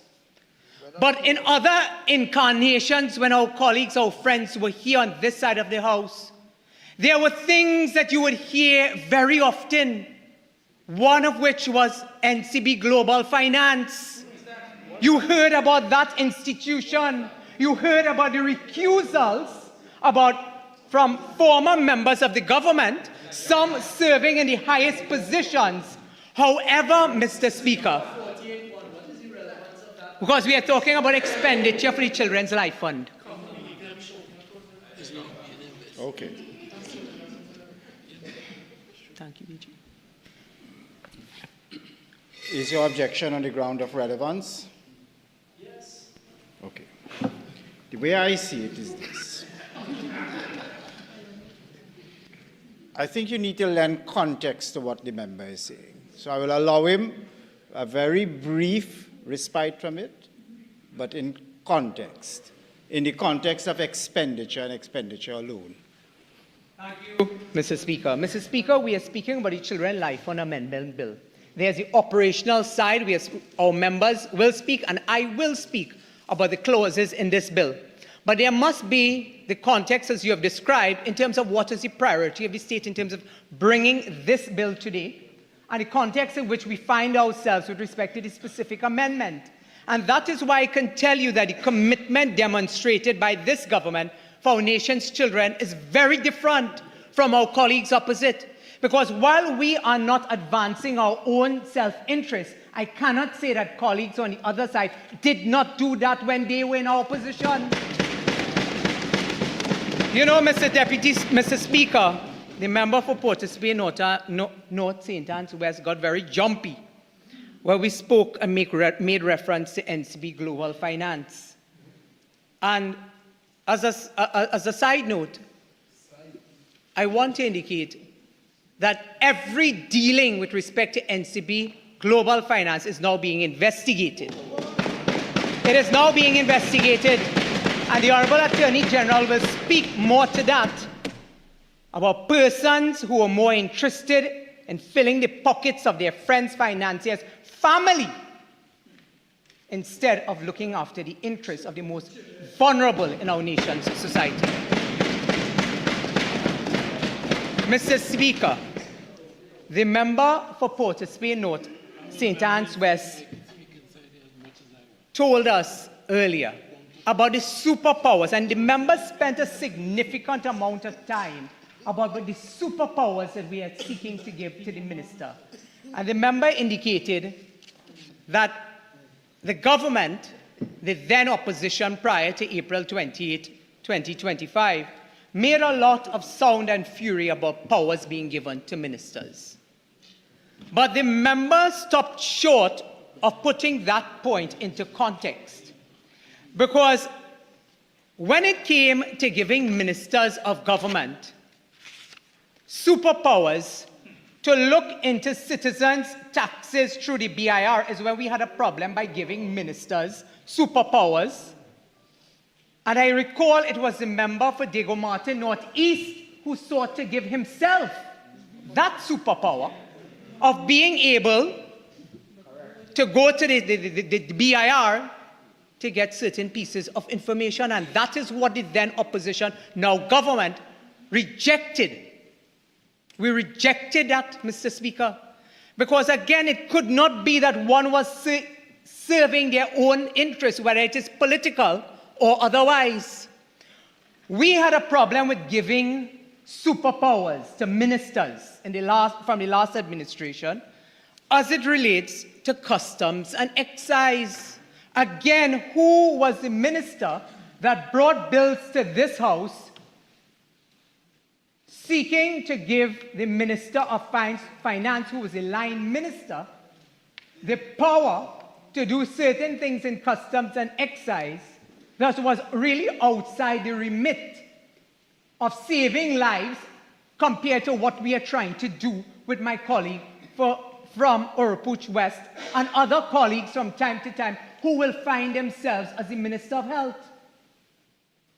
I want to remind the population, through you, Mr. Speaker, that it was not this government, the then opposition, who made a song and dance trying to give ministers of national security powers unto themselves that they would be able to receive sensitive information from the state apparatus as it relates to national security agencies under their purview. It was not this government. But you see my colleagues opposite bend their heads in shame, and they have a right to bend their heads in shame. They have a right to bend their heads in shame. Because when the then opposition, now government, raised the issue of giving ministers that superpower, it was in the interest of, one, the separation of powers in the Republic of Trinidad and Tobago. Two, it had to do with ensuring that the political arm was not interfering in areas that they should not be interfering in. And thirdly, Mr. Speaker, the member for Port of Spain, North St. Anne's West, said, well, you don't legislate for today. You legislate for tomorrow and the day thereafter, because anyone can be sitting in the position of minister. And therefore, you would want to ensure that person is insulated from any perceived bias or interference. Mr. Speaker,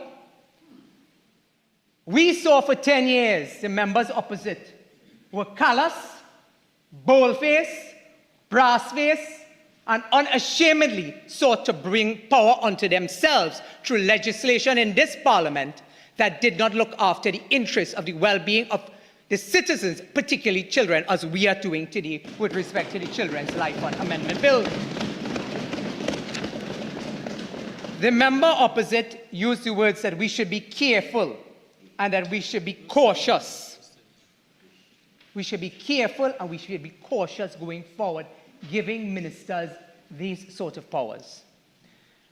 Mr. Speaker, when you look at the bill, and you look at the amendments that are being proposed, you spent a lot of time, and I'm very grateful, Mr. Speaker, I'm not seeking to bring you into the debate, but for a long time in this House, there was an absence, and I will make no apologies for saying that, there was an absence of contextualizing a lot of what was being said, whether it was right or wrong. But today, sensibility has returned to the House of Representatives.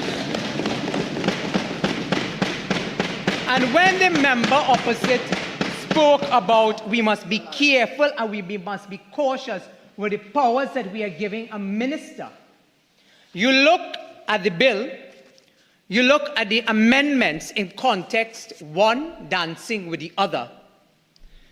Mr. Speaker, it has to be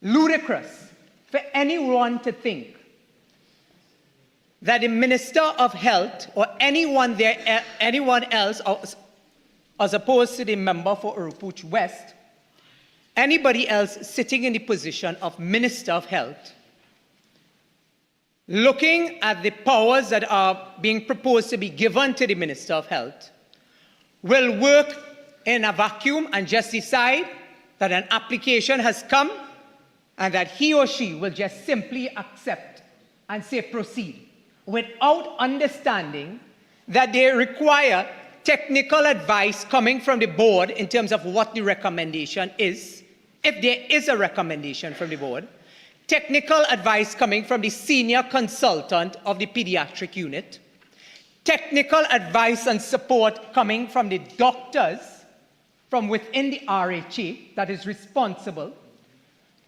accepting and seeking technical advice from external parties, whether it's from within his own ministry or senior doctors.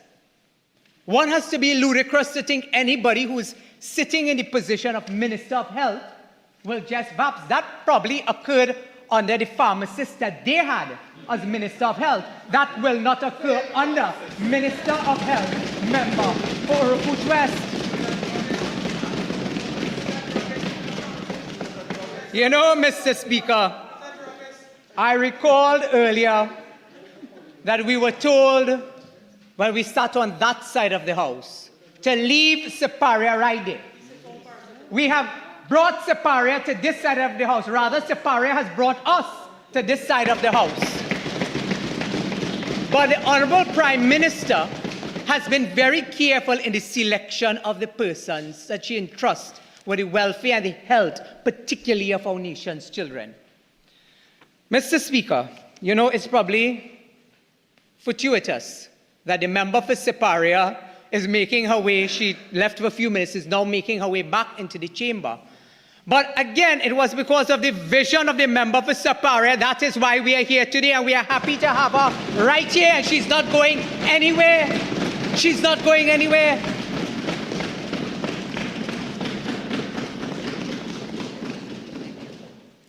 Mr. Speaker, I want to refer to a comment that was made by my colleague, the member for Port of Spain North, St. Anne's West, saying, why are we giving the minister all of this power?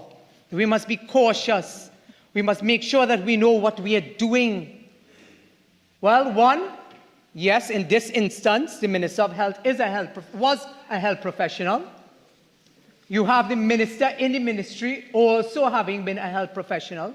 You have several members on this side of the House, well-acclaimed senior doctors having served in our public health system. But the Prime Minister always says, you know, the Prime Minister is a lawyer, but she always says, we will not advise ourselves. And therefore, that is why we made the point. You are dependent on senior technocrats, consultants, the people who will be responsible for providing the support. This is not a one-man show. The colleagues opposite, ran ministries as a one-man and a one-woman show. And that is why very little or nothing occurred in the last 10 years.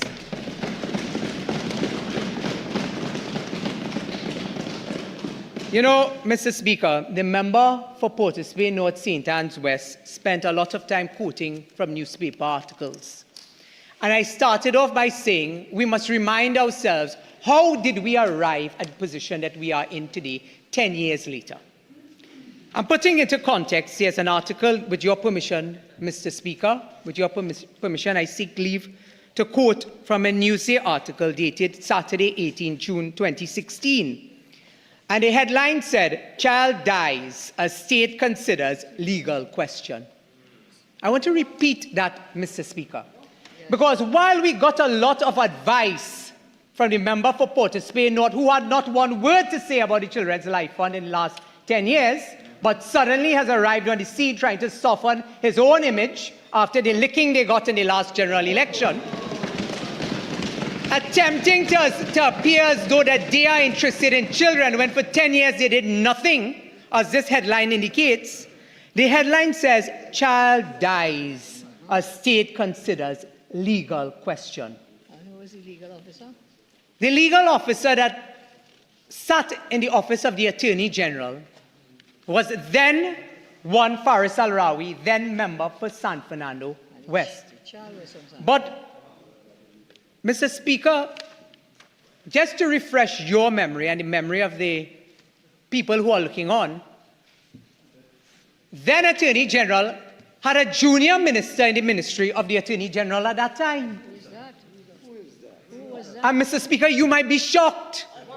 You might be very shocked, alarmed to know that while my colleague from Port of Spain North, St. Anne's West attempted to cry and sympathize with all of those who suffered as a result of not getting any assistance, some having perished, the person who served as a junior minister in the office of the Attorney General, when this headline came out, child dies as state considers legal question, was none other than the member for Port of Spain North, St. Anne's West.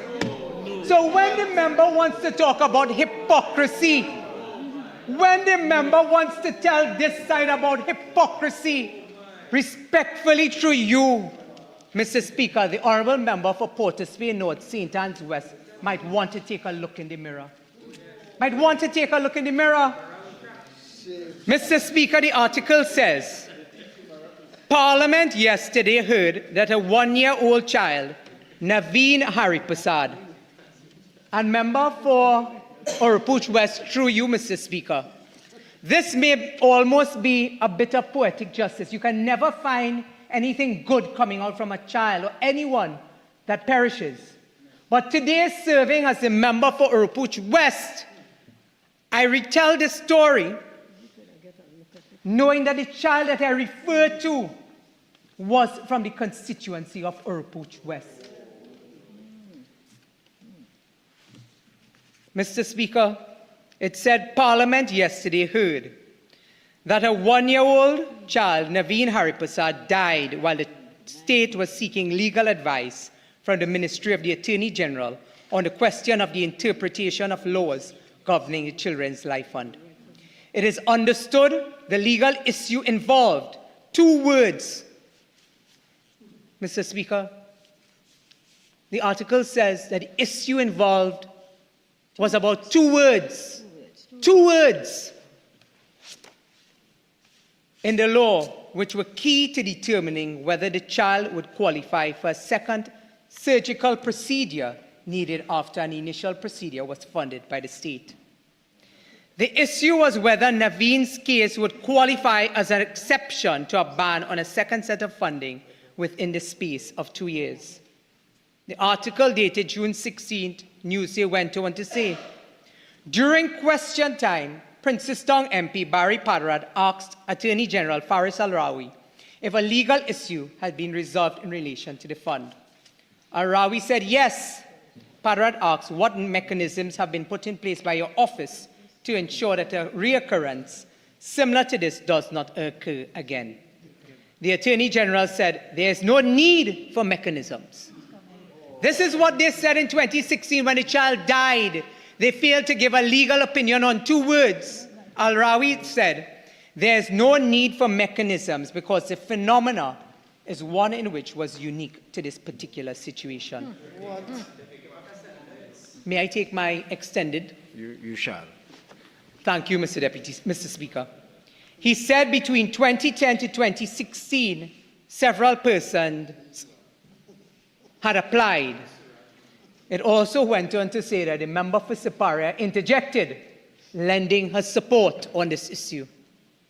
Mr. Speaker, the records will show very clearly that we have never deviated from our original position, which was really meant to help particularly those, but not limited to, those who were constrained because of financial constraints to seek medical advice, particularly for children, on issues that locally there was no treatment available for. Mr. Speaker, I want to give you an instance about the level of commitment, and that is why today there are a few amendments to the Children's Life Fund Amendment Bill. There are 2 that we have brought initially, and there are a few that we will put on the floor of the Parliament as we continue. One, yes, does seek to give the context to the involvement of the minister. It also seeks to give beta thalassemia and several other conditions consideration for access to the Children's Life Fund.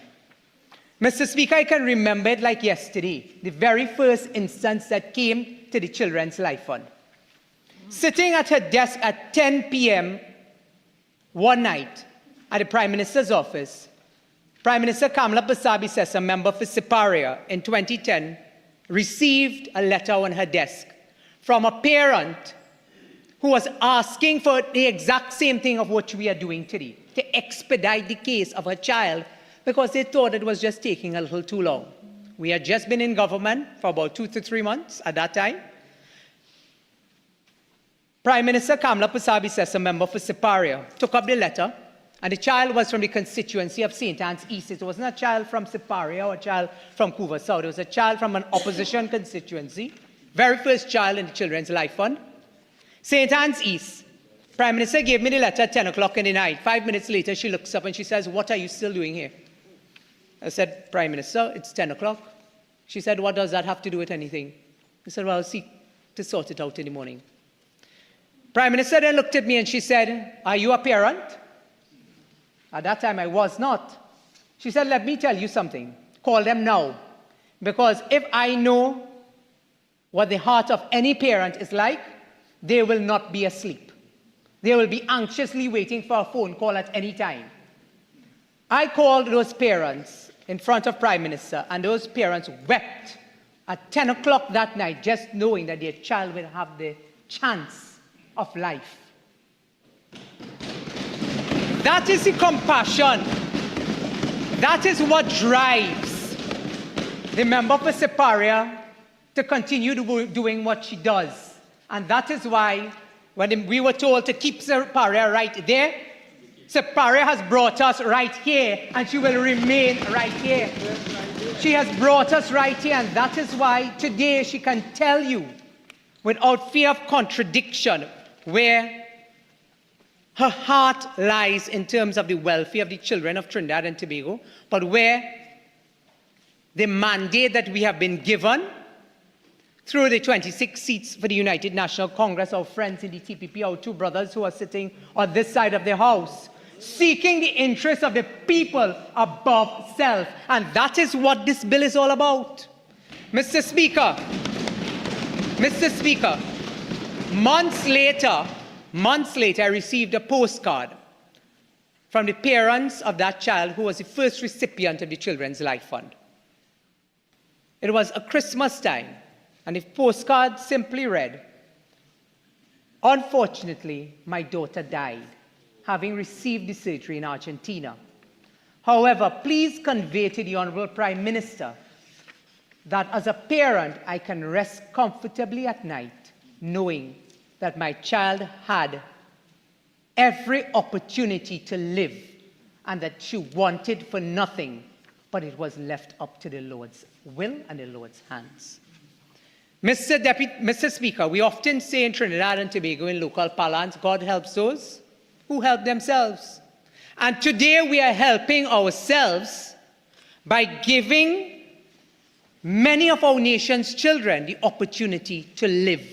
And if that is not a noble gesture, not seeking fame, the member for Separia, but understanding what it is like to come particularly from a rural constituency, bundling Baji and Bodhi in the markets to put herself through school, but sitting here today as a second female prime minister, ensuring that she seeks the interests of the most vulnerable. The Prime Minister always gives me a story about when she just became an MP, about a child Prime Minister who had a hole in his heart, and she raised baked seals, barbecue, etc., to be able to say, because in those days there was no life fund. And it was from then to now that the Honorable Prime Minister and this government has ensured that we will put our nation's children first, Mr. Speaker. Mr. Speaker, I'll give you, as I wrap in my last couple minutes, the operational elements as the Attorney General and the Prime Minister and others may contribute with the specifics of the clause. One other issue that I raised for 10 years was the operational arm of the Children's Life Fund. Between the period 2015 to 2025, I would visit that Life Fund almost as though I was living there, or the instruction of the member for Separia. Anyone who needed assistance in filling out the forms, knowing how to maneuver the Life Fund in terms of the application process, was sent and accompanied by myself, the member for Princetown at that time, on the instruction of the member for Separia. That is how committed the member of Separia is to ensuring that people are able to access the Life Fund. But on the first day I visited there was one OJT running the Life Fund office. And the applications, simple an application form was not being given to parents, because that one OJT will determine if you can get a form or not. I came back and I raised that as an urgent question in this House. The then member for St. Joseph, Minister of Health, then as he was, for 10 years sat on his hands and did nothing, and my colleagues opposite remained quiet for 10 years when I raised the issue of the lack of staffing and under-resourcing of the Children's Life Fund. Year after year after year, my colleague from Shogunas East and myself would come to this house and speak time to time about the under-resourcing and the understaffing of the Children's Life Fund. And Mr. Speaker, I'm almost certain that the Honourable Prime Minister, she has already told us that we have to ensure that legislation is just half of it. The other half, she wants us to ensure that this is operationalized in the shortest period of time. And she has given her commitment on behalf of the government to support the Children's Life Fund. Again, not just in word, but in deed. And that is commendable. That is commendable, especially when the Honourable Prime Minister has told us today what the Auditor General report contains. So while they found the resources for rentals that nobody occupied, and we will speak more about that in the mid-year review, while they found the resources to ensure that friends, family, and financiers were enriched, they found no resources for the Children's Life Fund. I recall, I think it was last year, $5 million coming down to the end. Scrambling, the member for Port of Spain, North St. Anne's West today said that the government was scrambling. We are very prepared because we know what we have to do and we have the political will to do it. If anybody was scrambling, it was my friends opposite, because they were advancing self-interest, family interest, financier interest, as opposed to the interest of who? The most vulnerable, the children who fell under the Children's Life Fund. And Mr. Speaker, today I am very happy. I'm overjoyed. I'm elated. You know, I remember the member for Diego Martin Northeast said sometimes it gives them intestinal, digestive problems, and they must probably be at pain. So while they smirk and they grin and they make us feel that they are happy for the children of Trinidad and Tobago by their actions between 2015 to 2025, and we must judge them by what they do and not by what they say. Mama Guy, cry, has been the mantra of my colleagues opposite. Never on any occasion have they demonstrated through deed, whether it was to bring amendments to the Children's Life Fund or to lend financial support sufficiently to have the Life Fund operationalized the way in which it was meant to do, have they ever committed to. And therefore, Mr. Speaker, we will do what they have refused to do. And that is why Trinidad and Tobago ensured that they got rid of the former member for St. Joseph, Terence Yalsing, ensuring that he is no longer the Minister of Health. He was referred to as the Minister of Debt. Minister of Debt. And that will be the legacy, because I can tell you they will not be returning to this house. The people of Trinidad and Tobago and the children of Trinidad and Tobago who will now benefit from the Children's Life Fund will never forgive them. Young one-year-old Naveen Hariprasad should have never been able to be in a position to succumb to the conditions that he suffered at 1 year old because of financial constraints. Mr. Speaker, I am happy when I look down the aisle and I see the member for San Fernando West today is a decent man,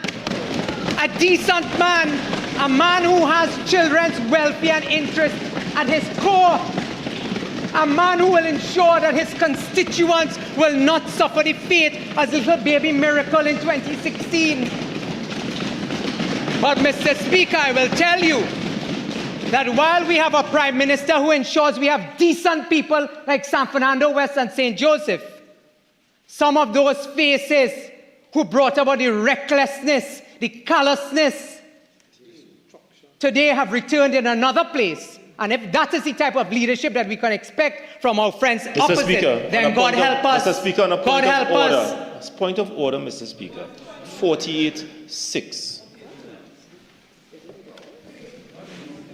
Improper motive, imputation, but I am not a fan of perfunctory rulings. But in this case, I think it is a real stretch to say that is an imputation of an improper motive. Carry on. Mr. Speaker, I want to encourage my colleague to get accustomed to that seat. I noticed today my colleague spent a lot of time jumping up and down like Jack in a box. But today we are here about the serious business of the children of Trinidad and Tobago. And I'm very happy as a member for Couva South with all 27 colleagues, including the Honourable Prime Minister, for bringing this bill as our first bill, our flagship bill. Our flagship bill in the second incarnation of the second female Prime Minister of Trinidad and Tobago, the member for Siparia, who has been affectionately dubbed the mother of our nation. And today with this bill, I can understand why. I thank you, Mr. Speaker.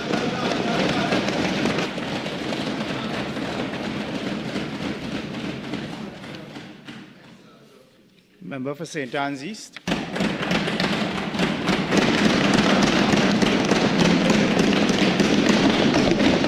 Thank you kindly, Mr. Speaker. Mr. Speaker, I noticed that when someone was asked, one of our colleagues was asked, what would be the atmosphere in the House today, the member for Couva South said it would be hot and heavy. And I wondered, what is so hot and heavy about a parliamentary sitting where we gather to discuss the business of this country? But clearly, the member came prepared to bring hot and heavy into the parliament debate today. But is it interesting that the government was not as prepared, even with the first flagship bill that they brought, because were it not for the intervention of my friend from Port of Spain, North, St. Anne's West, they would have brought to this House a bill that would have contradicted exactly what they were trying to do. So it makes one wonder how ready and prepared were they? And it makes you wonder if it was more emphasis on the hot and heavy or more emphasis on the children that they insist they will defend. Mr. Speaker, the People's National Movement has always stood in defense of children. Whether it is education or whether it is to bring a child marriage bill that protects the children of this country. Mr. Speaker, Standing Order 48-1. Standing Order 48-1. 48-1.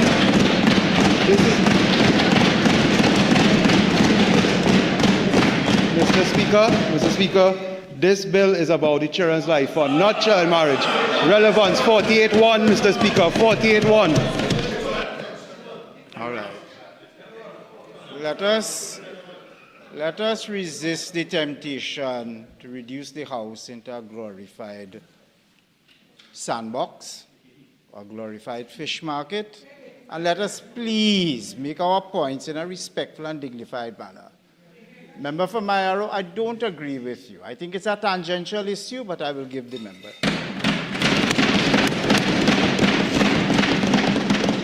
Thank you, Mr. Speaker. Mr. Speaker, the People's National Movement has always stood in defense of children, whether it is education policy, whether it is the child marriage bill, and I wonder why my colleagues are so jumpy. Maybe it is because it is recalled that at that time it hot and heavy. At that time it was a hot and heavy debate. And I remember a temporary senator being sworn in by the UNC government. A stain on this parliament, a stain in the other house. Member, I'm going to have to ask you to use a somewhat more anodyne phrase to describe that. Because to suggest that a temporary senator was sworn in and thereafter it's a stain on the parliament, it leaves any reasonable and fair-minded observer to come to the conclusion that there was something amiss about that. So either you clear it up or you withdraw it. Thank you, Mr. Speaker. Mr. Speaker, the temporary senator sworn in at the time was very much in support of child marriage. And that is what I consider, and that's why I said it was a stain on the parliament, because the People's National Movement did not share that. Fair enough. Accept it, and I will ask you to withdraw it. Thank you. You asked me to, sorry? I'm asking you to withdraw the conclusion that it was a stain on the parliament. Mr. Speaker, I withdraw that it was a stain on the parliament, and I will move on. Thank you. Mr. Speaker, if one listens to the contribution of the member of Couva South, you would believe that the Children's Life Fund was closed down, shut down, and not available for the children of this country. We on this side, the People's National Movement, we have always said we would support good legislation. And the Children's Life Fund is a good thing. And therefore, we supported it, and we continue to support it even in the last 10 years, to fund it and to ensure that children receive the benefits of the Children's Life Fund. So we reject totally this notion that there was no support for the Children's Life Fund by the People's National Movement. In fact, as said before, if it weren't for the intervention of the member for Port of Spain, North St. Anne's West, then we will be spinning top in mud in this parliament even today. So that alone says that the People's National Movement has the children of this country at heart, as we always have.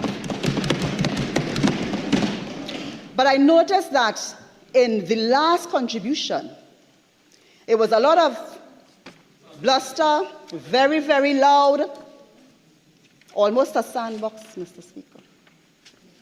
But there was little said about the salient fact dealing with the powers of the minister. And that is one of the most important parts of this, because the People's National Movement is in support of the expansion to children who would not have received the benefit of the fund before, most certainly, because we would like my own constituency. The member spoke about one. I personally know about 2 children in my own constituency that benefited from this fund. And therefore, we are happy to support the expansion, even as we were happy to give some guidance on how it could be achieved. However, we are still concerned, and we will raise the concern about the sweeping powers that have been ascribed to the minister, because that could be the wedge in the door. If that is a test piece, then one wonders what could come next. And the issue really is that there is a structure in place for the consideration of applications to the fund. And that structure involves very qualified professionals. The chairman is a lecturer in emergency medicine, specialist training, special certification in advanced pediatric emergency. The CEO, all of these people sit on the board. They have been in practice for over 20 years in general pediatrics.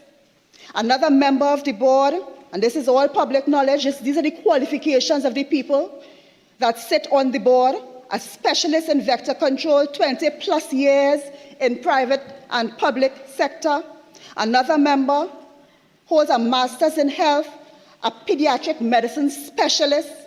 Other board members, senior public officer as a medical practitioner, senior public officer in finance, senior public officer Tobago Affairs, a representative of the Tobago House of Assembly.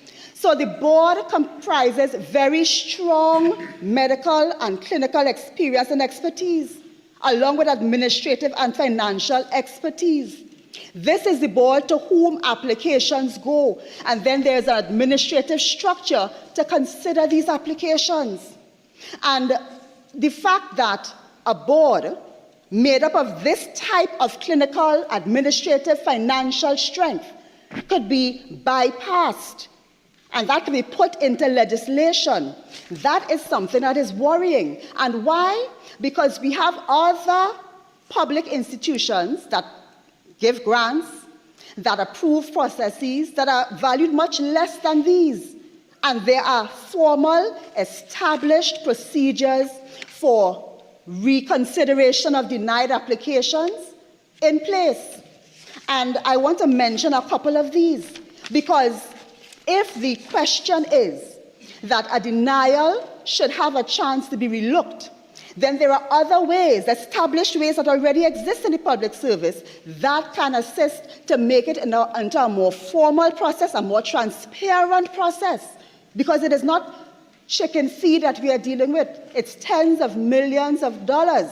And as the member for Port of Spain, North, St. Anne's West raised, there have been issues of fraud associated with this already. So while we are trying to do a good thing, the question is, why are we ignoring established formal procedures that exist to be able to give a minister this type of power that could be open to abuse? One, depending on who the minister is. Two, a minister, even as my friend from Oral Poach West, is it?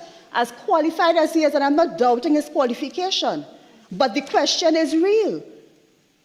That minister may not be the minister that will be there all the time, and a minister is not necessarily a subject matter expert, even on this side right now.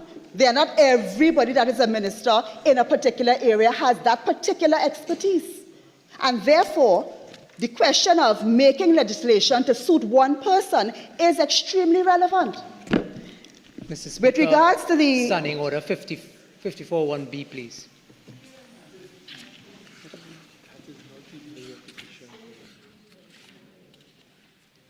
Sorry, 55-1B. The former speaker on the opposition side has repeatedly dealt with this issue.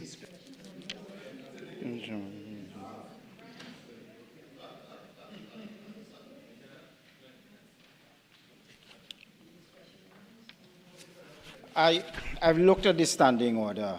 At this point, it is borderline, but I don't consider it to be irrelevant or tedious repetition. But, as I've said, it's borderline. So perhaps we could move on a bit.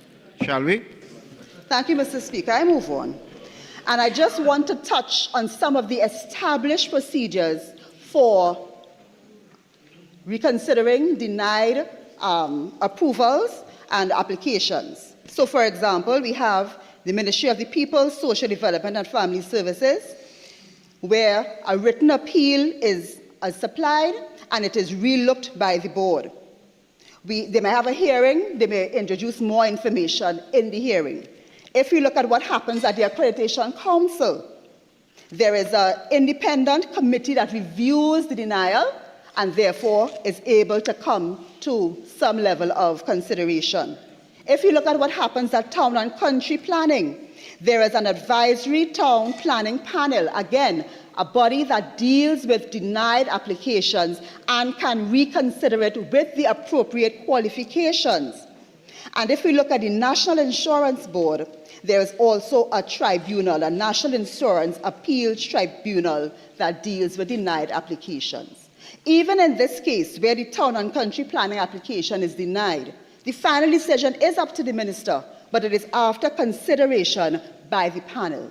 So the point is that there are other ways existing in the public service right now to deal with matters of denied application. And what is being introduced in this legislation is a departure from those types of proceedings where you have qualified personnel relooking a particular situation. So the question is, why is it so different? Why do we need to go into giving a minister such sweeping powers when there are alternative ways that have been tried and tested? And the question of whether the time sensitivity is important, that is important. And that can certainly be built in, as it is in some of these that are open for examination, when time limits are put in to ensure that matters do not drag on. Because it is about life, it is about children, and it is about saving lives. So that's a consideration, and it can be introduced into the legislation. So, Mr. Speaker, the question really is whether it is necessary for the minister to have that type of power, even as we, the PNM, support the expansion of the services offered into the life, not just life-threatening, but life-altering or life-limiting conditions. We support that. However, we are concerned about the powers of the minister, And we are concerned because there are other established mechanisms that can be used. And we would like to understand why those have been bypassed and why this particular method of dealing with it has been introduced into legislation, because it now sets a precedent, and other bits of legislation may now be brought into the Parliament, giving ministers sweeping powers that we know when just a couple months ago that was an objection. And there's a reason why. Mr. Speaker, I rise on 55(1)B. I think my colleague has now crossed the borderline. Well, I've looked at it. I think in all fairness, she is pointing to alternative statutory formulations. I think the lawyers in here would answer it, but I think the member has made her point and we could move on from it. The overarching principle, as I see it, is an alternative statutory formulation. You all will have the chance to answer it. But I think we could move on. I think the point has been made. There is the principle of a statutory formulation, so we could move on. But we need to compare apples to apples and oranges to oranges, so we can move on. Thank you, Mr. Speaker. Certainly, I don't want to delay this House any further, and I have made the point and exactly what the contribution is supposed to make, that we don't want, in trying to do a good thing, to introduce something that may cause us difficulty in latter times. We don't make law for one person, we make law for the running of our country. And so I want to reiterate that the question of the sweeping powers of the minister, those concerns can be handled using established procedures, and that would be in much better form in terms of legislation for Trinidad and Tobago. Thank you, Mr. Speaker, for the opportunity. I call on the Honourable Prime Minister. Thank you. Thank you very much, Mr. Speaker.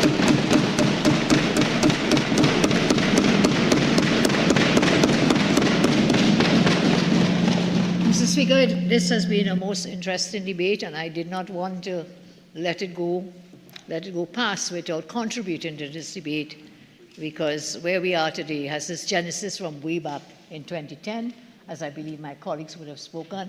I congratulate my colleagues who have spoken on this side. I thank them for their contributions, the Minister of Health and the member for Hoover North. So, the honourable member for, she left?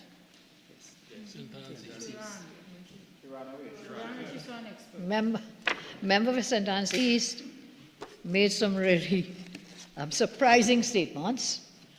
Well, in some ways absurd, but totally not true. The member said,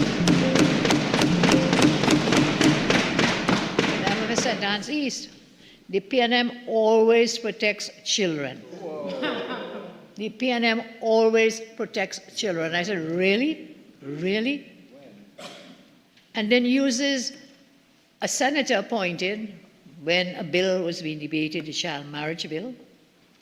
That senator gave views that were their views. But at the end of the day, let us record it here as it was recorded before. The UNC totally supported that bill, which had to do with avoiding and making sure that you did not have child marriages. We supported the bill. So if one senator expresses views, as happens on their side, on any side, but at the end of the day, our party, the great party to which I belong and we belong, we supported the child marriage bill to prevent child marriages. But then what about the Justice Barnes report? What about the Justice Jones reports? All these had to do with children. What did they do when they were there? So the member of St. Anne's East, I can't say is lying, not parliamentary, but is not speaking the truth. When mentions that they took care of children, they always protected children. They have not done that, and I'll show you why. We are in Parliament today, and just by chance, I said, the Lord doesn't sleep, you know. Lord only wears pajamas. And today, of all days, there's a report that came to the Parliament, laid as a paper number 7 on the order paper. The report of the Auditor General of the Republic of Trinidad and Tobago on the financial statements of the Children's Life Fund for the year ended September 30, 2015. Laid on this order paper today by the Honourable Minister of Finance. The report of the Auditor General on our financial statements of the Children's Life Fund for the year ended September 30, 2015. Before I take some extracts out of that report, let me first make note of. This is a report for the year ended when? September 2015. 2015. That was the last year that we on this side were in government. 10 years later, not a single report has been filed. A report has to be filed according to law every year, annual report. Your last report from that side is my report, our report, for 2015, and for the 10 years, not one, but you care about children. You care so much about children. What would those reports have said? Let me tell you what the 2015 report says, because a member for Port of Spain, North, St. Anne's West, quoting all kinds of articles that appeared to be negative, but we can deal with those. But the good things he will not talk about. So the 2015 report, under my watch, only now being laid, tells us this. First of all, it tells us that the management of the Children's Life Fund is responsible for the preparation and fair presentation of financial statements in accordance with international financial reporting standards, and for internal control as management determines is necessary to enable preparation of financial statements that are free from material misstatement, whether due to fraud or error. Earlier, I quoted from the Auditor General's report on the public accounts of Trinidad and Tobago, and the rest of that is history, because that was filled with all kinds of fiscal shenanigans and mischief and fiscal non-accountability. On the other hand, this report about the 2015 Children's Life Fund, the administration of the money, tells us, in my view, audit evidence obtained is sufficient. It is sufficient. So we get a clean bill of health, apart from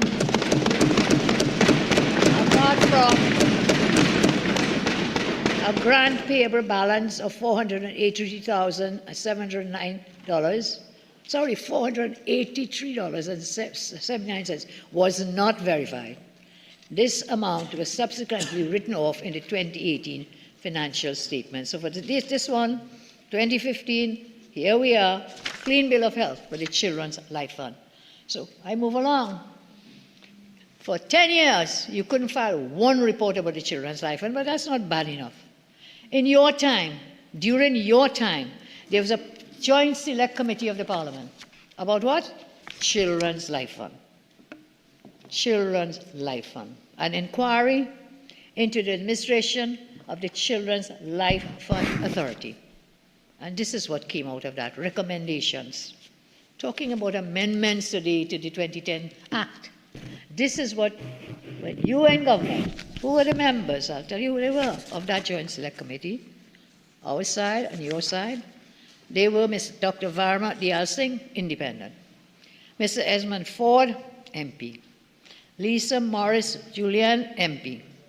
Ayana Webster Roy, MP. Nigel De Freitas, MP. Renuka Sagram Singh Suklal. Not one of whom is either in this house or in the other house today. There were two others representing the opposition. They were MP Khadija Amin and Senator Jayanti Lakshmidiyal. This was the composition of this team. As I said, the only remaining members of the parliament are the two UNC members. Every other single PNM one has gone. And in this report, a recommendation was made, and this is in 2021. We are now in, well, 25, but just exiting office of our colleagues from the other side. This is what it says. Summary of recommendations at page 10. Roman 4. The Children's Life Fund should develop a draft proposal to amend Act Number 12 of 2010 to accommodate a wider range of treatment, children in need of medical treatment. Care about children? 2021. did nothing. It took us today in this amendment bill to increase, to widen the net of children who will now qualify for help under the Children's Life Fund.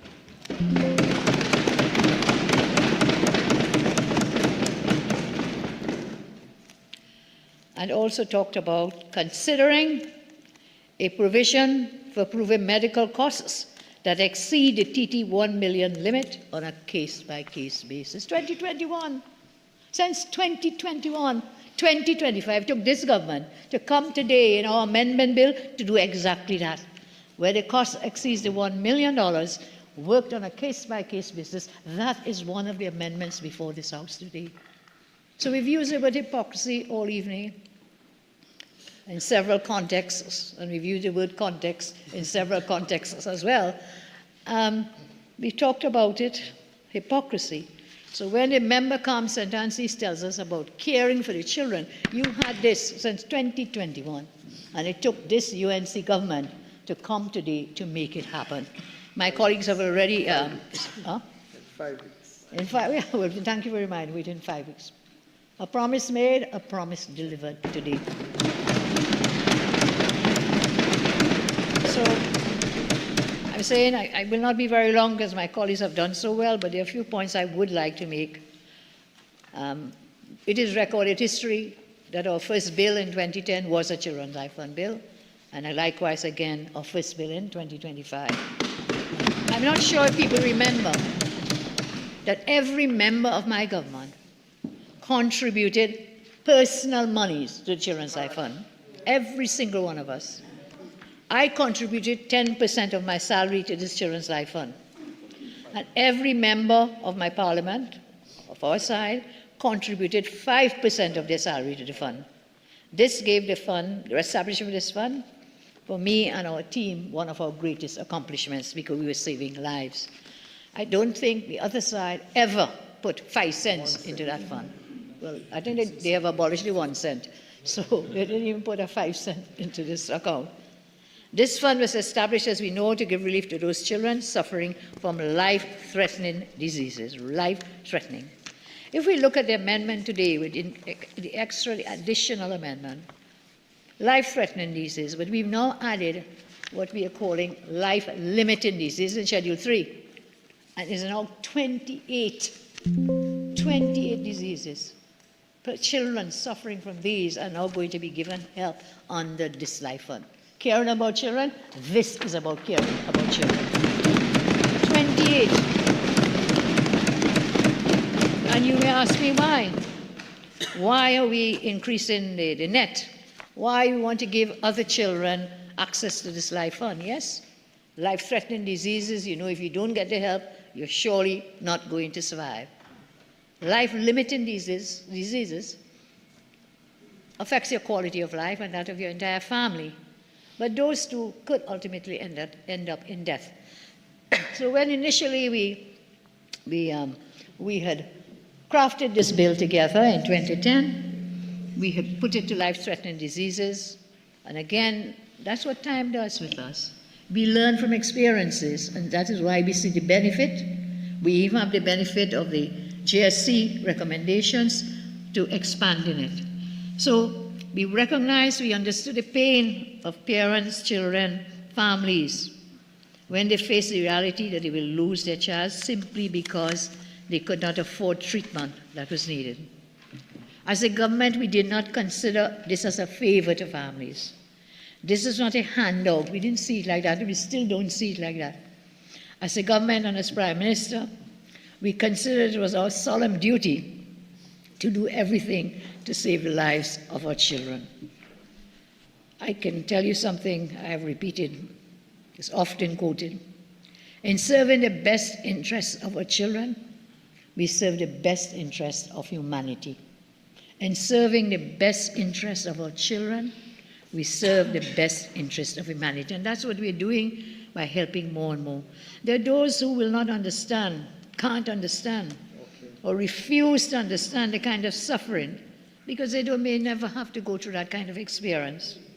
There are those on the other side holding power for almost 50 years, and not one of them had the humanity, the caring, the compassion, to look after children of those from the most vulnerable homes.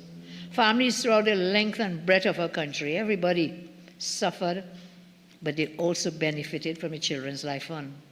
We saved many lives, 2010 to 15. It was a very fulfilling experience for all of us. And if you could see, Mr. Speaker, some of the letters we've written, MP Padarat spoke of it, letters and cards. Sometimes I go somewhere to a function and a child who is now an adult will run up and grab me. I say, you know, I was one of the children. It brings tears to my eyes. I was one of the children who benefited from that life. Now an adult, now contributing to the development of our nation. So we always know the nice song, I believe our children are our future. We treat them well, we save them, and we do the best that we can. So that legislation that was passed to govern the fund was meant to be administered in a manner put the lives of children first. It was meant to be interpreted generously. It was meant to be interpreted, and this is a very important point, generously, not strictly. The lawyers will understand, but ordinary people will too. That you go within the spirit of the law in interpreting it, and not within the letter of the law. But too much, the administrators went within the letter of the law and denied children who should have benefited from benefiting. The intention was very clear. It was about saving lives, to give priority to those who needed to be saved. While there was any doubt in the administration of the fund, best interest of the child ought to have been guided by the exercises and discretion of the decisions taken, not, as I say, within the letter of the law, but with a generous, purposive intention, my AG would tell me, but within the spirit of the law. The fund was meant to save lives. As Prime Minister, I say without apology that persons that suffered the most for the last 9 years under government, they were all children of our country. That is why they were removed from government, the other side, and that gives us a leeway now to help so many others. I want to share with you the pain and suffering. I think we need to hear it from the persons who are affected, which will help explain why we are doing what we are doing today, why we are going further, why we are widening the catchment, the net of those who will benefit. I want to share this, Honourable Speaker, the pain and suffering that's inflicted. The member for Port of Spain North quoted some article, but he didn't quote an article from the Express dated March 2nd, 2016. Baby Miracle's 6-week fight for life ended at 3:13 a.m. yesterday. I'm quoting here with your leave, sir. 5 hours later, the Children's Life Fund told her parents that funding for their daughter's surgery had been approved. 5 hours after the child had already died. Again, in that same Express, March 2nd, 2016, the baby's father, Kerwin Cross, believes that had there been a shorter waiting period, Miracle would have been alive today. He said, she waited as long as she could. She would have gotten through if the system was faster and if it was more efficient. She couldn't wait so long. It is so sad. Cross told the Express he plans to be a voice for parents facing similar situations. That is why in this bill, this amending bill, we have put some of those provisions to avoid that kind of tragedy from recurring for any family. Cross went on to say, I want to help others. This is the worst thing I ever felt. I will try my best to have a voice for other people. No parent should have to wait patiently for something so critical. No parent should have to go through this, no matter their position in society. I will somehow try to speed up the system. Cross said his hurt was compounded when he was contacted by Life Fund yesterday morning. He said a hospital official told him that funds for such complicated surgeries are usually approved in a maximum period of 2 weeks. In a maximum period of 2 weeks. The surgery was so complex, it took too long for the fund to respond. I was angry and hurted. I didn't expect the ending to be anywhere close to this. I could not talk. It took me a while to accept she was gone. Baby Miracle Mr. Speaker, was born January 18. Scans showed she had congenital cyanotic heart disease, along with transposition of great vessels. Cross had described her condition as one where the arteries were on the opposite side of baby Mirka's heart, and unoxygenated blood was being pumped and making her turn blue. He said doctors told him it was the first time they had seen a heart in such a condition in our country. Mirka's surgeries were expected to cost about $200,000 US. Last moments before approval by the Children's Life Fund, Cross was told that should the board declare Mirka would have left Trinidad by next week, she had gone to surgery in a children's hospital in Jacksonville, Florida. One contact I expressed last week, a Children's Life Fund official said that Mirka Cross's case was receiving urgent attention. Her condition was being discussed. And again, around midnight on Wednesday, Cross and wife contacted by the San Fernando Hospital after Mirka began having difficulty breathing. He said they were told not to be alarmed, that her vital signs had worsened, but don't be alarmed. He said he held his daughter for the last time and the first time. As her body became weaker, her signs dropped, and they were told that she was no longer breathing on her own. Mirka died by being held by both her parents. Cross said, I had to tell my sons their sister was not coming home. The Crosses have two other boys, and the elder boy tried comforting his parents. All of this has been reported, and I'm sharing this. You say it's too long, but this is why. And others that we are making, the amendments that we are seeking to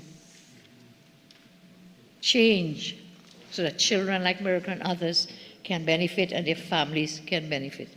Cross 35 is a barber and a pastor. His wife, Crystal, who is studying for a bachelor's degree in human resources and accounting, expressed gratitude to all the doctors who helped them. They also thanks to all those who supported their daughter. So I don't understand this. So when we pass this legislation today, we do so in the hope that never again will there be another child to suffer the fate of baby Mirka. That is the legacy of the PNM who cares about children. This is a record of already treated children. There's another case of Sean Luke and Terence Chandu. Mr. Speaker, I want to tell you this afternoon the story of two other children, their experiences with the Children's Life Fund as administered under the PNM. I will call them Sean and Terence. Sean was born April 11, 2013. TC was born 30th June 2012. When Sean was 9 months old, she was diagnosed with beta thalassemia major. When TC was 8 months old, he was also diagnosed. The only cure for this blood disorder is a cell transfusion, not available in Trinidad and Tobago. Both children relied monthly for blood transfusion, along with daily iron therapy to stay alive. Parents made arrangements to pursue a cell transfusion for their children. It's the only curative treatment for this disease and the only way to save the lives.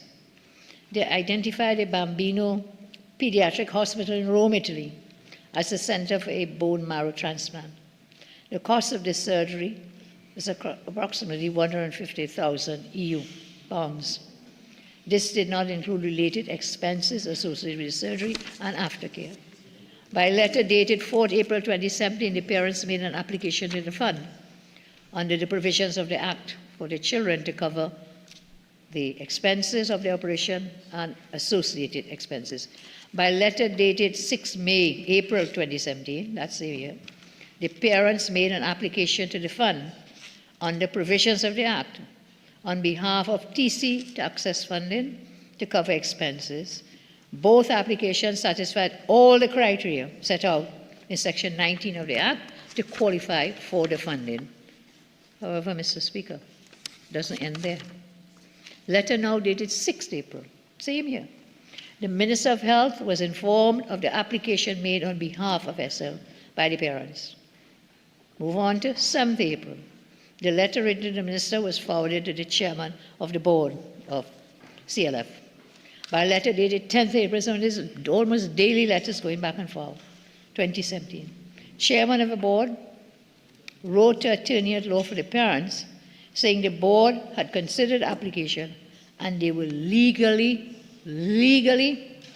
precluded from approving same. Legally precluded from giving approval. By a letter dated 13 April, the chairman of the board of the fund wrote to the parents telling them that the application made on the children's behalf was rejected. The reasons given by the chairman for rejecting are as follows. The assessment by the life unit of the authority advised the medical condition was not life-threatening as required by Section 19E of the Act. The documents submitted by parents from the pediatric hospital in Italy indicated that the children will be admitted in a hospital May 2nd, 2017. Total cost will be EU 158,000. The family has already paid this amount in full, and your letter also confirms this information. However, the Act does not allow for reimbursement, but rather it provides a detailed upfront application assessment and approval process at Sections 1821 because of the legal criteria. The clinical assessment of the life unit of the authority has advised the medical condition of a child is not life-threatening. Not life-threatening. Documents submitted by the parents indicate that the medical bill for the patient has been paid in full. Board does not approve reimbursements, I say again, but you have to pay upfront. Can you imagine a farmer, a carpenter, a nurse, a teacher, or an unemployed person having to face that condition in their home with no one to help them? The child diagnosed at 9 months old had first transfusion January 2014. They mortgaged their home in the family to cover the costs of the surgery. However, after the property was valued, they said it was not enough to raise the money. They had a mortgage, they had to borrow, the family had a barbecue, fundraiser. They also had a calypso show, a boat cruise, and they still could not raise the money. The parents took no pay leave from jobs to look after children. And the other child's story continues in the same way. And it was for children like these and so many others, I said 28 diseases that are life-limited, that we have brought the amendments to this bill. This is what a child had to go through. The doctors, showed no remorse, little saying that they would get used to whatever is the condition. Their parents had to wait up to 5 hours at times at the transfusion, waiting for it to be done. Being a toddler at the time, one of the children would continually try to take out the access from the transfusion line. As a parent, I ask you to imagine that. They were able to pay for the surgery, but these are not stories that are taken from newspaper articles, Mr. Speaker. I have intimate knowledge of these two children, Esther and TC, and I'll tell you why. Because in 2017, together with a lot of other lawyers, I commenced public law litigation in the courts of Trinidad and Tobago for these two children in their behalf.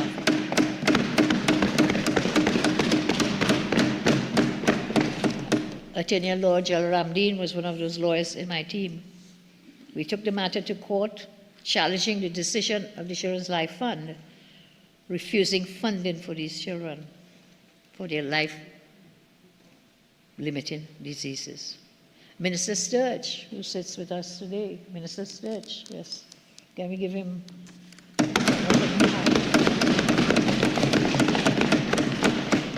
Minister Sturge volunteered himself as a public interest litigant on behalf of the children. As I say, we led that team of lawyers, represented the children to challenge the decision of the Life Fund authorities to refuse them funding. You know what was the response of the PNM, who cares so much about children? When we filed the case, we did it through letters and letters back and forward trying to save these children. And then, as I say, through litigant, public litigant, interest litigant, now MP Sturge, we filed the matter in court. And the response was, the former Attorney General, Reginald Armour, was hired to defend the refusal to fund the treatment of these children.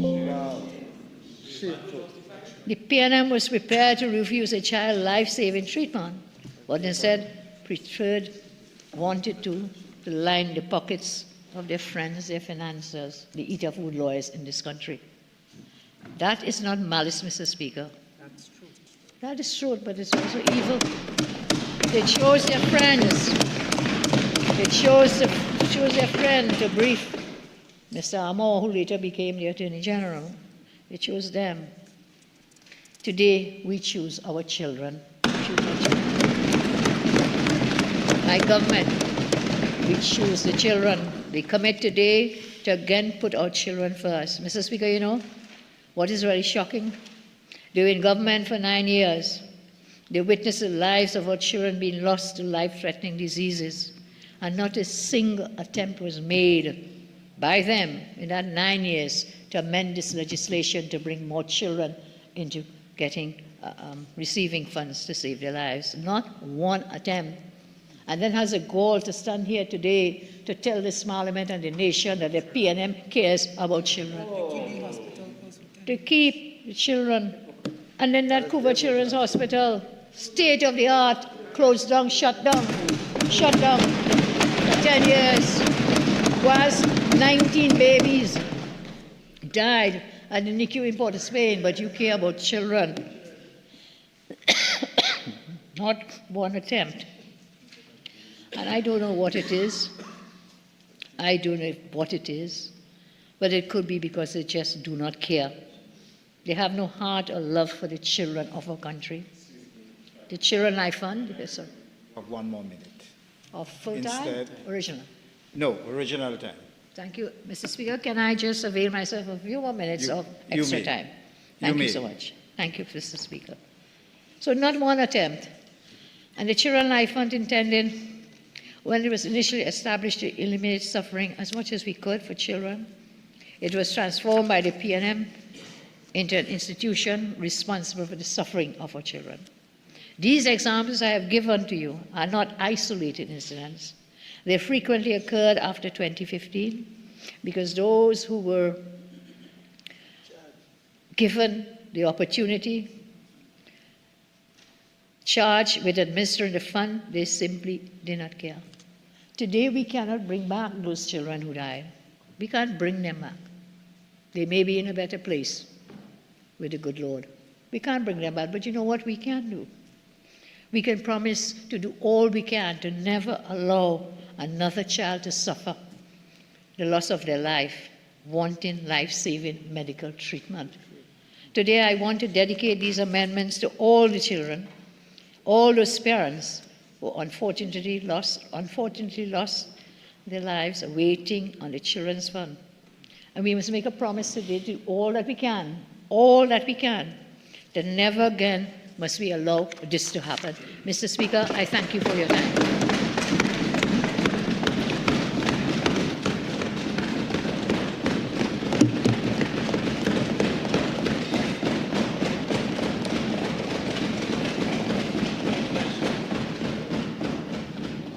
Mr. Speaker, in accordance with Standing Order 15.5, I beg to move that the House continue to sit until the conclusion of the business before it. Members, the question before the House is that the House continues to sit beyond 8 o'clock until the conclusion of its business. All in favor? Aye. Any against? The ayes have it.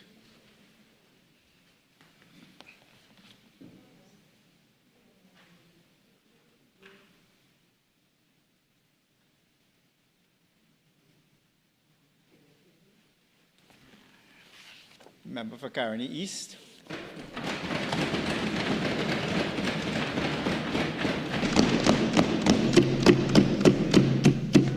Thank you, Mr. Speaker, for allowing me to speak here today. And to start, I'd like to congratulate you on your appointment as Speaker of the House.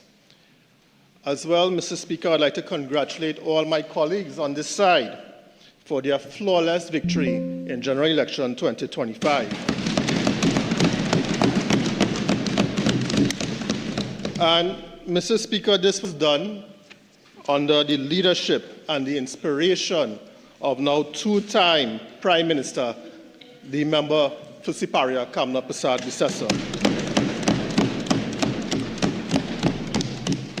So, Mr. Speaker, we now have the mandate, and citizens have demanded change, and we give the assurance that we will serve with dignity, we will serve with integrity, and we will serve with pride for all citizens of Trinidad and Tobago.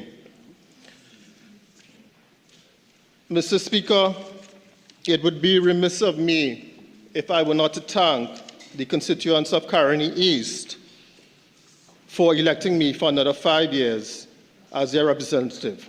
And I give them the commitment that their future and their children's future are in safe and caring hands. Mr. Speaker, I'd also like to thank the Minister of Health for his outstanding contribution in piloting this, the first bill of this new parliamentary term. And I'll also like to thank the stellar contribution by the Minister of Public Utilities and the Leader of Government for his contribution, as well as, of course, the Prime Minister for her always caring attitude to the children of our country. But I will not take up all my time today, but I just would like to address a few issues that were raised by those on the other side. The member for Port of Spain North, St. Anne's West, one of his first objections to this legislation was that there would not be proper oversight. And today, Mr. Speaker, we saw the Minister of Finance having to file on the floor of this House the annual statement of 2025. So I'd like to ask the member for Port of Spain North, where are the annual returns for 2016 to today? As well as in the Joint Select Committee, 2015 to today, as well as many of the issues that he raised were addressed in the Joint Select Committee in 2023. I would also like to raise the idea that the term life limiting is a concept which the member stated, and I'd like him to know that is actually a medical term. The member also went on to say that we are conferring a superpower upon the Minister of Health. But if one were to read the amendments that we have put forward here today, it is qualified, and it's qualified by being of public interest as well as urgent need or in exceptional circumstances. So that cannot be as broad as the member was suggesting. And as well as, obviously, the minister will avail himself or herself to technical advice. And the member went on to say, what situation could this possibly be with regards to? And the Prime Minister, the Minister of Health, as well as the Minister of Public Utilities, they actually raised many patients, highlighted many patients in which this pertained. And I would like to make mention of Tristan Ramlochan, a 14-year-old who in 2022 died because he was awaiting treatment abroad. Another issue I'd like to object to as well was the member for St. Anne's East. And she also stated that the PNM has always stood in the defense of children. But if you were to look at an article dated the 2nd of May 2025 in the Trinidad Guardian, the leader of the opposition now has said, people now feel that the PNM does not care. And if I were to quote what she said, I have found in the public domain, people are feeling that the party has not been sufficiently caring and that the party is not knowledgeable about issues. Having said that, while we were debating these amendments, the mother of one child that actually received funds for treatment, the mother being Rena Sue, saw the debate going on, and she reached out to one of the members on this floor and stated that her child benefited and is now 10 years old. And this 10-year-old child has written a letter to the Prime Minister. And in this letter, I'd like to put this on the Hansard. She has said, my name is Ashreen Sue. I am 11 years old, and I live in Balmain Village, Couva. I am writing this letter to express my sincere gratitude to you, and this is to the Prime Minister, for assistance from the Children Life Fund in the year 2014. In 2013, I was born at the Mount Hope Maternity Hospital with a life-threatening heart condition called tetralogy of Fallot, which included 4 major heart defects that required emergency surgery. If I did not get this surgery before 1 year of my birth, I would not have been able to survive. At that time, my parents were not able to afford the medical expenses that were needed for my surgery. But thanks to the assistance of the Children Life Fund, I was able to travel abroad and get medical assistance and surgery, which will now allow me to live a normal and happy life. I do hope the Children's Life Fund remains up and running and is able to help a lot of children that are in my situation. I thank you again, Madam Prime Minister. Yours respectfully, Ashreen Sue. So these are the issues that we currently face and the public need for this legislation. As I said, I will not take my entire time because we have a lot of more business here to conduct tonight. But the reason of why we are here today is because of a judicial judgment, a High Court judgment, in which a judicial review claim was made regarding the interpretation of the current law. And we here in the House of Representatives, as the highest court in this land, will amend this legislation in the interest of the people of Trinidad and Tobago. And I would just like to close and say that I support all the amendments that are proffered here today, and I'm in support of the Prime Minister as well as the Minister of Health in these amendments. I thank you, Mr. Speaker. I call on the member, on the Minister and Member Faizabad, or Puchwest, sorry.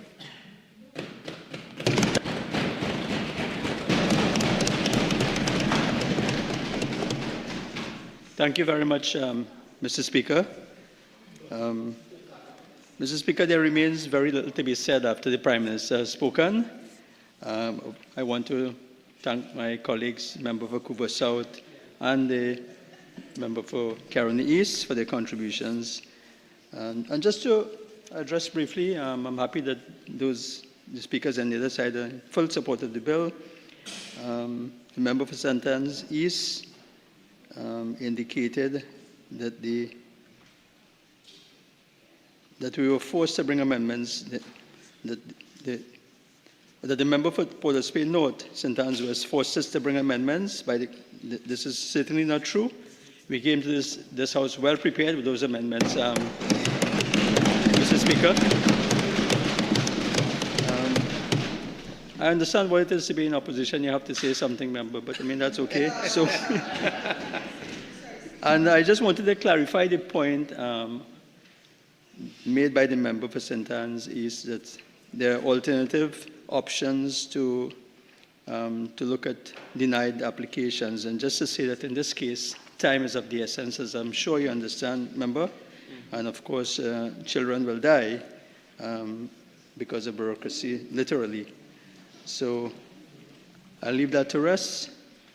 The member for Port of Spain North, St. Anne's West seemed to be concerned, as did the member for St. Anne's East, about the powers being allocated to the minister. I think my colleague from Couva South addressed that adequately and appropriately. And just to say that, there is also the presumption in law that public functionaries will exercise their powers reasonably. And certainly I want to give the assurance to this House, to the members on the other side, and to the public that I do not intend to advise myself at all.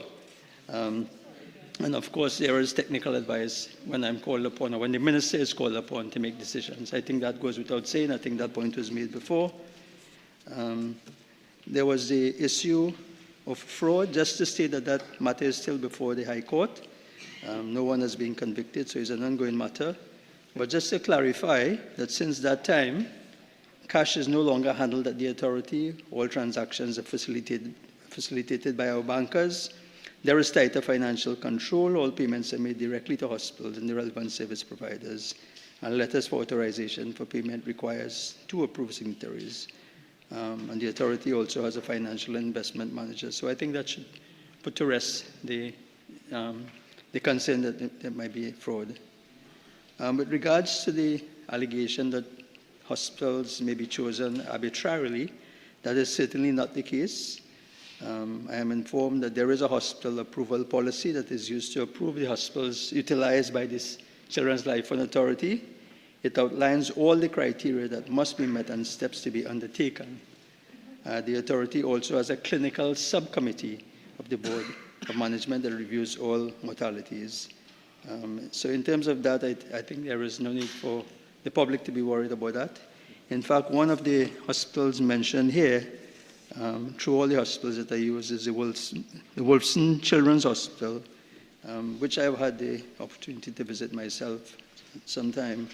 And that's a state-of-the-art institution I can share with this House in Jacksonville, especially for treating very high risk. All right, guys, so...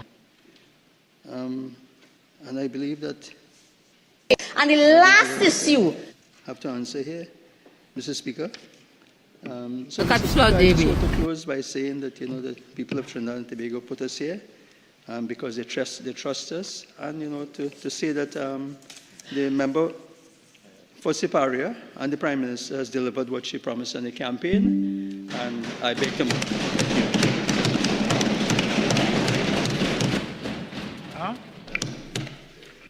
Did you warn Prime Minister Netanyahu against taking some sort of actions that could disrupt? Mr. might I ask, crave your indulgence, The Constitution to determine whether provides you that the intend to Police exercise Service Commission... the right under Standing Order 68-1? Yes. And while Thank we you, would have protested, Mr. Speaker,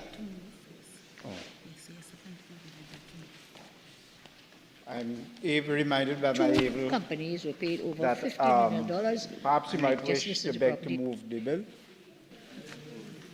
I'm sorry, I did say I beg to move, but I'm very For the happy and year proud to say I beg to move 2024, again, fiscal 24. Mr. Speaker. 300. Honourable members, the question is that a bill entitled An Act to Amend the Children's Life Fund he is Act, before the court for... Chapter 2901, now be now read a second time. Those in favour say aye. Aye.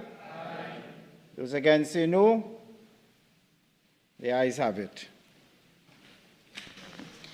A bill Mr. Speaker, entitled An Act it to is with Amend the sincere Children's Life gratitude Fund to Act, Almighty Chapter God. 2901. Minister of Health. Mr. Speaker, in accordance with Standing Order 68-1, I beg to move that the Children's Life Fund Amendment Bill 2025 be committed to the Committee of the Whole to be considered clause by clause. Honourable members, the question is that the Children's Life Fund Amendment Bill 2025 be committed to the Committee of the Whole to be considered clause by clause. Those in favour say aye. Those against, no. The ayes have it. The House shall now go into Committee of the Whole to consider the bill clause by clause.